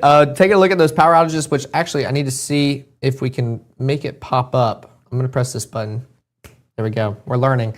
Take a look at those power outages across Mississippi and just North Mississippi for our region. We're actually seeing a better trend. That Panola County, we're talking about having over 3,000 power outages. Well, we're decreasing. We're now sub 3,000, around 2,800. I think Pontotoc also crossed into the 1K mark. And so we're actually declining with those power outages as you guys continue to do an amazing job reporting where they are so our local authorities can get out there, try to fix them as fast as they can. So we're still seeing them affect us here in North Mississippi. Even the further east we go as that line continues moving on through, even into Itawamba County, starting to see some of those outages start to get reported. But the good news is they continue to decrease. We're not really seeing as big of a spike as we saw earlier. I will say for those out there in Panola County, y'all continue to be the county that is outperforming everybody with those outages. Around 1,549 still within that huge area within the Chapeltown, Toccoa region, just south of Asa and Mims.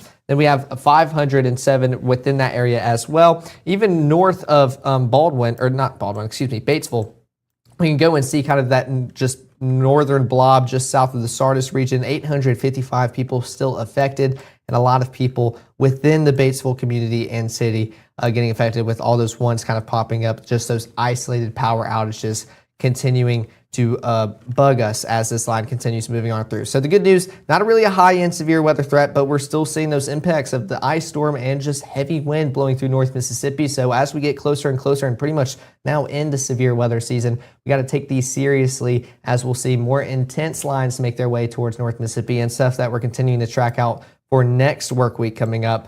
But want to kind of go through my tabs talking about these power outages. Going up to Coldwater, notice how all of those were red. They're now back online and green. So just showing that they're out there, they're working, they're getting your power back on as soon as possible. Let's take a look at Pontotoc, where we were talking earlier about seeing a lot of area out with those power outages, pretty much just west of Mississippi 9 and pretty much along Mississippi 32. We can see a lot of power outages affecting those out there. This is around 100 to 199 customers affected, and just north of that, starting to see some more of those isolated outages starting to get reported as well. Let's go to Tom Bigby, EPA, and want to mention that for Pontotoc, we had that huge area of 300 plus customers affected, that pink blob starting to kind of bring into that map. It's not there anymore. So definitely some good signs as we continue heading into the latter part of our afternoon hours and getting ready for our evening ahead. This is out here in Lee County and Itawamba. Starting to see a few more reports for those in the Itawamba area, but that's also because the line just recently moved through as well. So you guys are doing an excellent job reporting those so they know where to go to get that power back on. So starting to see a few of those areas, still that red blob. This is along, let's zoom in just to make sure. Yeah, 97, I-22. Showing those power outages just north and south of I-22 as you're coming into Tupelo from the east and crossing the county line into Lee County. So starting to see around 200 to 299 customers affected within that red area. And these teals mean 10 to 49, yellow 50 to 99, and orange, of course, 100 to 199 as well. If we even want to go out to Prentiss County, as Boonville was a hot topic earlier, talking about those power outages, as you let us know in the chat, kind of who's starting to get affected. Well, thankfully, we're starting to see this decline just a little bit. Boonville still having some prominent numbers, especially those yellow areas showing 50 to 99 customers are being affected within that area. So pretty much the southeastern portions of those just outside of Boonville still witnessing those power outages. But I'd say, Matt, that the good news is as that line continues getting further and further out of our area, we're going to see those power outages start to make a positive trend as well, start to decrease as we get ready for the evening ahead.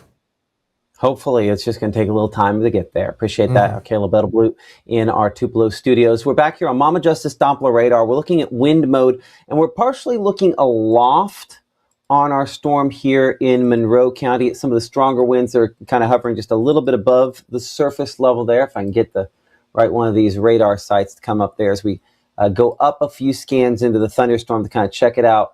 Again, a little breezier aloft there, and some of that wind trying to come down closer to the surface. So all of that to say, it's a storm that's strengthening a little bit more and could potentially kick out some stronger wind gusts from time to time. I don't see a lot of rotation on it, thankfully, but we're seeing some lightning strikes kind of pick up a little bit more on that one as well. So not quite the severe level, but certainly one that we'll have to watch. And as we talked about earlier, part of the reason we watch is we're just close enough here to the radar site to have a really good look at it. But you look three-dimensionally on it, you can see how that one has just got a little higher top to it, partially because I think we might be too close to the radar site to have an excellent angle. So I'm going to look from Birmingham at that. Don't really catch the top from Birmingham. Are we going to catch it all the way from Memphis? Nope, probably overshooting that same part from Memphis. Probably going to overshoot it from Jackson as well. That one kind of captures that it's a little bit higher. Let's go ahead and see if we can slice through that. We'll do a vertical slice, and we'll kind of zoom in on that one there. Getting a little closer here. Does cut off the bottom part of it. Moment to see if it'll let me. Whoop. I'm not going to overshoot it one of these times. So that.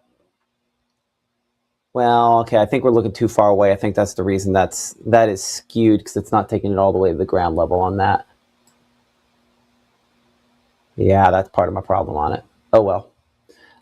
So don't have a great look because I think we're too far away. We'll bring it back to the radar site in Monroe County, and that does, I think, a bit more effective job. We'll slice it one more time.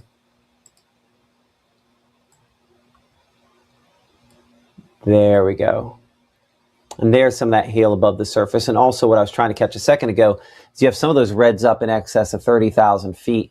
So it goes beyond the top of where the radar actually scans it. So that's kind of what's moving into and through and around kind of the Smithville area right now. That's just kind of on the north side of Smithville. Our camera there in Monroe County near the Smithville areas, we kind of show that obviously nearly blinding rainfall showing up on that, which shouldn't be a big shocker there. Temperature coming in 61 degrees. Looks like the dew point not showing up on that one. Let's go ahead and pan our camera, take a look north out of that one there. We're looking west for the moment. We'll go ahead and look north into some of the heavier rainfall that direction, which is kind of northwest. As you'd imagine, obviously visibility is pretty low with that storm. We might have a slightly better shot looking out from, I'm going to point that back southwestward. But while that's moving, I'm going to go to our camera at Amory, which might have a slightly better shot. And then we'll kind of go down to Aberdeen. So here's again that some of the low-hanging clouds there as we're looking out of our Amory camera into this, certainly bouncing around a bit. Amory also coming in 84 degrees on those southwest on southerly winds. Dew point a little higher there than it was up in Smithville. As we'll pan, then we're looking kind of northward there. I might make that look just a little bit west. Well, hold on. Let's look at radar closer for a moment. Let's look 2D on the radar. Let's see, we're northward. That's into the backside of that Smithville storm. I'm going to make it look northeast on that camera in Amory. Just give me a second.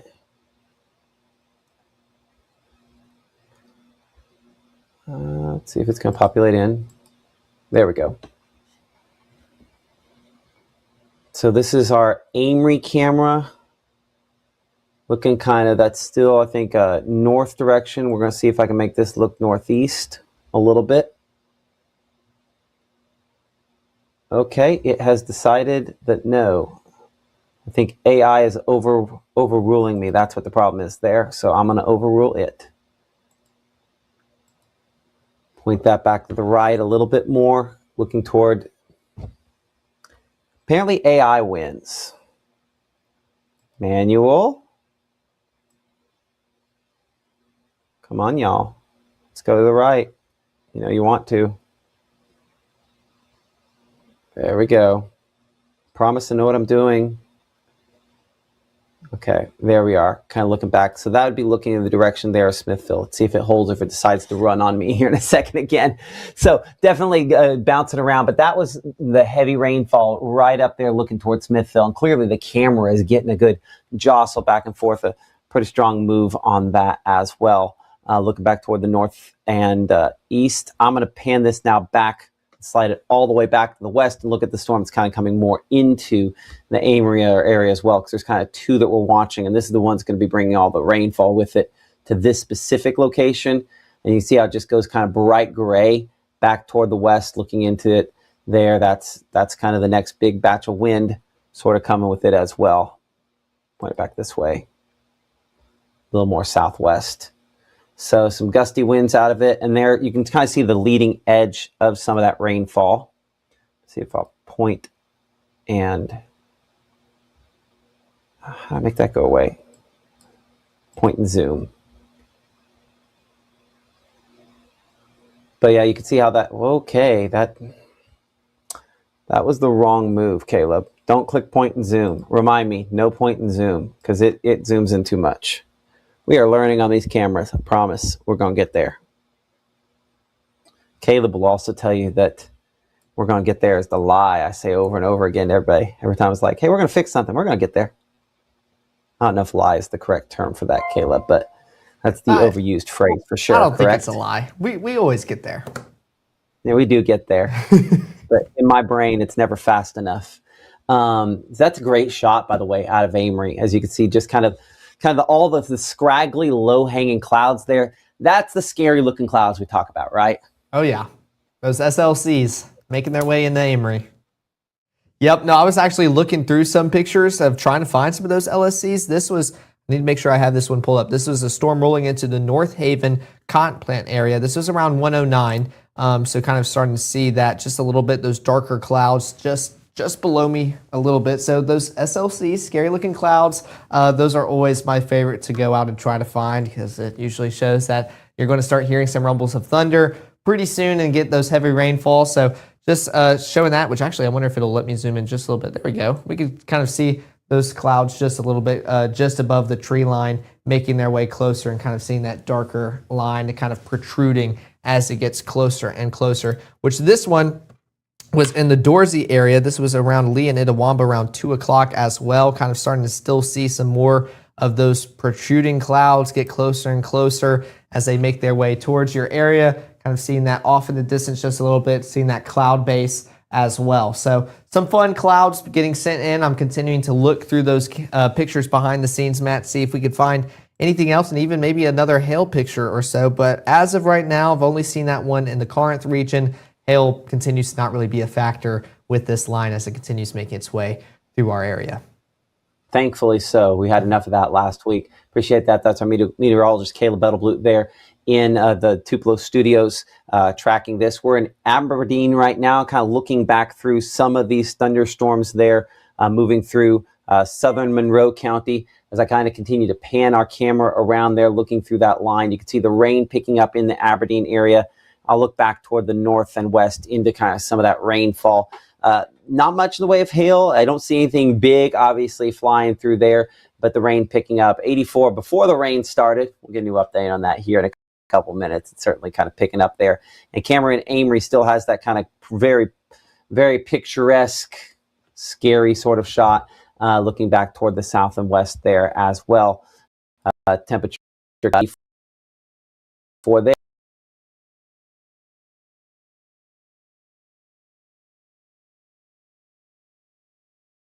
Before temperatures of those moving into kind of one scenes, just a lot of rainfall out the camera in Winona. Also, again, we have not talked about Montgomery so far today. Storms in and around Montgomery County weaker. Obviously, a lot of gray showing up with that there as we're looking through the clouds.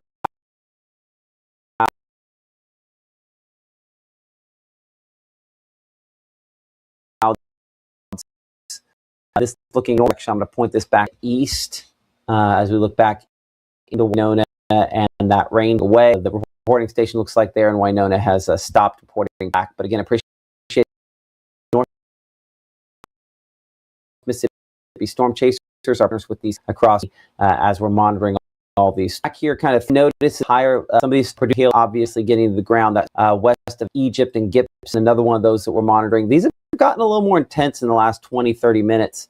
I don't see anything on here that screams, hey, I could produce a tornado, though, which I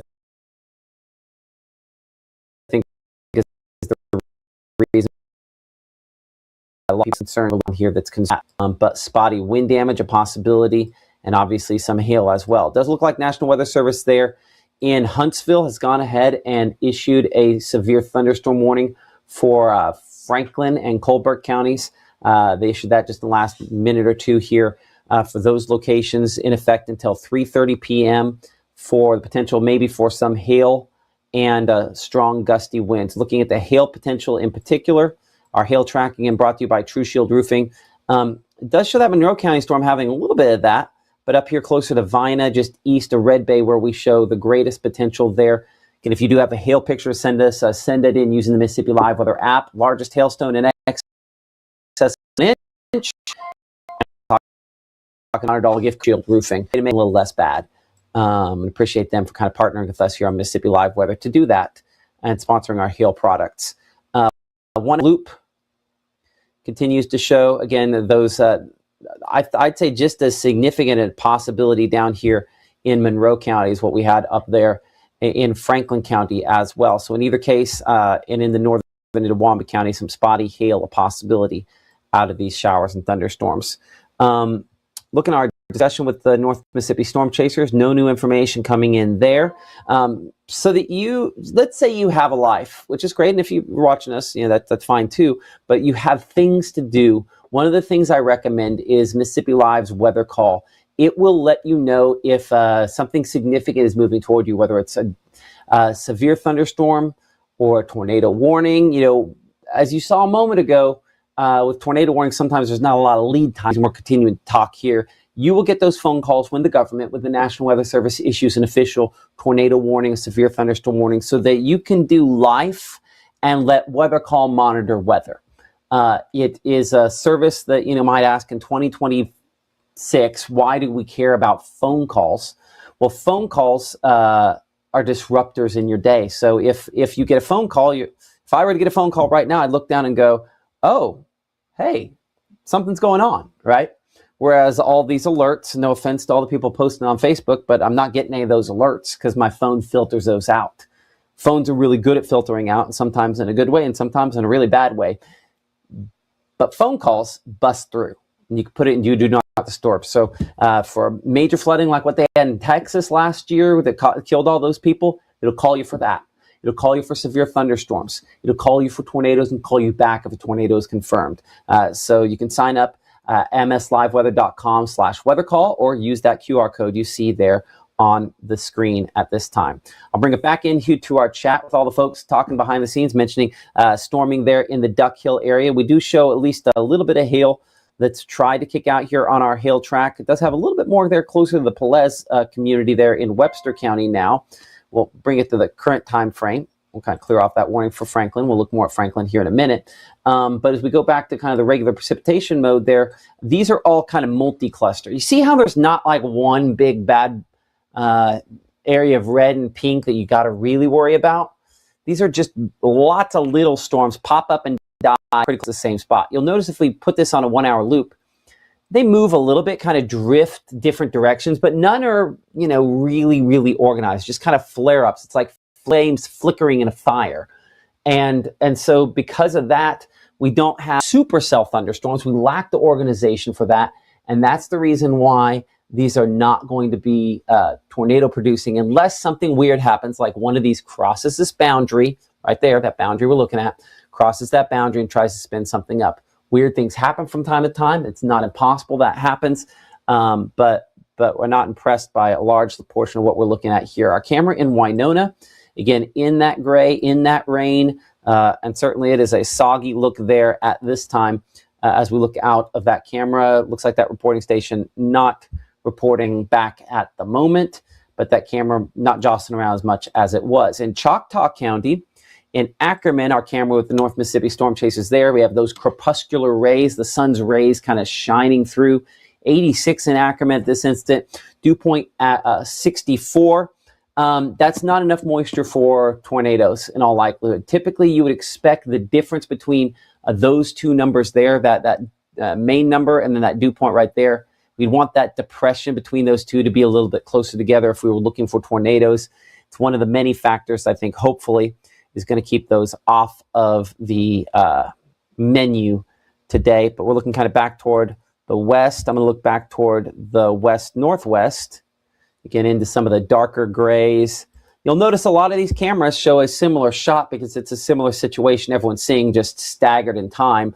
The low-hanging clouds, the gusty winds, the heavy rainfall, the lightning, and then to go along with all of that, unfortunately, in some cases, the power outages. And we expect the number of power outages to probably continue for this evening for the next few hours here. We'll bring it current time. Again, lightning potentially a component into that. But the wind and the issues with that, I think also one of the issues. We're down to we're about 3,500 power outages there in Panola County, about 500 Lee County, 700 Itawamba County, 900 Pontotoc County, Lafayette County down to 400. So we have seen some improvement in power outages as this has moved through, but in some cases we still have in Panola County almost 20% of people in the county, 1 in 5 people in the county without power as of 3:04 p.m. As we clear this all off, our meteorologist Caleb Edelblut has been kind of monitoring some of those power outages from the different electric power associations. This graphic kind of monitors them on kind of a wider scale. And Caleb, when we go independently into the individual EPAs, the information, I think, a little bit clearer, right? Yes, no, and you just covered what I was about to kind of text you and let you know about that. Panola County kind of gone back up with those outages, so don't know if the website kind of cleared them. We were just talking about how we were above 3,000, getting closer towards that 3,500 mark, around 3,648. And a second ago, it showed us below 3,000. So I think that may have been just a little bit of a glitch. So still around there. But overall, when we go throughout all of these, we'll click through all the tabs again, kind of showing where these are more prominent within the region. So especially looking towards Batesville, this is 548, pretty much most of the city kind of seeing some of those power outages within y'all's area. And then if you go further southwest, of y'all city, kind of towards Chapeltown and Toccoa. We're going to see a lot of outages as you get closer and outside of your county as well. So a lot of people experiencing outages out there in Panola County, but the good news is y'all keep reporting them, letting them know where to go, where to fix it. They're going to go out there and get that as quick as they can. Can't go on that tab anymore because we were tracking some of those outages, which, oh, okay, it's trying to fool me a little bit, showing some red and then showing the green again. So it should be a lot better out there in the cold water region. Let's go back to Pontotoc because this was another big one we were talking about earlier where we actually did start to see some of that pink purple start to pop up. That shows around 300 customers or more were affected by some power outages. So Pontotoc and y'all's EPA already on top of it, getting those outages taken care of and getting you guys back online as we get closer into our later afternoon hours and preparing for our evening ahead. So still seeing some people out there in these blobs, I like to call them, don't really know a better way to describe it, these areas. Orange showing that 100 to 199 people are affected. So this is just west of Mississippi 9 and then pretty much along Mississippi 32, just kind of that roadway showing where those outages are more prominent, just northwest of Bruce. And if we kind of zoom out a little bit more and go back towards the southern portions of Pontotoc into Algoma, we can see kind of another area, 50 to 99 people within this area kind of out of power as well. This teal kind of blue showing 10 to 49. But let's go to Tom Bigby, EPA, where Tupelo and Lee kind of also talk, still seeing prominent, but the good news is we're kind of seeing less and less continues to move on out of our area, Matt. Well, hopefully that trend continues. Our meteorologist that back in our Tupelo studio. So much again for all your hard work today so far. Current time is 07. Watching Mississippi Live weather at our Facebook, on YouTube, all the places. As kind of all picture here for these storms, but back here. And the oranges continue squashing the south and east. What we've had is kind of this very weak front. And that front, more of rain-cooled air powered than even cold air powered. That's why everything back here is not particularly lasting. The overall upper level system is not pushing in super cold air with this. So the coldest air stays north and west. So our front has less forcing. And all of that to say, if this has less of a push, our storms have less energy, intensity to them. And it's going to be easier to get them back the next couple of days. So we'll have some chances to continue into tonight, but really Monday and Wednesday of this next week, a more significant chance for some strong to severe thunderstorms, potentially even isolated tornadoes. I'd say a much better likelihood as we go into especially the middle portion of this next week. But this is that, at this point here, as you can see, slightly cooler air that is moving in. In fact, if I kind of bring it to the current time here to give you an example, ahead of this, we have temperatures in the 80s. Behind it, we're in the 60s. But you have low 60s, similar temperatures all the way through Arkansas. You have to go all the way to Missouri until you're in the 40s, and then beyond that before you have even cooler temperatures than that.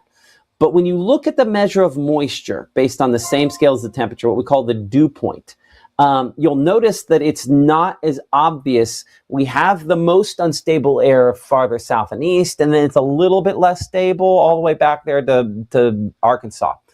The point in all this is there's going to be enough fuel left over behind this to get those additional chances for storms into this upcoming work week. But as we bring things in closer here on Mama Justice Doppler radar once again and bring it back into the whole viewing area, let's get you some kind of updates here and some all clears for a moment. First off, Lee County, Prentiss County, Tishomingo County, Pontotoc County, Union County, Calhoun County, Grenada County, Carroll County, Holmes County, back to the west, you're all clear. So if you're watching in any of those locations I just listed here and concerned about severe weather, tornadoes, anything along those lines, we are good to go.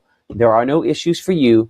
The significant and active and severe weather is in your past. Now, listen, we're still going to watch things back there for locations around Chula, maybe. I know I just listed Holmes County a minute ago, but Belzona. You're kind of on the sort of southern fringe here. I'm going to look at a different radar site for just a second, just to make sure. Nah, I still have something there. Let's keep Holmes County in that, and Atala County, just to kind of see how this all plays out back here. Just kind of a big convective, stormy sort of mess. It doesn't look like just a lot of lightning producers. And not impossible that maybe something weird happens from time to time where you have a little bit of rotation. Let's go ahead and look at the wind mode here.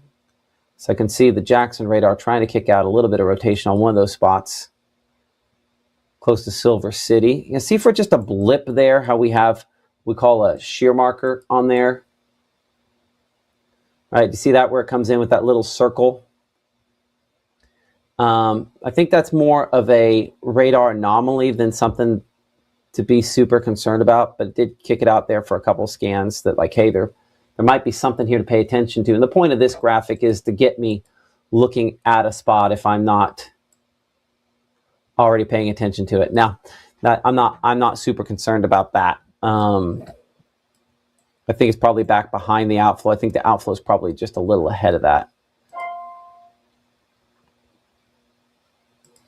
By the way, I should clarify here for a second that the National Weather Service has gone ahead and canceled the severe thunderstorm warning they had in place up here for Franklin County.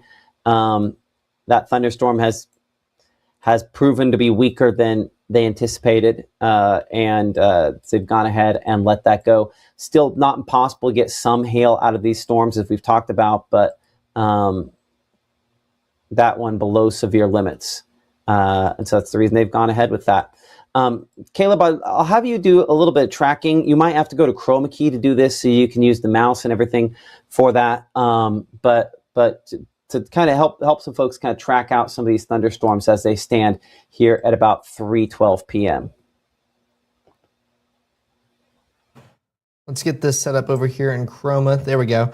Let's take a look at some of these thunderstorms as they start to affect the most southeastern portions of our viewing area. We've been focusing on that line kind of making its way into North Mississippi, affecting those northwest. Well, now we're starting to get into the Golden Triangle region, especially for those out there in West Point, Starkville, and Columbus. You're going to start to see these cells and storms make their way towards you. And you can also notice that green line right here kind of make its way into Oktibbeha County. That's kind of your gust front that will provide somewhat of a lift to these storms as they try to make their way into your area. So let's put it on a loop for the past hour as we continue seeing it make its way into the area.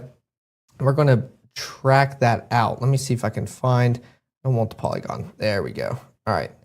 Let's go to where it stops because I want to make sure I can get this right for you guys. Draw it out just a little bit ahead just in case it picks up a little bit of steam. They're still going maybe mid-30s, 34 miles per hour. So we can talk about where it's heading as we head into the next 30 minutes here.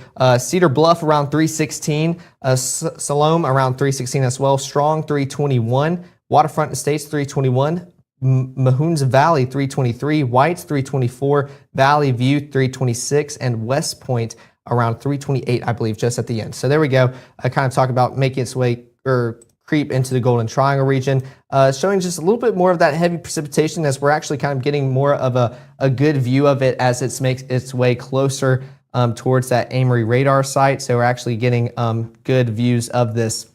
But we can take a look at the chat to see, got some thundering going on as well. Hope the temperature keeps dropping. Well, it'll drop a little bit as this line makes its way towards you, but unfortunately only kind of bringing us back to right around where we should be for this time of year. It's been pretty toasty, so I know these temperatures feel pretty chilly outdoors.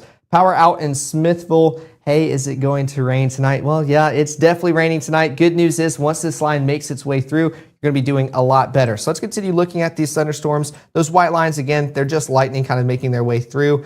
And honestly, not too impressive. We can see that number slightly start to increase, but it's not going at a tremendous rate. So not expecting too much from these thunderstorms as they continue making their way through. Let's actually look at different modes here. Let's go to our velocity just to make sure we're not seeing any couplets try to form here as that gust front continues blowing on through. So definitely going to be very windy, very gusty as it goes through your area. Not expecting any tornadoes. We did see somewhat of a couplet do its best to try to make its way to the ground earlier. But again, that's what we're talking about, just a brief little spin up. We might see that polygon, but it's going to disappear as quick as you saw it. Not really the setup for that as we continue into the evening ahead. Take a look at that storm relative velocity, kind of taking the motion of the storm out of the picture to get a better visual. Not really seeing much on that. Nothing screaming tornado on that as well. We even take a look at our peak threats, which I'll actually put this to now so we can get this to stop.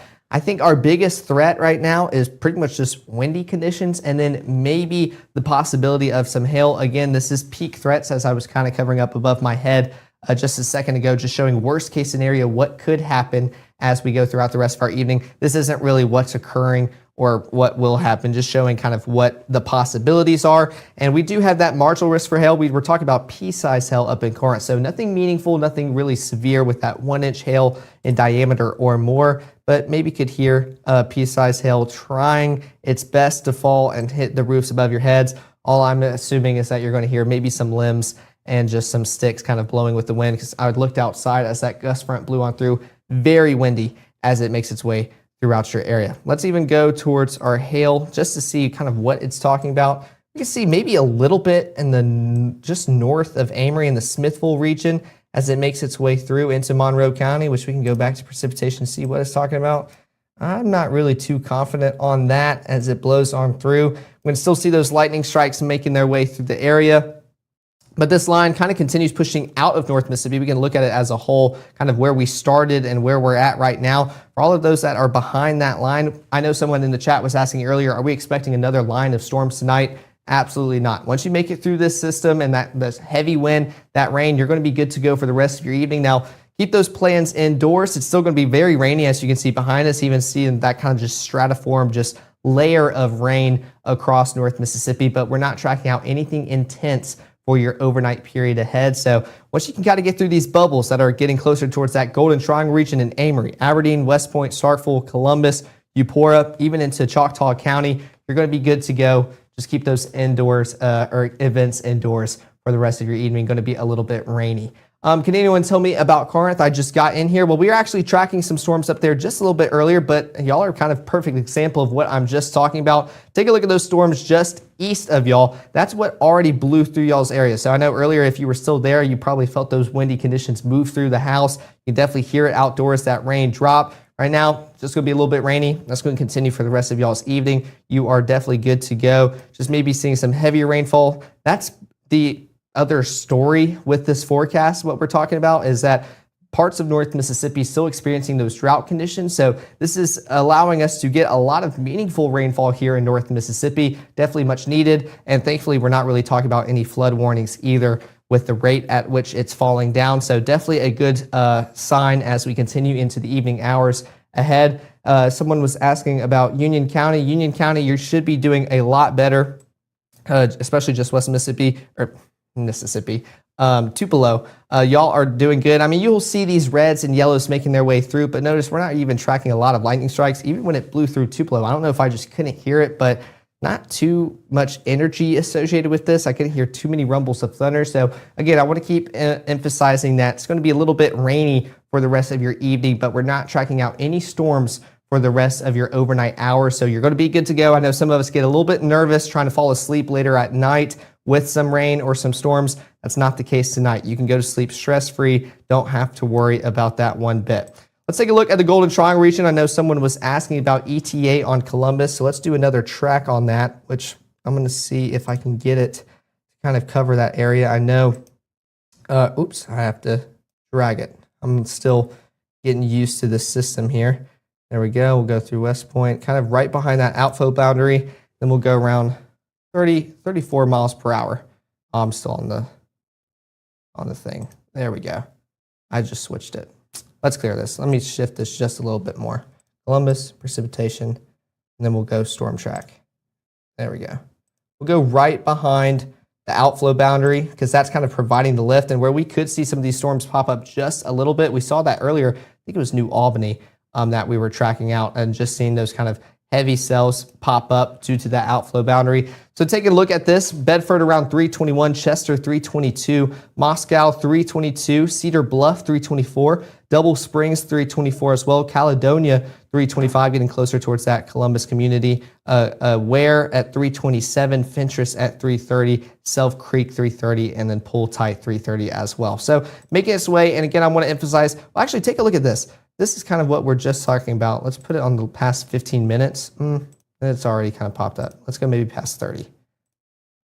Let's see if that'll work. There we go. Kind of this outflow boundary making its way through. We can see these cells popping up just a little bit, showing those heavy rainfall. So could start to see that a little bit ahead of when that line makes its way towards you guys. But again, that's pretty much all we're tracking out. Just some heavy rainfall, some heavy wind gusts. This isn't really a hail threat, a tornado threat affecting us here in North Mississippi. This is just not high end whatsoever. We just wanted to make sure to cover this for you guys in case we could see one of those brief spin ups that we saw down just south of the Greenville area. Of course, definitely a good thing that it wasn't anything serious, just showing that it's a possibility for a day like today, but not expecting anything intense. So for those out there in the Golden Triangle region, you're going to start to see that wind gust continue making its way into the area. Even for those out there in Choctaw County, in the northern part, y'all are already starting to see that heavy wind and rain make its way across that county line, especially for those out there in Eupora. Could hear a few rumbles of thunder. Again, it just blew through Tupelo not too long ago, and me and Matt were talking about how we couldn't really hear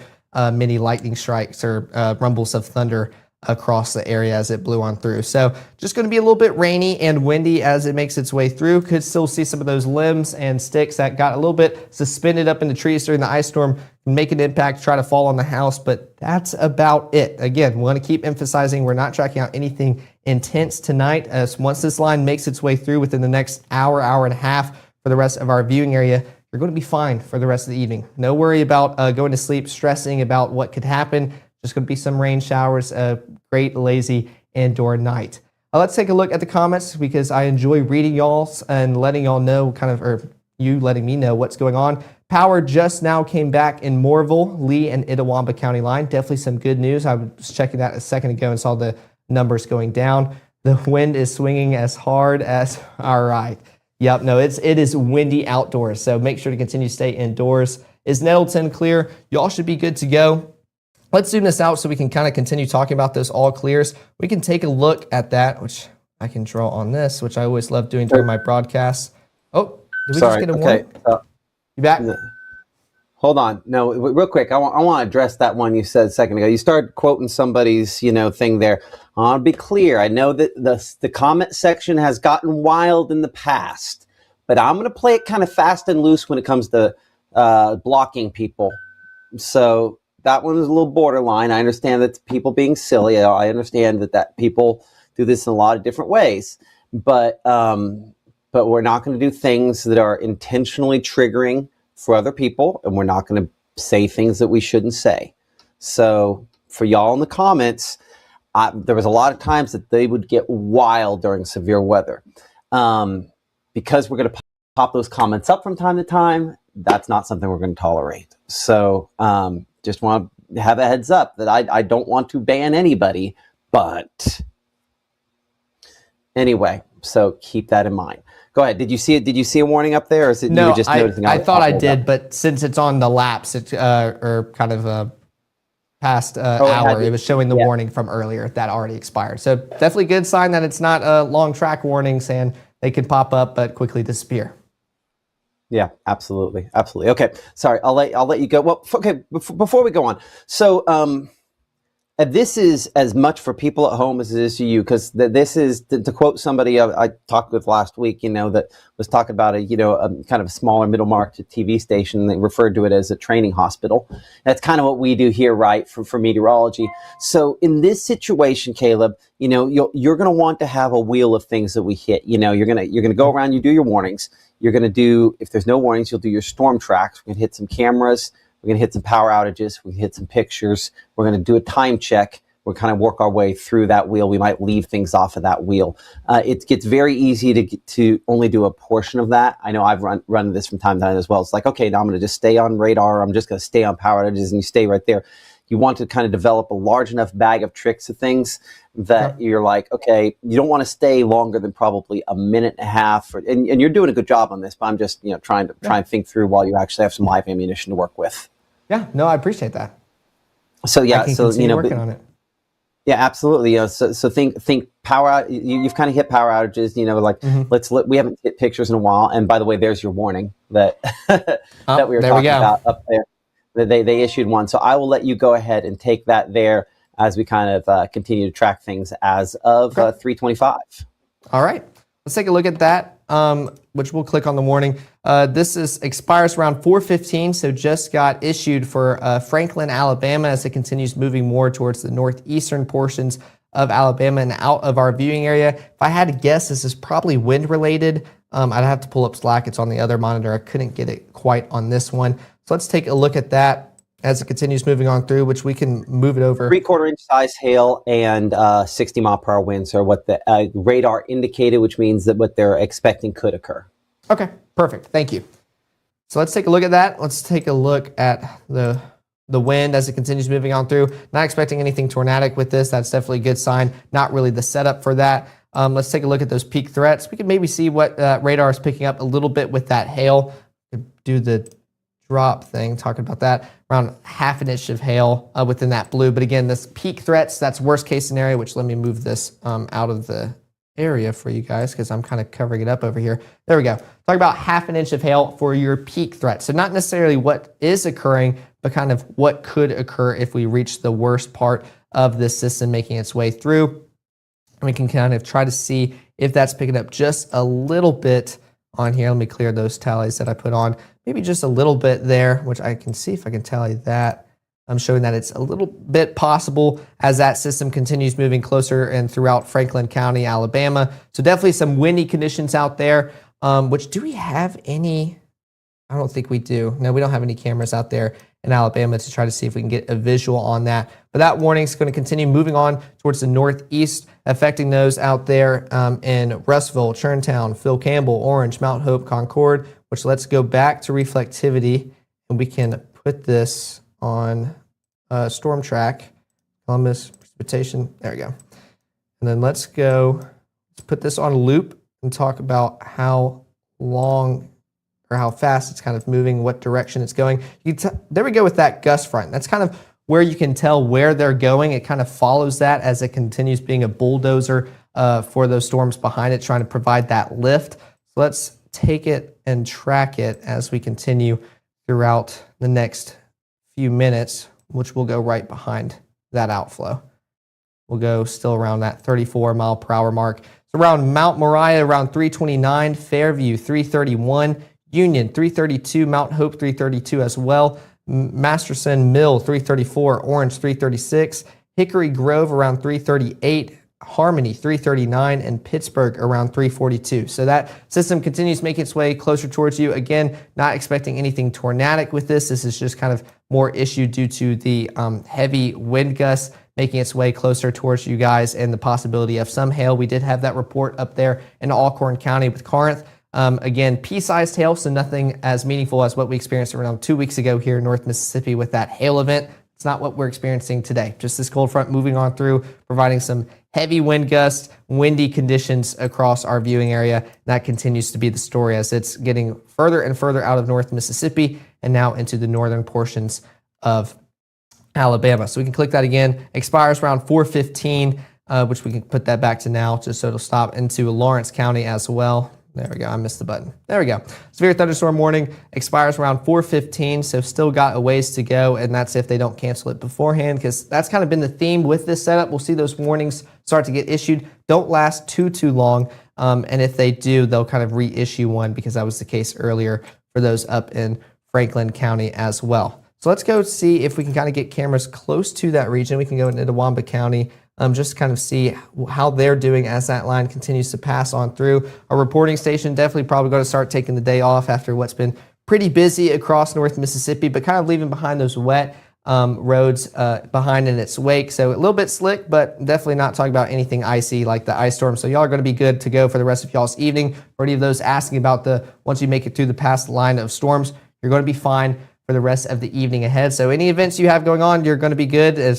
Definitely want to keep them indoors with how rainy it is, a little bit behind it, but that's about it. Let's go down further south just a little bit, see if this camera will pull up its reporting station. This is out there in Smithville, and this is right after the line kind of moved on through. So 61 degrees, feels like 61. I bet that dew point a little bit lower than the 60s, showing that drier air kind of starting to move on through, not quite as muggy, going to feel a little bit cooler to those out there. I know some of y'all were talking about it being a little bit chillier. So 14 mile per hour winds coming out of the north. That's what's helping y'all feel a lot better out there. So coming back to that severe thunderstorm warning as it continues making its way through the northwestern portions of Alabama. Still seeing those lightning strikes, which I'd be curious to see if we can put this on past hours, see if those kind of continue upticking Yeah, not really seeing a decrease on that. So that gust front continuing to help provide the necessary lift for those storms out there in the northwestern portion of Alabama, continuing to move on out of our area, which we can put another storm track on this. I'll shift it just a little bit. That way you guys can see what I'm talking about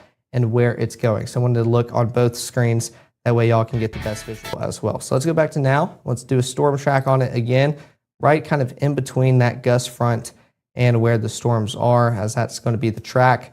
It continues going around 34 miles per hour. So Muck City around 332. Actually, let's talk about where it's kind of right now. Muck City, Union within the next minute or two. Hickory Grove 334. Carroll Crossroads 335. Lumble 336. Harmony at 337. Orange 338. Goodard at 339. Pittsburgh 339 as well. Wren as 343. Donaldson Mill 345, and Yampertown around 346. So just talking about some of the communities starting to get affected by that system, as it has been warned, just kind of showing those hefty wind gusts as it makes its way closer to you guys.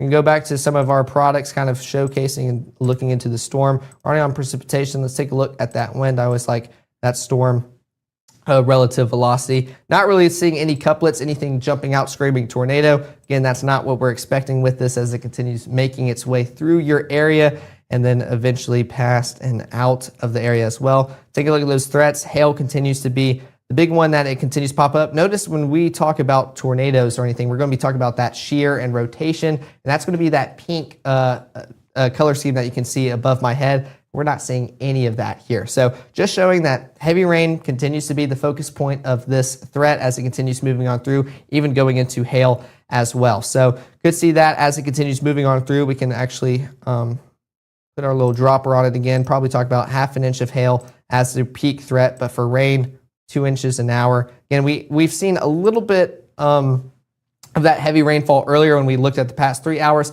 It's not going to be as quick as 2 inches over an hour. That's if it kind of was more stationary. It's moving a little bit too fast for that as it continues moving through your county. So going to continue to see that kind of move on through our area. Even closer down here, we're seeing a little bit more of that hail signature or kind of peak threat start to pop up with 1.5 inches. We can go back to precipitation to see what it's talking about, which I can see where it's kind of pulling up just a little bit, especially getting close towards that radar site, getting a good visual of inside the storm, starting to see some of that pink and purple try to shine in just a little bit for those outside of Detroit and just south of the Bird region. So for any pictures y'all have, and maybe if y'all did get some hailstones, make sure to send them in so we can report them for you guys. And that way it lets us know kind of what's occurring out there as well. So let's continue to focus just a little bit more south, Matt. Do we want to talk about the Golden Triangle region and what else the line's kind of moving through? I think so. And this was one of those teaching moments. So it's Detroit, it's not Detroit. It's Detroit, Michigan. It's Detroit, Alabama. And it'd be Reform, not Reform. I've had to learn these the hard way. Okay. Reform, Alabama. So it's Reform? Detroit and Reform. Reform. I swear, I felt like I've always said Reform because I always drive through it all the time. You might have. Okay, so I'm just while I'm thinking, but either case, it's the heavy emphasis on the first syllable. All right. No, that works. Anyway, yeah, go ahead. All right. Well, then let's go back to the Golden Triangle region and go back into North Mississippi as we're going to see that line continue to make its way closer and closer towards that Starkville, West Point, Columbus region. We can already see pretty heavy precipitation start to affect those out there in 8 to 10 Mabin, just the northwestern portions of Oktibbeha County. So starting to see that move in just a little bit, which we can put another storm track on that. I'm going to make sure it's positioned for you guys, which let me click off this. So we're down here. And that way you guys can kind of see where it's heading over the next few minutes. So let's continue tracking that out around 34 miles per hour. That's kind of what I keep doing.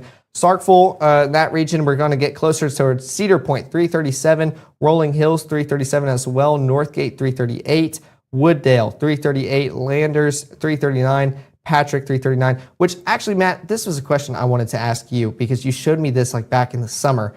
How to switch it from like the communities to bigger cities, and that way it's not too globbed up. I wish it were as simple as, so this is a great job of tracking all this stuff. So you have to go up here, you have to right click on your track. Then you have to come down here to minimum rank and change that to say, I don't know, 2 or 3, right? Okay. And so that's how you do that. There's another option you can do if you want to keep on a few more cities like that, or we go to 1, everything's 1 and 0 is about the same. So you can also do in the first city. So if you kind of scroll down in here, if you look at, I need Flint Hill, you kind of look at there's Flint Hill, right? You can make Flint Hill first city, select, and then it just throws in everything else after that. So then that makes that the first city in the list. But most of the time, your best bet is probably going to be to have this as 2 or 3. So that way it'll... Okay. And does it keep it that way, or is it the next time you draw it out, it'll reset? Next time you draw it out. So that's one of the back and forth. Change it for the course of the event. You know, be careful doing this. A lot of ways we can break it. But you can change your minimum rank in here to, like, let's say 2, for example. The problem is that, you know, it's fine when you're doing the wide stuff, but then you get in here close and you go and do, hey, I want to track this just for that. And it's like nothing shows up. Okay. So, you know, it has to do with a lot with the size of cities we have in our region is smaller than the size of cities a lot of other people have. I wish there was a way that we could, you know, associate the rank slightly differently on the lower end, but oh well, what can you do? Right? Makes sense. Gotta love technology. Gotta love technology. So anyway, I will go ahead and I'll put that back on one of the higher ranks. Well, actually, yeah, I'll put it back on one of the higher ranks on this here just in case. I'll put it to 1, we'll say. And that should, if we were to do that, you should get, at least a few locations on there. All right. Okay. There we go. Okay. All right. Well, then let's try that track again now that we can kind of encompass almost all of the Golden Triangle region. So let's take a look. Also, notice this isn't really an organized system, just kind of clustered cells trying to make their way through. So just kind of showing this isn't really a high-end impact, just very rainy, very windy as it makes its way through. So let's put this on a storm track, kind of making its way into Starkville, West Point, and the Columbus region. There we go, kind of following just in between that and the gust front. Around 35 mile per hour. Right click. I did it right.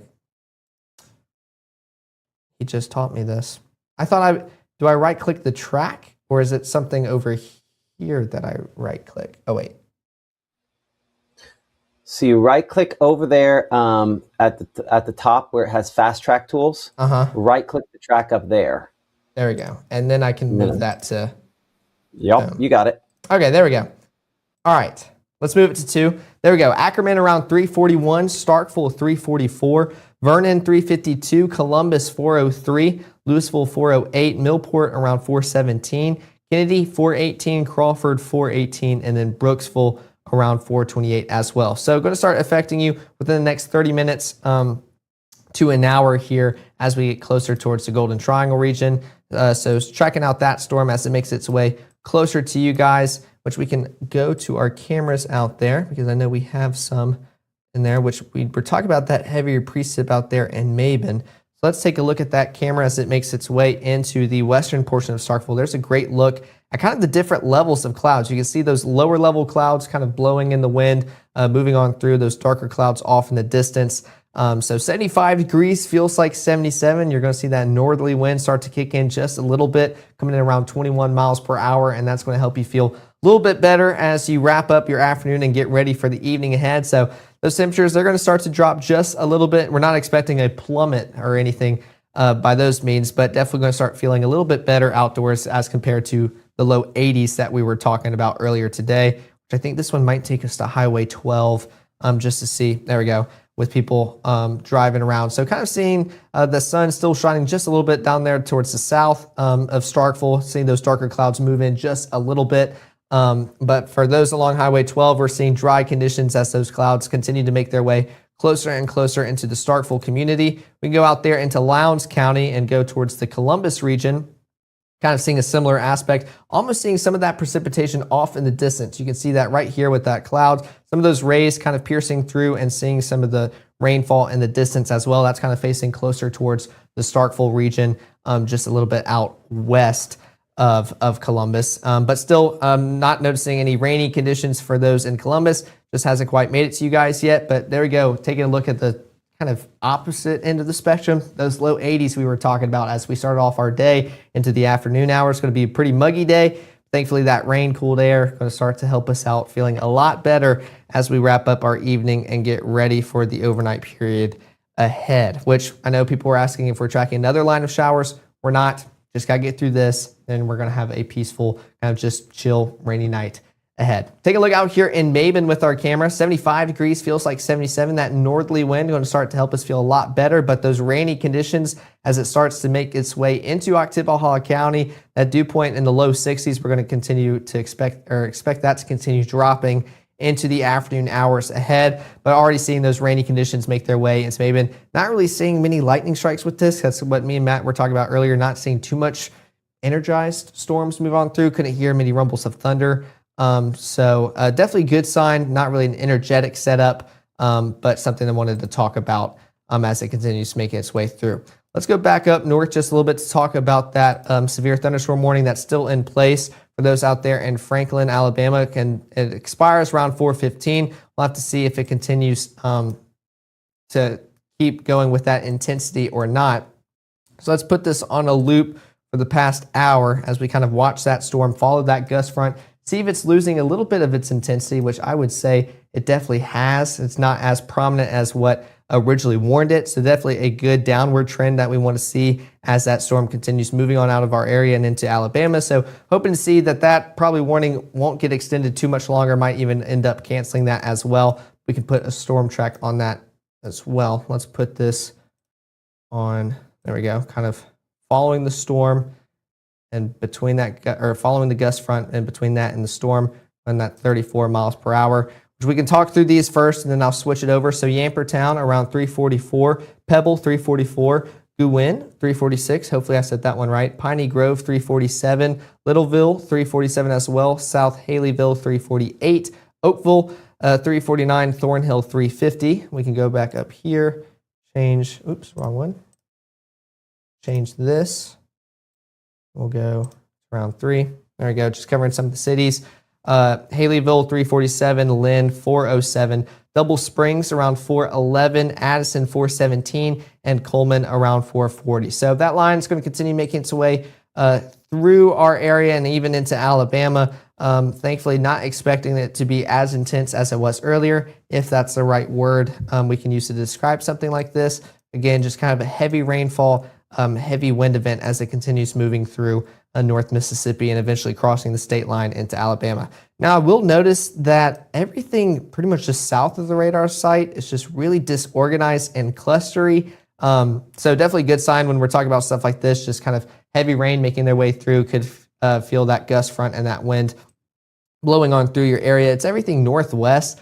I mean, a little bit more organized, if that's what you want to call it. We can still see that gust front here, just that thin green line make its way through. That's where you start to feel that wind blow across, and you'll know that that storm is getting a little bit closer. We even talk about those lightning strikes as well, coming in around 456. So could see a few flashes up in the sky. I've been pretty impressed to not hear any thunder as well. For those out there in Hamilton, you're going to be pretty much almost in the all clear as that line continues moving on through. So for any outdoor or just evening plans you have, you'll be good to go. Just might be a little bit soggier of a forecast outdoors. Might want to keep them inside. Going to be a perfect kind of lazy, chill Saturday night in the forecast. At least that's how I always enjoyed my rainy days after these blew on through.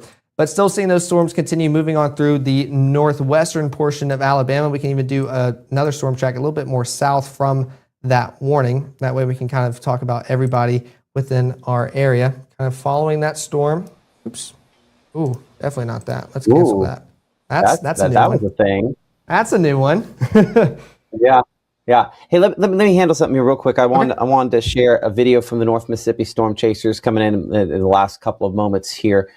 They sent this in, Stan, kind of a time lapse a couple of minutes ago. We'll go ahead and see, pop this on here, of some of kind of what it looks like there along the 8225 interchange. It looks like that is really choppy on what's actually going out versus the reality, what I'm looking at on my screen here, which is always fun.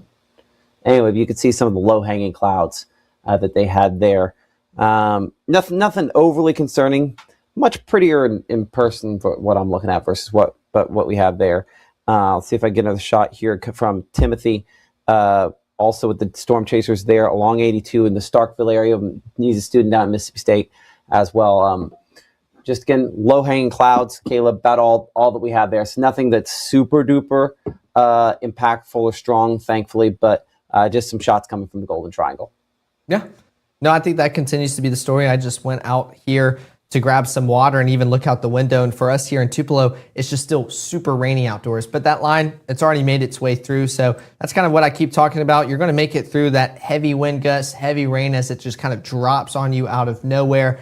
But leaving behind in its wake, it's just that constant rainfall here, definitely in Lee County. So I know people were talking about all clears here for North Mississippi. Most of us are starting to pretty much reach the all clear. I'd say the Golden Triangle region, and for those pretty much along that radar site in Amory and south, starting to see that more active weather continue to move through North Mississippi. But for those north of Amory and especially northwest towards pretty much just everyone along the Mississippi River and towards the east of that, we're just going to see kind of constant rain throughout the rest of your evening. So not really tracking out anything intense or just heavy for the rest of your night. It's just going to be a little bit rainy. So I know we all are ready to enjoy spring break. So if you have any plans tonight, especially if you're further northwest in Mississippi, y'all are going to be good to go. Just going to be a little bit rainy start to the break. It's just more down here in the Golden Triangle region as that line continues to move on through. Definitely disorganized. Nothing really impressive here with this setup as it continues making its way through. We can take a look at some of our different products here. Take a look at that wind as it moves through the Golden Triangle region. Those outbound winds kind of heading away from the radar, green heading towards. So seeing that general direction of the line making its way through Golden Triangle region. Nothing screaming tornado. Again, this isn't really a setup for tornadoes making their way through North Mississippi. So definitely a good sign to see here. Peak threats, we can take a look at that as we'll continue observing that to see kind of what's possible as these continue moving on through. Notice it's a whole lot of green. That's some good news because talking about sort of really not talking. I know this one kind of shows the possibility of some hail occurring, maybe around half an inch, even to an inch. But if we were getting an inch or more, we definitely see a lot more warnings getting placed for our region, especially the Golden Triangle area here in North Mississippi. So this is more just heavy rainfall, heavy wind making their way through North Mississippi. That's going to continue to be the story.